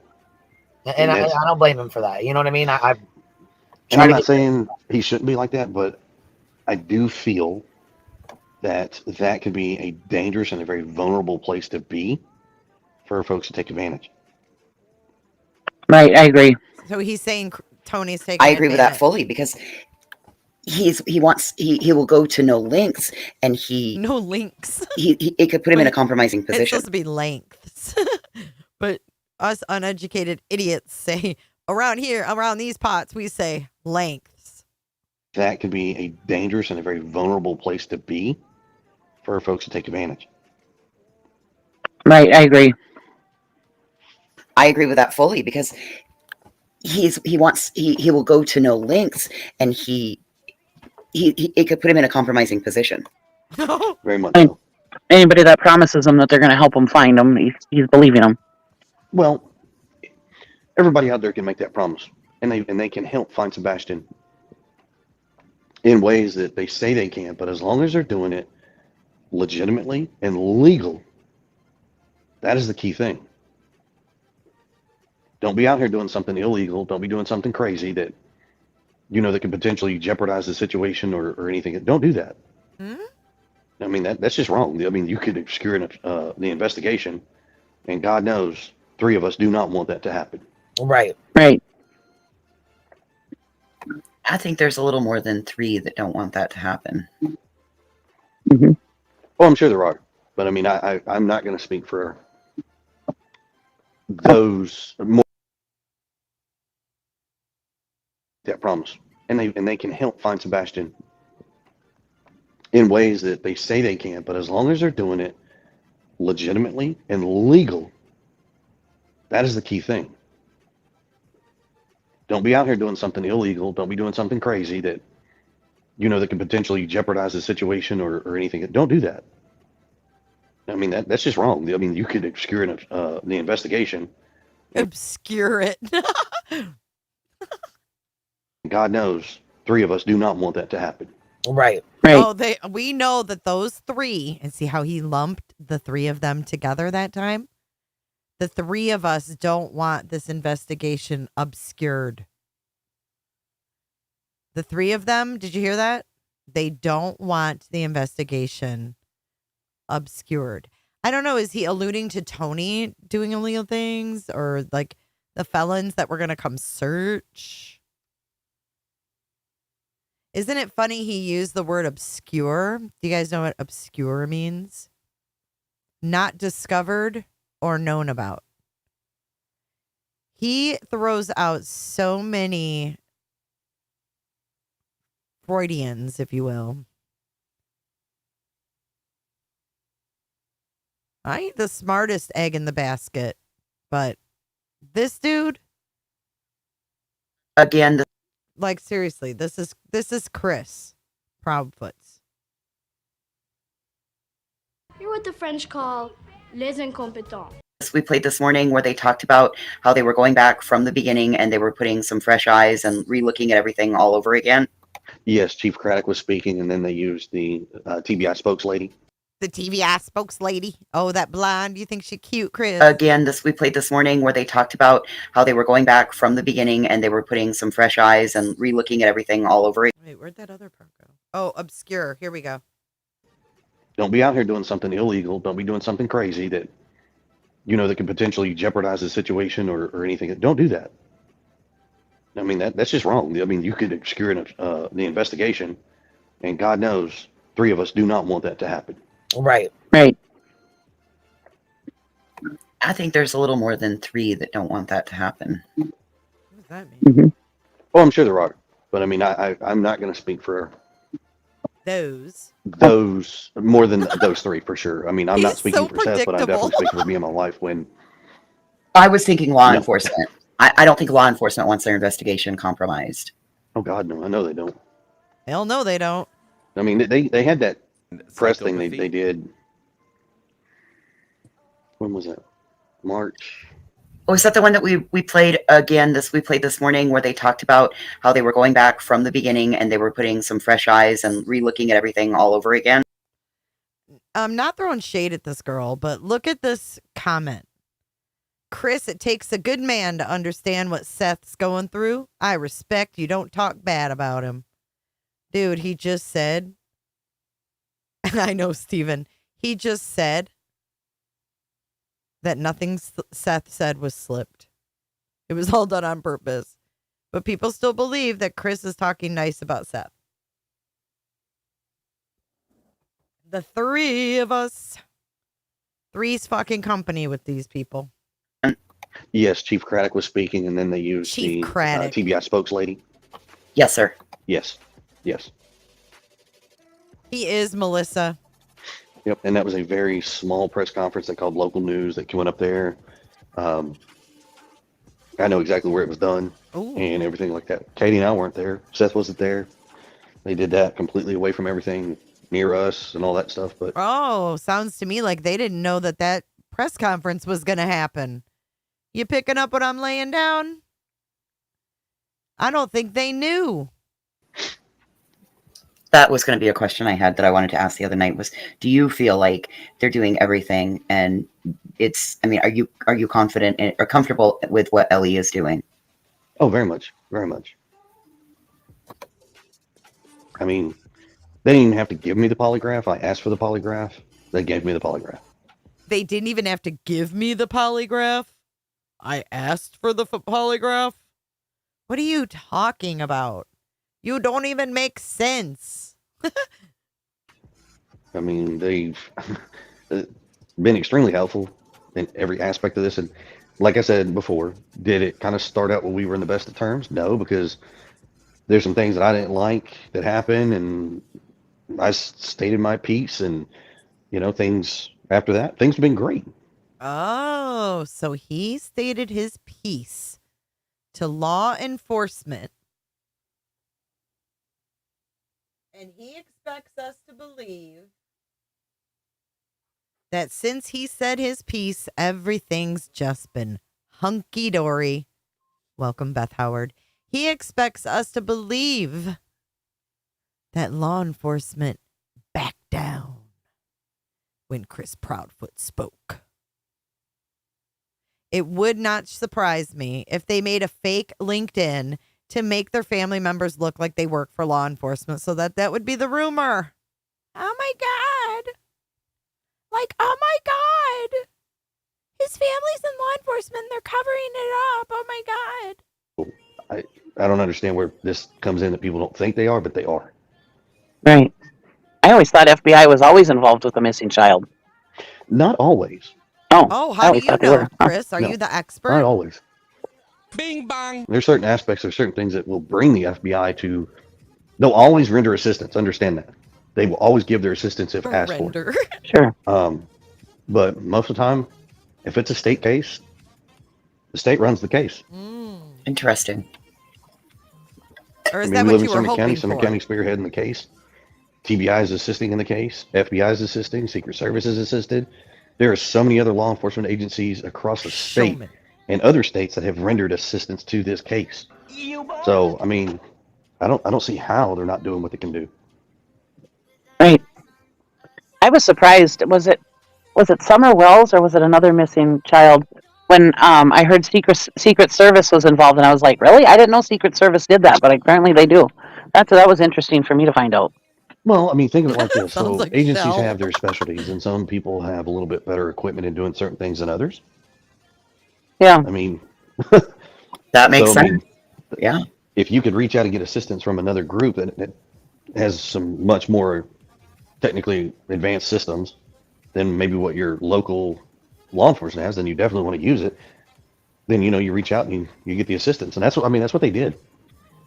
That's what they've done. I mean, That's good. I figured they did, but, some people don't understand all that stuff, Well, It does. there's some folks involved, creator-wise, that know this. They're just choosing not to accept it. They feel, there can be something else done. Well, cool. If so, then let's have it. What else can be done? Jules can come to your house, Chris. That's what can be done. The dogs, Jules' dogs that haven't been there yet.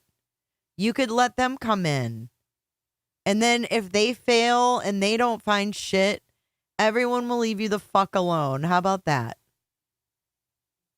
Trying to cause more drama is all it is. Just trying to ask more questions to cause more drama.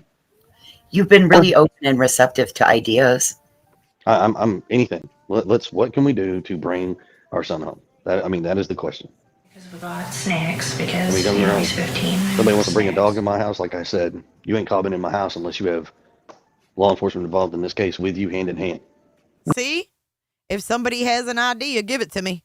But then you give it to him and he says, you ain't coming without cops. Dude, you don't think this makes you look guilty as fuck? I don't blame you for that.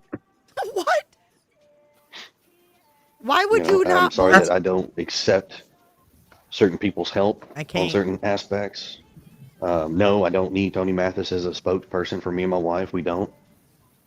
Hell no. I mean, he's working with Seth. That's his thing. Go that route. But we don't need you. It's nothing personal. We just don't need you. Did you set It's that dangerous up? because of people's motivations, isn't it? You don't know what motivates them. And you're doing the right thing. I wouldn't let anybody in my house either if I were you, unless it's with law enforcement. When it comes to PR, we don't need a spokesperson. Mm. I mean, if we did, don't take this the wrong way, but first thing we would do is we talk to law enforcement, say, hey, we're going to get a spokesperson, and we tell them who it's going to be, and then we'll go from that point. 9 to 1, we're going to use a lawyer, a law firm. We're not using. I'm sorry, it's nothing. It's no personal attack on anybody who is a PR person. Do you have a lawyer already, Chris? I know TBI actually called him and said he's refusing because she is legit. No. But one, if your job is not being a PIO or a PAO, PIO, or a lawyer how about that has how about specializes a PISSANT? in this, no offense, I don't need your assistance. Because to me, it's just too many possible liabilities involved. I'm good. I appreciate it, but no thank you. Yep. No, I don't blame you one bit. Like I said, I mean, you start bringing in these. He's such a prick. I appreciate it, but no thank you. Come on. This riffraff and stuff. And like I said, they could be like. Riffraff? And there was riffraff in that audio. Like trying to plant. That lady said riffraff. things or trying to, yeah, and they could screw everything up so that no justice would come for Sebastian. And yeah, I don't blame you one bit. I'm happy that you're smart enough to do that, because boy, this could be a whole other mess. Because the Wells, I don't think that they were quite smart enough, and they allowed some of these YouTubers in their lives way too far into their lives, and it just ended up being a whole jumbled up mess for them. I mean, I'm not saying that the Wells were perfect parents or anything, but I really honestly don't believe they did anything to Summer, and my opinion. And yeah, people just wreaked havoc on their life, boy, just terrible. Well, I mean, first and foremost, there is not one single solitary perfect parent in this world other than the man upstairs himself, who we all call our father. That's the only perfect one. Other than that, ain't nobody perfect. Thanks, exactly. Neil. You know, letting these people in,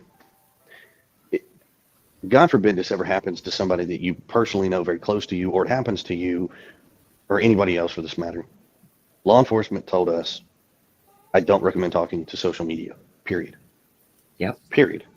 And the reason why is because they will find a way to twist and turn and make this into something that it's But not. you did it make anyway. It ugly. But you did it anyway.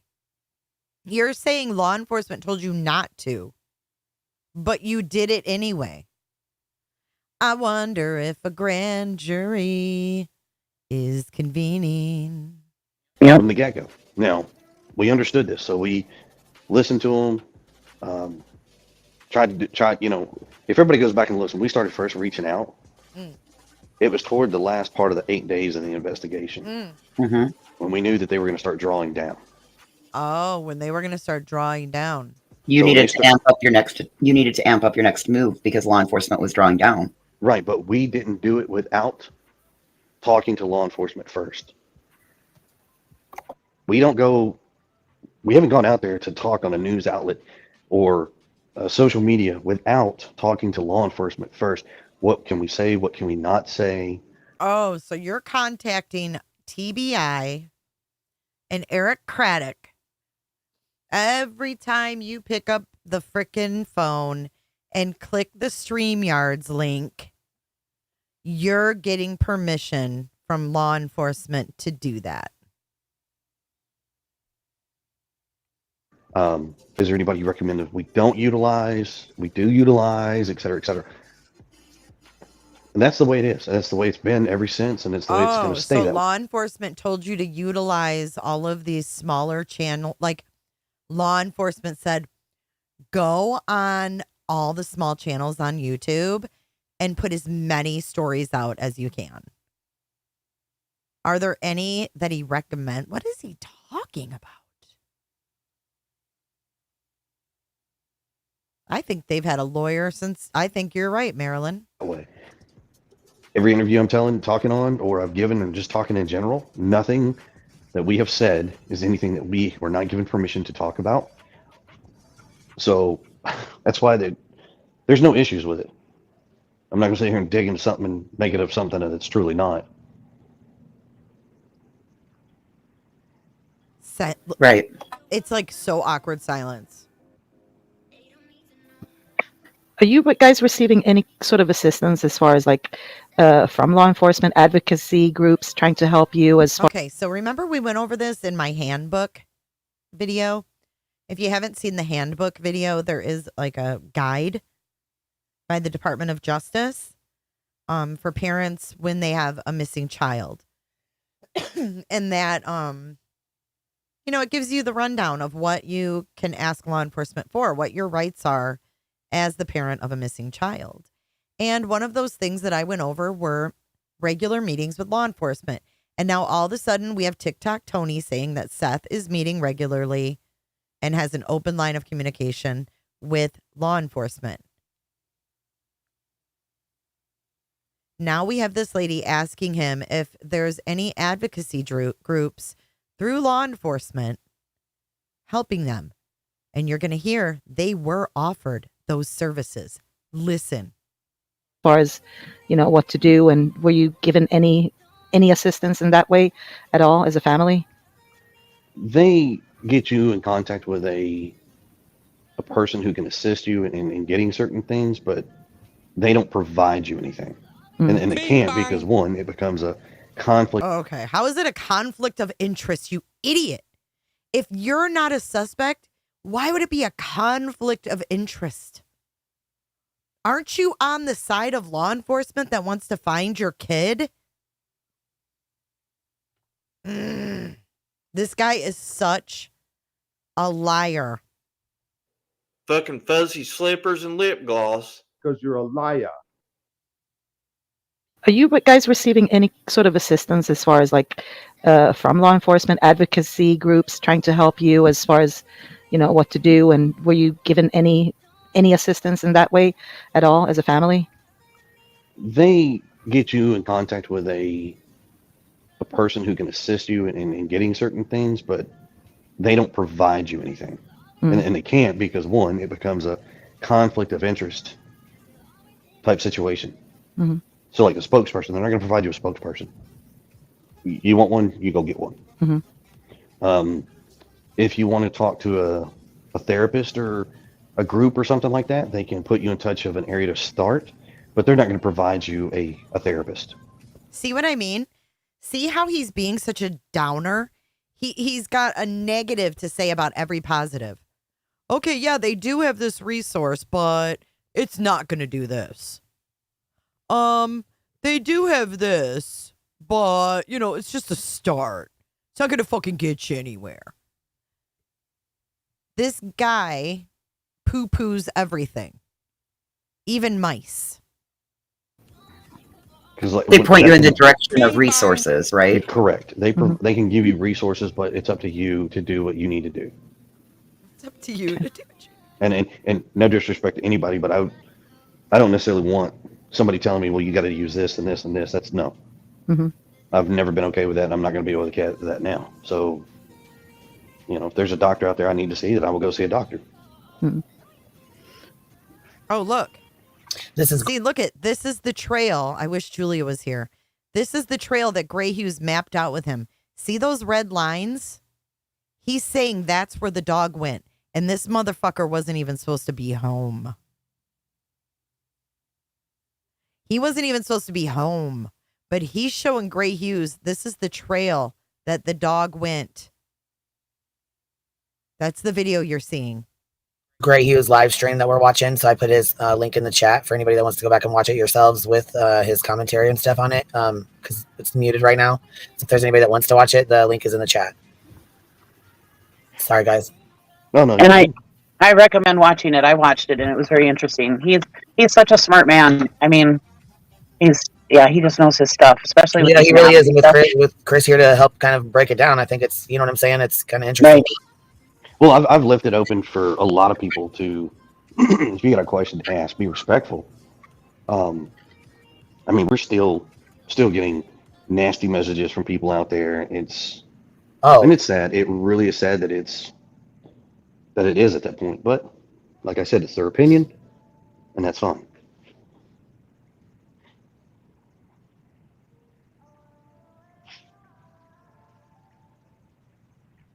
Once again, Chris, you guys are getting a lot of support in the chat. I've seen several comments roll by talking about how very sincere and kind you are. So I know that, contrary to popular belief, I wanted you to know that people see, like, they're seeing you and they're hearing you. They're really open and receptive to all the information and everything you're giving. So you just ruined your reputation, Chris. Way to go. You're not the asshole that everybody thought you were. Oh, no. All they gotta do is go play that audio tape, you know? No, he'll tell you he's an asshole. Just give it a second. No, like, legitimately, like, I will be honest with you. Like, I'm a very brash, direct person, and I don't really care. But, you know, if you're respectful, I'll be respectful, but you're going to get an answer. It may not be the answer you want, but I'm going to give it to you. Sure.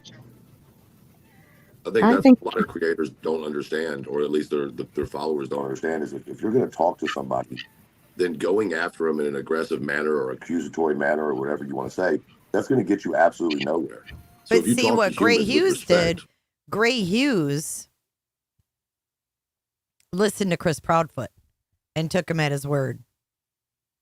Like I've seen a lot of the panels the last few days have, you know, that's going to get you somewhere. Not all this screaming and theatrics and all the other shit.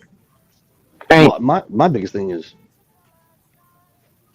if you're gonna, when you do your shows, there's a difference in opinions and facts. There's a difference in if you want to analyze this word over. All right, so let's launch some music for this special segment of our show. This is Chris Proudfoot schooling us on how to YouTube. Here we go.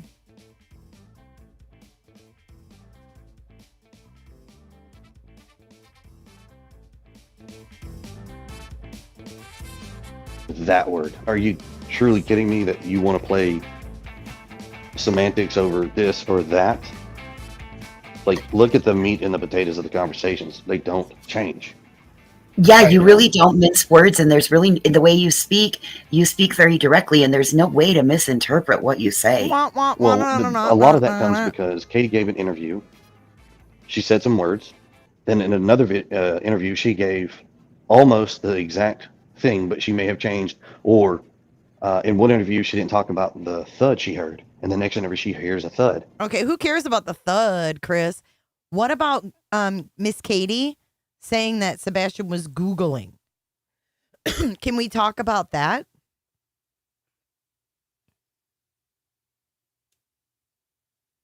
Can we talk about Sebastian's Googling and not Katie's thud? She'll get thudded enough. Okay. Well, people don't understand that maybe we didn't have the permission to give that information at the time. Right. Once again, everything we give. People don't take that stuff into consideration, though. They're just like, oh my God, she didn't say that, so she's a liar. Yeah, and she's guilty. Oh my God, you know. It's ridiculous. It fucking gets real old real quick. Yeah. But you also don't feel like they're entitled to information that they're not entitled to have. They're not entitled to that information. You guys are not supposed to be giving stuff out, but they're not entitled to that information even if you are. Well, the funniest one, I call it funny just because it's for me, but like me and Katie had a 3-hour phone conversation. 3 hours. Is that normal? Is that, oh my God. I know. Oh my God, I got so tired of that. Well, I mean, here's the thing. However I long talk to my wife is my business. It really doesn't matter to anybody else. Right. If your significant other goes out of town and works and you don't get to see them, what do? You have a conversation. Ew. You know, sometimes we will sit on the phone. Ew. I just got a creeper vibe. When you're away from your spouse, what do you do for a long period of time? Ew. Were they having phone sex? Stop it. Stop it right now. Roro causing Pawpaw. I mean, that's Roro? Who was Roro? I don't know. I don't talk to my wife as my business. It really doesn't matter to anybody else. No. Right. If your significant other goes out of town and works and you don't get to see them, what do? You have a conversation. You know, sometimes we will sit on the phone and watch a show together. Yep. Oh my God, what kind of show? What kind of show? Flung. Oh my God. These nuts. He is, Teresa. Creeper fucking meter is off the charts. On the phone. She'll have it on her TV. I have it on my TV. We're watching it. Yep. It's just, it's a thing. Don't take this the wrong way, but we're also prior military. We know the difference in long distance relationship, true long distance relationship. Ew. Right. Mm-hmm. Not my husband's 50 miles down the street and I can't spend the night with him. You know, no. Right. Like all the way deployed across the country, all the way deployed across the planet. Yeah. Yeah. Oh yeah. What I don't like is how they goat you into certain conversation. And I think that's not fair, because they have a motivation to get you to say something or get you to talk about something that they're trying, but they're not very successful. Well, and then I have to say you've been very composed as opposed to how I would have been. If I learned somebody, recorded me on a conversation, that would have been like, I probably would have reacted a little bit stronger than you. So all kudos to you for that. Talk Well, about here's the Terry thing. Lynn. Any of these conversations that they have that's recorded, I don't care because you can release them. There's nothing in there that law enforcement doesn't already know, or I haven't been cleared to give the information about. I mean, No, I hear that. That's not the problem. The problem is they talk to you in a certain way when you talk to that person, right? Oh, yeah, I understand. You're completely right. And then they turn a 360 and then they say, well, that was wrong. And he did this to me. And he did, you know what I mean? So it becomes like they create this drama around it that's not necessary. Wait, wouldn't they create a 180 and say the opposite? 360. Now we got another 3. And Chris said he had life 360. Because she's sitting there agreeing with you over the phone, but then she turns it around for her audience to look like something else, right? And I think that's where all this chaoticness comes from, is that motivation to do that. I would have much more respect for a lot of these creators if they actually stuck to them being themselves, not fake. And there's a lot of them out there that... I'll tell you what, Chris, I'm not one of them. I'm not fake at all. I know you ain't talking about me. I'm just up here eating rubbish. Guys, I'm eating junk and watching rubbish. You better come out and stop me. They'll have their show and they'll do their thing. They'll talk smack or let everybody else do it. And then you go on their show and it's like, oh, hey, how are you doing? Yeah, it's been super nice, blah, blah, blah. You're being very helpful. And then the next day they turn around and start running you right back through the mud. Like, pork. Like Smiley did to y'all? Yeah. She ain't the only one. There's many of them out there. But that shows motive in what they're doing. That they're not out to help Sebastian. That's just creating something out of nothing, right? They're trying to create something out of nothing. It's fattening their pocketbooks is exactly what it's doing. So I hate to do this. Is there any way, and I'm so detailed oriented and I'm sorry, and you can say no. Is there any way we can talk about that garbage truck that comes in the middle of the night? Is that something that's been overtalked? You guys, ladies, yes. Let's talk about the garbage truck, AKA Rukus video. Okay. And I'm going to pull up the Rukus video because you guys are going to see how full of shite this dude is.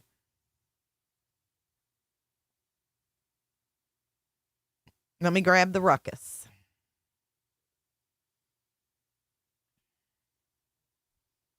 You are going to be like, oh my God, he expects us to believe this ish.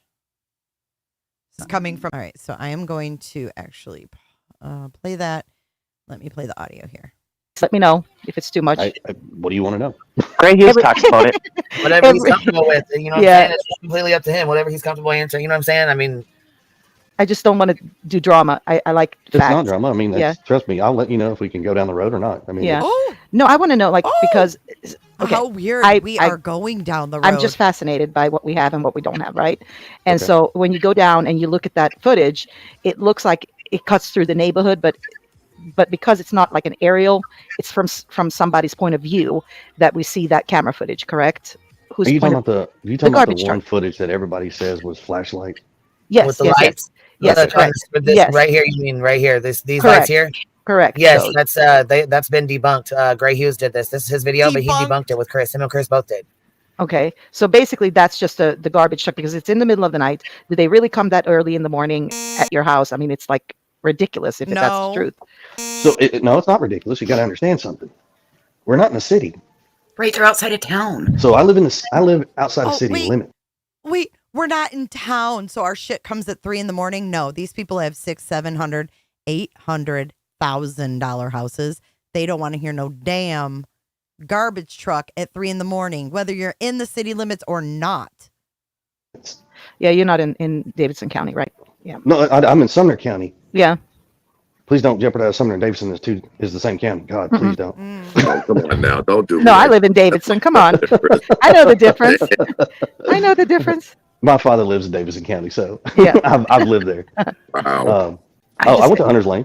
I ain't scared to say it. You went to Hunter's Lane? Yes, sir. I'm not gonna start my jokes. You can keep going. Oh, I know where you're going. That's good.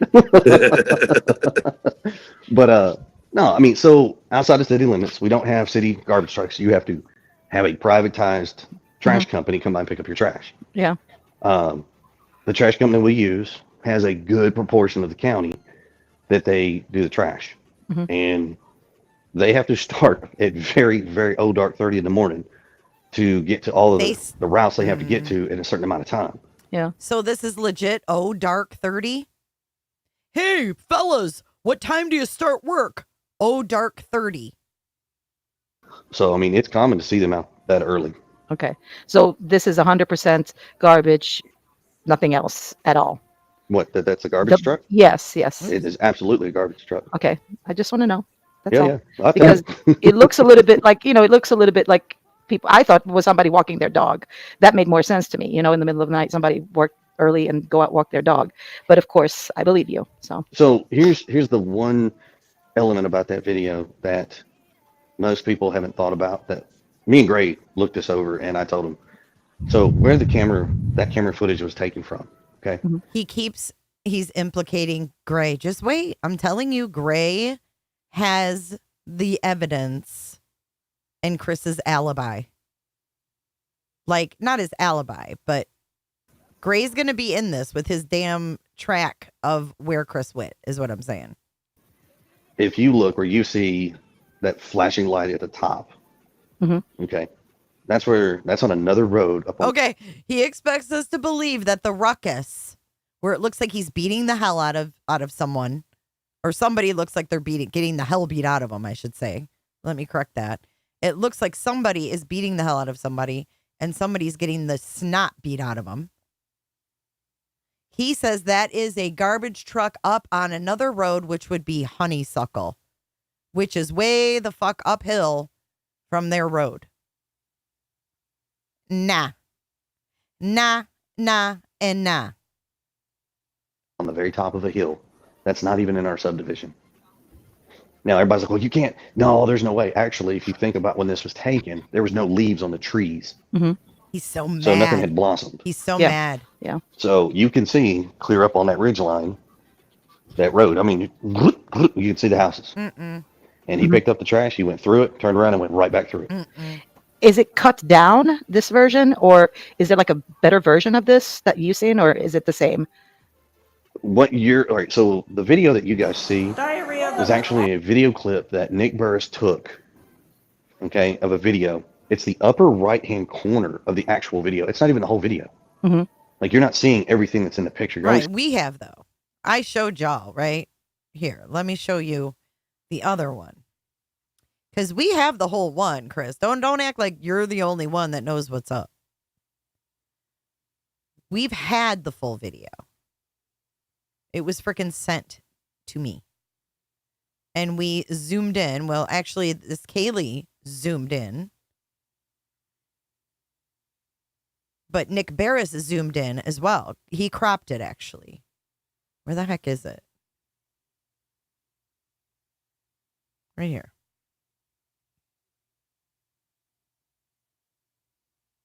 All right, here we go. This is my original video.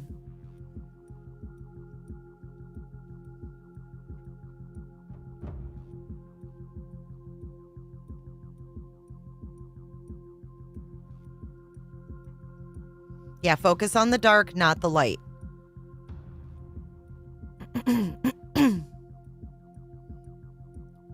Just look at the silhouettes of the people, or what looks like people moving about. It looks like there's a ruckus going on.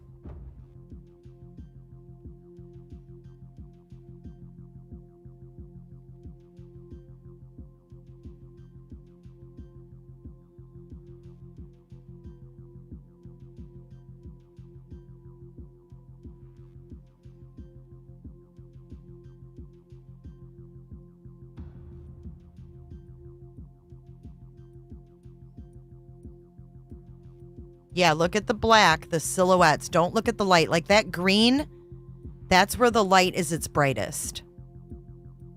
That's where the light... Okay, I'm going to pause it here for a second. What I see here, the green is a super bright light. Okay, that's just how the imagery picked up. It's just a bright light. The white around it is the glare of the bright lights. You see another green up here. That would be another light where it's really bright. Okay, it's weird that they come up green, but they do. I see 3 images, 3 people. And I actually see on the left-hand side, I see what looks like someone with a bun or a ponytail or something. Then in the middle, I see what looks to be someone crouching down and then their arm reaching out, grabbing a third person who looks to be wearing a black shirt.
Yeah, it looks like a woman on the left to me, like ponytail or... Yeah, the question is, who is it?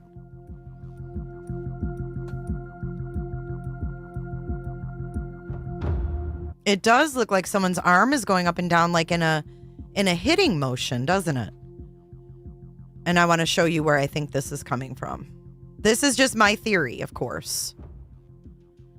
Okay, All right, so if we go up Stafford Court, this is the Proudfoot's Road. I'm actually going to skip this part. So this is the whole video right here. So it's taken from that corner of the house, but remember how I showed you that angle? Way up there in the corner, you can see their house in the distance, and he never thought that you could see that. Well, then Nick Barris got it, and he trimmed. Nick Barris cropped these trucks out of it. Got those out of the way, the trucks and the boat. And then it's just this little section. Okay. I don't think the flashlights are really anything. I think what they're focused in on and honed in on is that little section up there that is circled. Wherever it's being filmed from, don't you think? Okay, so now, I mean, if this is what I've theorized it is, then let's take another look at the video.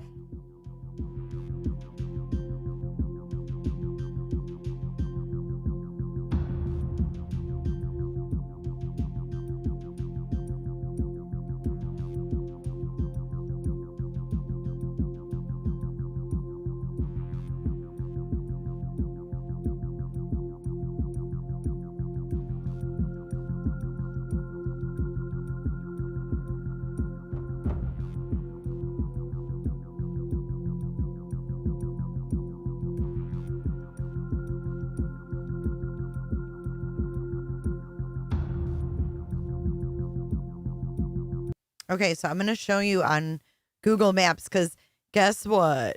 Gray Hughes ain't the only one that can do a fucking Google map. Try it sometime. It's really not that difficult. Okay, so we're going to put the address in. I'm going to show you exactly where that is taken from. So we're going to take our little Google guy. We're going to go down here right on the corner of Kellen Lane. Hold on. Whoops.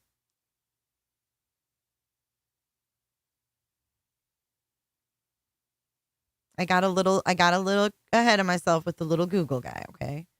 So here's the house. Okay, those trucks right here in this boat. So I think it could be this house or it could be two different videos blended together.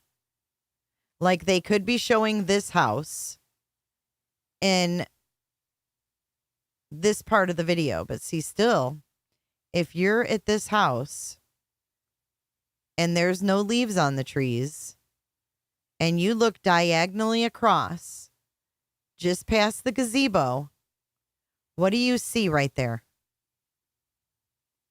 What do you freaking see right through there? Right there. I'm going to circle it. I'm going to circle it because some people still don't see it. All right, so check this out. So if you're looking directly from there, you're going to see right through here, right? And there's sunrooms right there. So is that like two different views, you know what I'm saying? In one. If that makes sense. And I'll show you what I mean. If we go back here and we go up here and we look at the neighbor, the one actually that said that Sebastian was underneath his son's. Thank you so much, Justin. 1 month. Whoop, whoop. He says, keep up the good work. Don't worry about naysayers. Dude, we got each other's back. We won't stop until this kid is found. So it could be from here. I'll play this now. Thank you so much, Justin, for your support. You know what I've really liked, Justin, and I'm sure you'll agree with me, is that unlike Summer Wells, all of the creators have come together for this one. I think that is so freaking cool because, God, Summer Wells, it got so fucking ugly. And I just think that, you know, people are sharing content and not striking and being cool with one another because we all care about Sebastian. And maybe we all learned from Summer what was really important. You know what I mean? All I know is I'm glad you're here. Thanks so much for your support. So could they have meshed? And it's very far away when we watch it the first time, right? And there's no leaves on the trees, right? Could we be looking? They could have several clips too, Michelle. She said I should clarify with Kaylee. She says on her video that it's 10:13 Kellen. See, she's thinking that it's looking towards the sunroom as well. I just think there might be a lot of different clips. I don't think they just have one view, if you know what I'm saying, from the top of their driveway. Aw, majestic. Because here we're standing in the road. If we were to go all the way back there, we would be looking across here, across this way. Do you get what I'm saying? Just hear me out. I mean, it could be a few different options, you know, but I can't get into their driveway. I can't. Nothing's certain. This is the only. That's let me pause this. I just have to say, this is all purely speculation, in my opinion only. Okay, none of this is for sure. We're literally just looking at different places that the footage could come from. It could be Kellen. It could be 1018 or whatever it is. And it could be the 1001 or it could be all three. But it obviously is showing something important for him to say that's a garbage truck because it's clearly not a garbage truck. And that's the old Jay. I'm going to shut up now. But if we were up their driveway, you'd be able to see right across the yard from their camera across the yard. It would be a clear open view of their garage. The only people that know where that video is from are the TBI probably. And the people in it. Watch again. And the people in it. And like I said, I know they're not lined up perfectly. Exactly, Justin. Look how far away that is.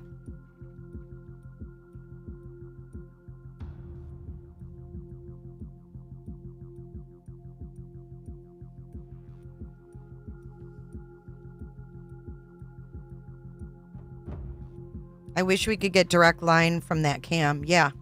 I mean, that's pretty far away. When it's zoomed in a lot. So this is what it looks like. from that cam.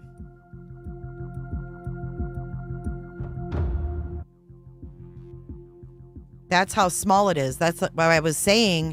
What we're looking at zoomed in is actually up here.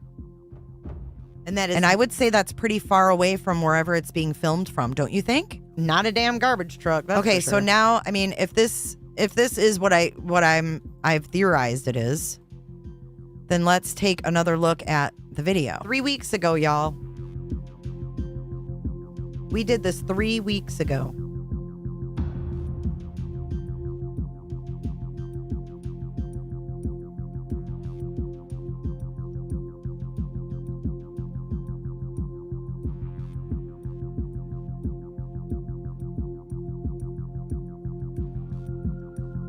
No, maybe they want to make Chris think it's a garbage. I mean, first of all, why would Chris tell people it's a garbage truck when clearly LE told Nick Barris, I can't tell you what that is. He thinks, and Gray Hughes is so gullible. Hashtag gullible Gray.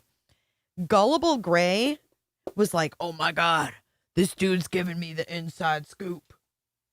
It's a fucking garbage truck, and I'm going to have the inside scoop, and I can finally stick it to that J is for justice.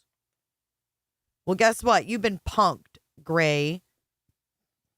It's not the inside scoop. They're just letting Chris Proudfoot bury himself. Bury. Garbage trucks have blinking ass lights.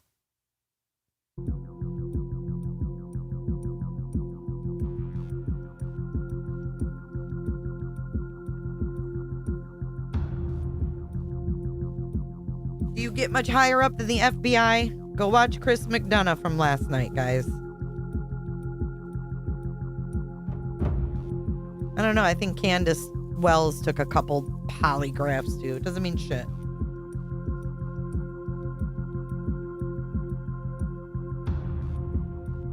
Doesn't mean shit.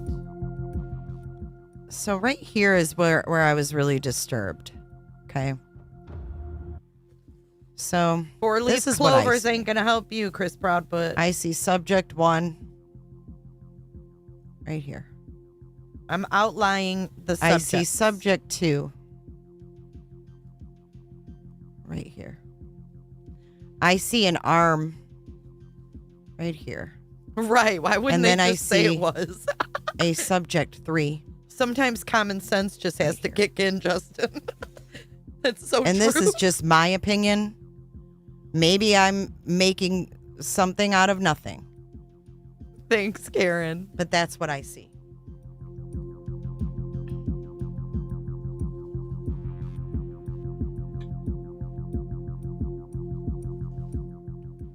I'm going to play it a little bit slower this time. I know it moves and jerks around a lot, but this is the best we've got, guys. All right, here you go. Pay attention to the black figures. They don't have waste management, though.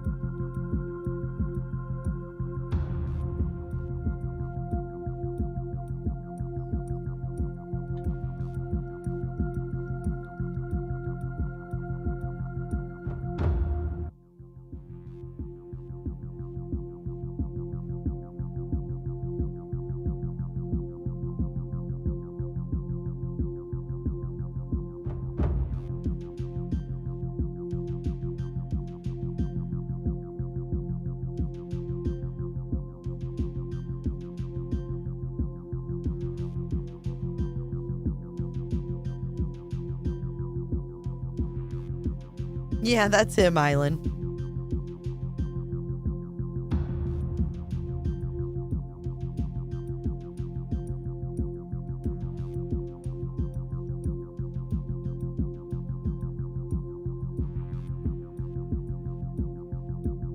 Let's do a poll really quick.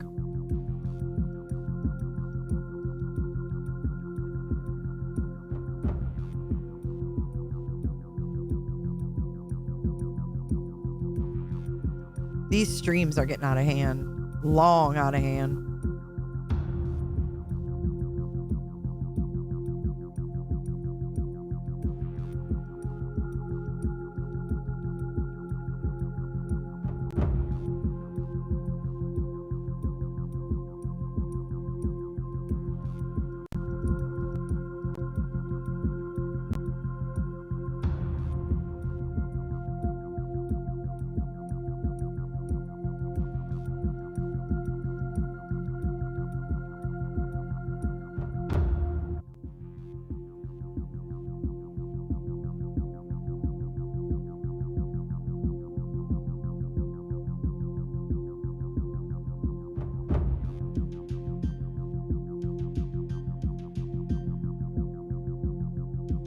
Okay, get your votes in.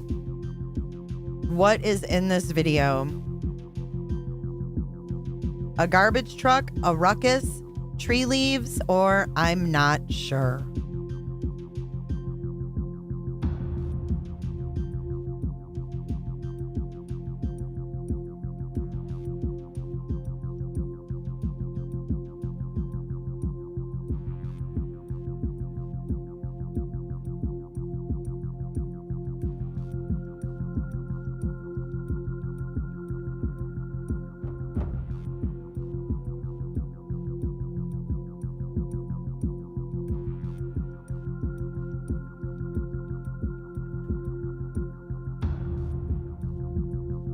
Aw, thanks, Lisa Rose.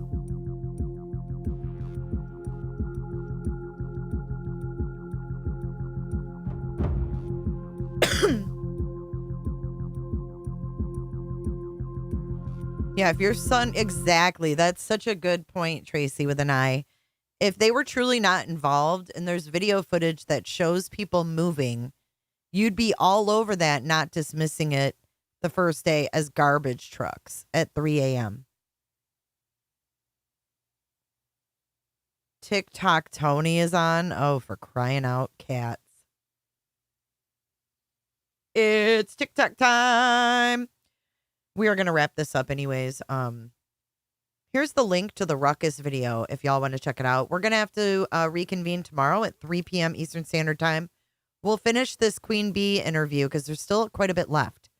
And it is very interesting.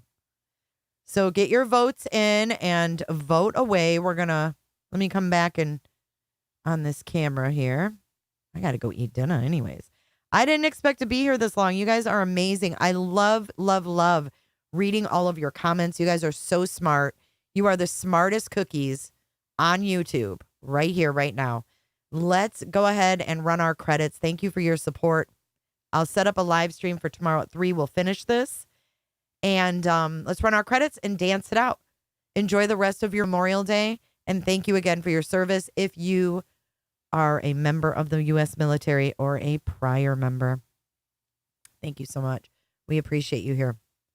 Let's do this.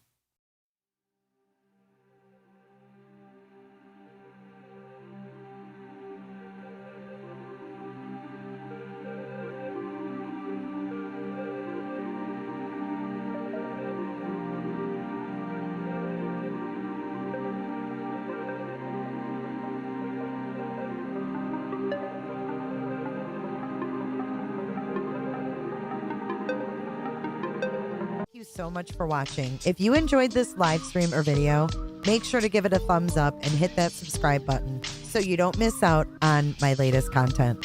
Want to take it a step further?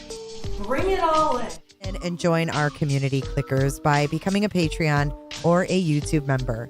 You'll get exclusive access to our Discord server, special channel perks, and much more. Until then, I'll see you in the next one. Click, click, click, click, click, click, click. It's real easy, man.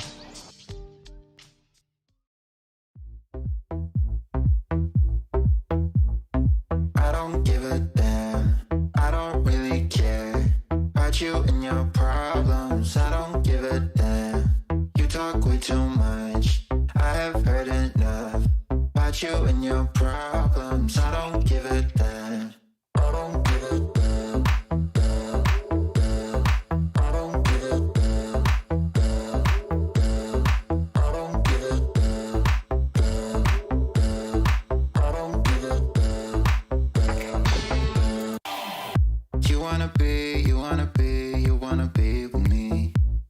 wanna feel something real, but I'm feeling differently.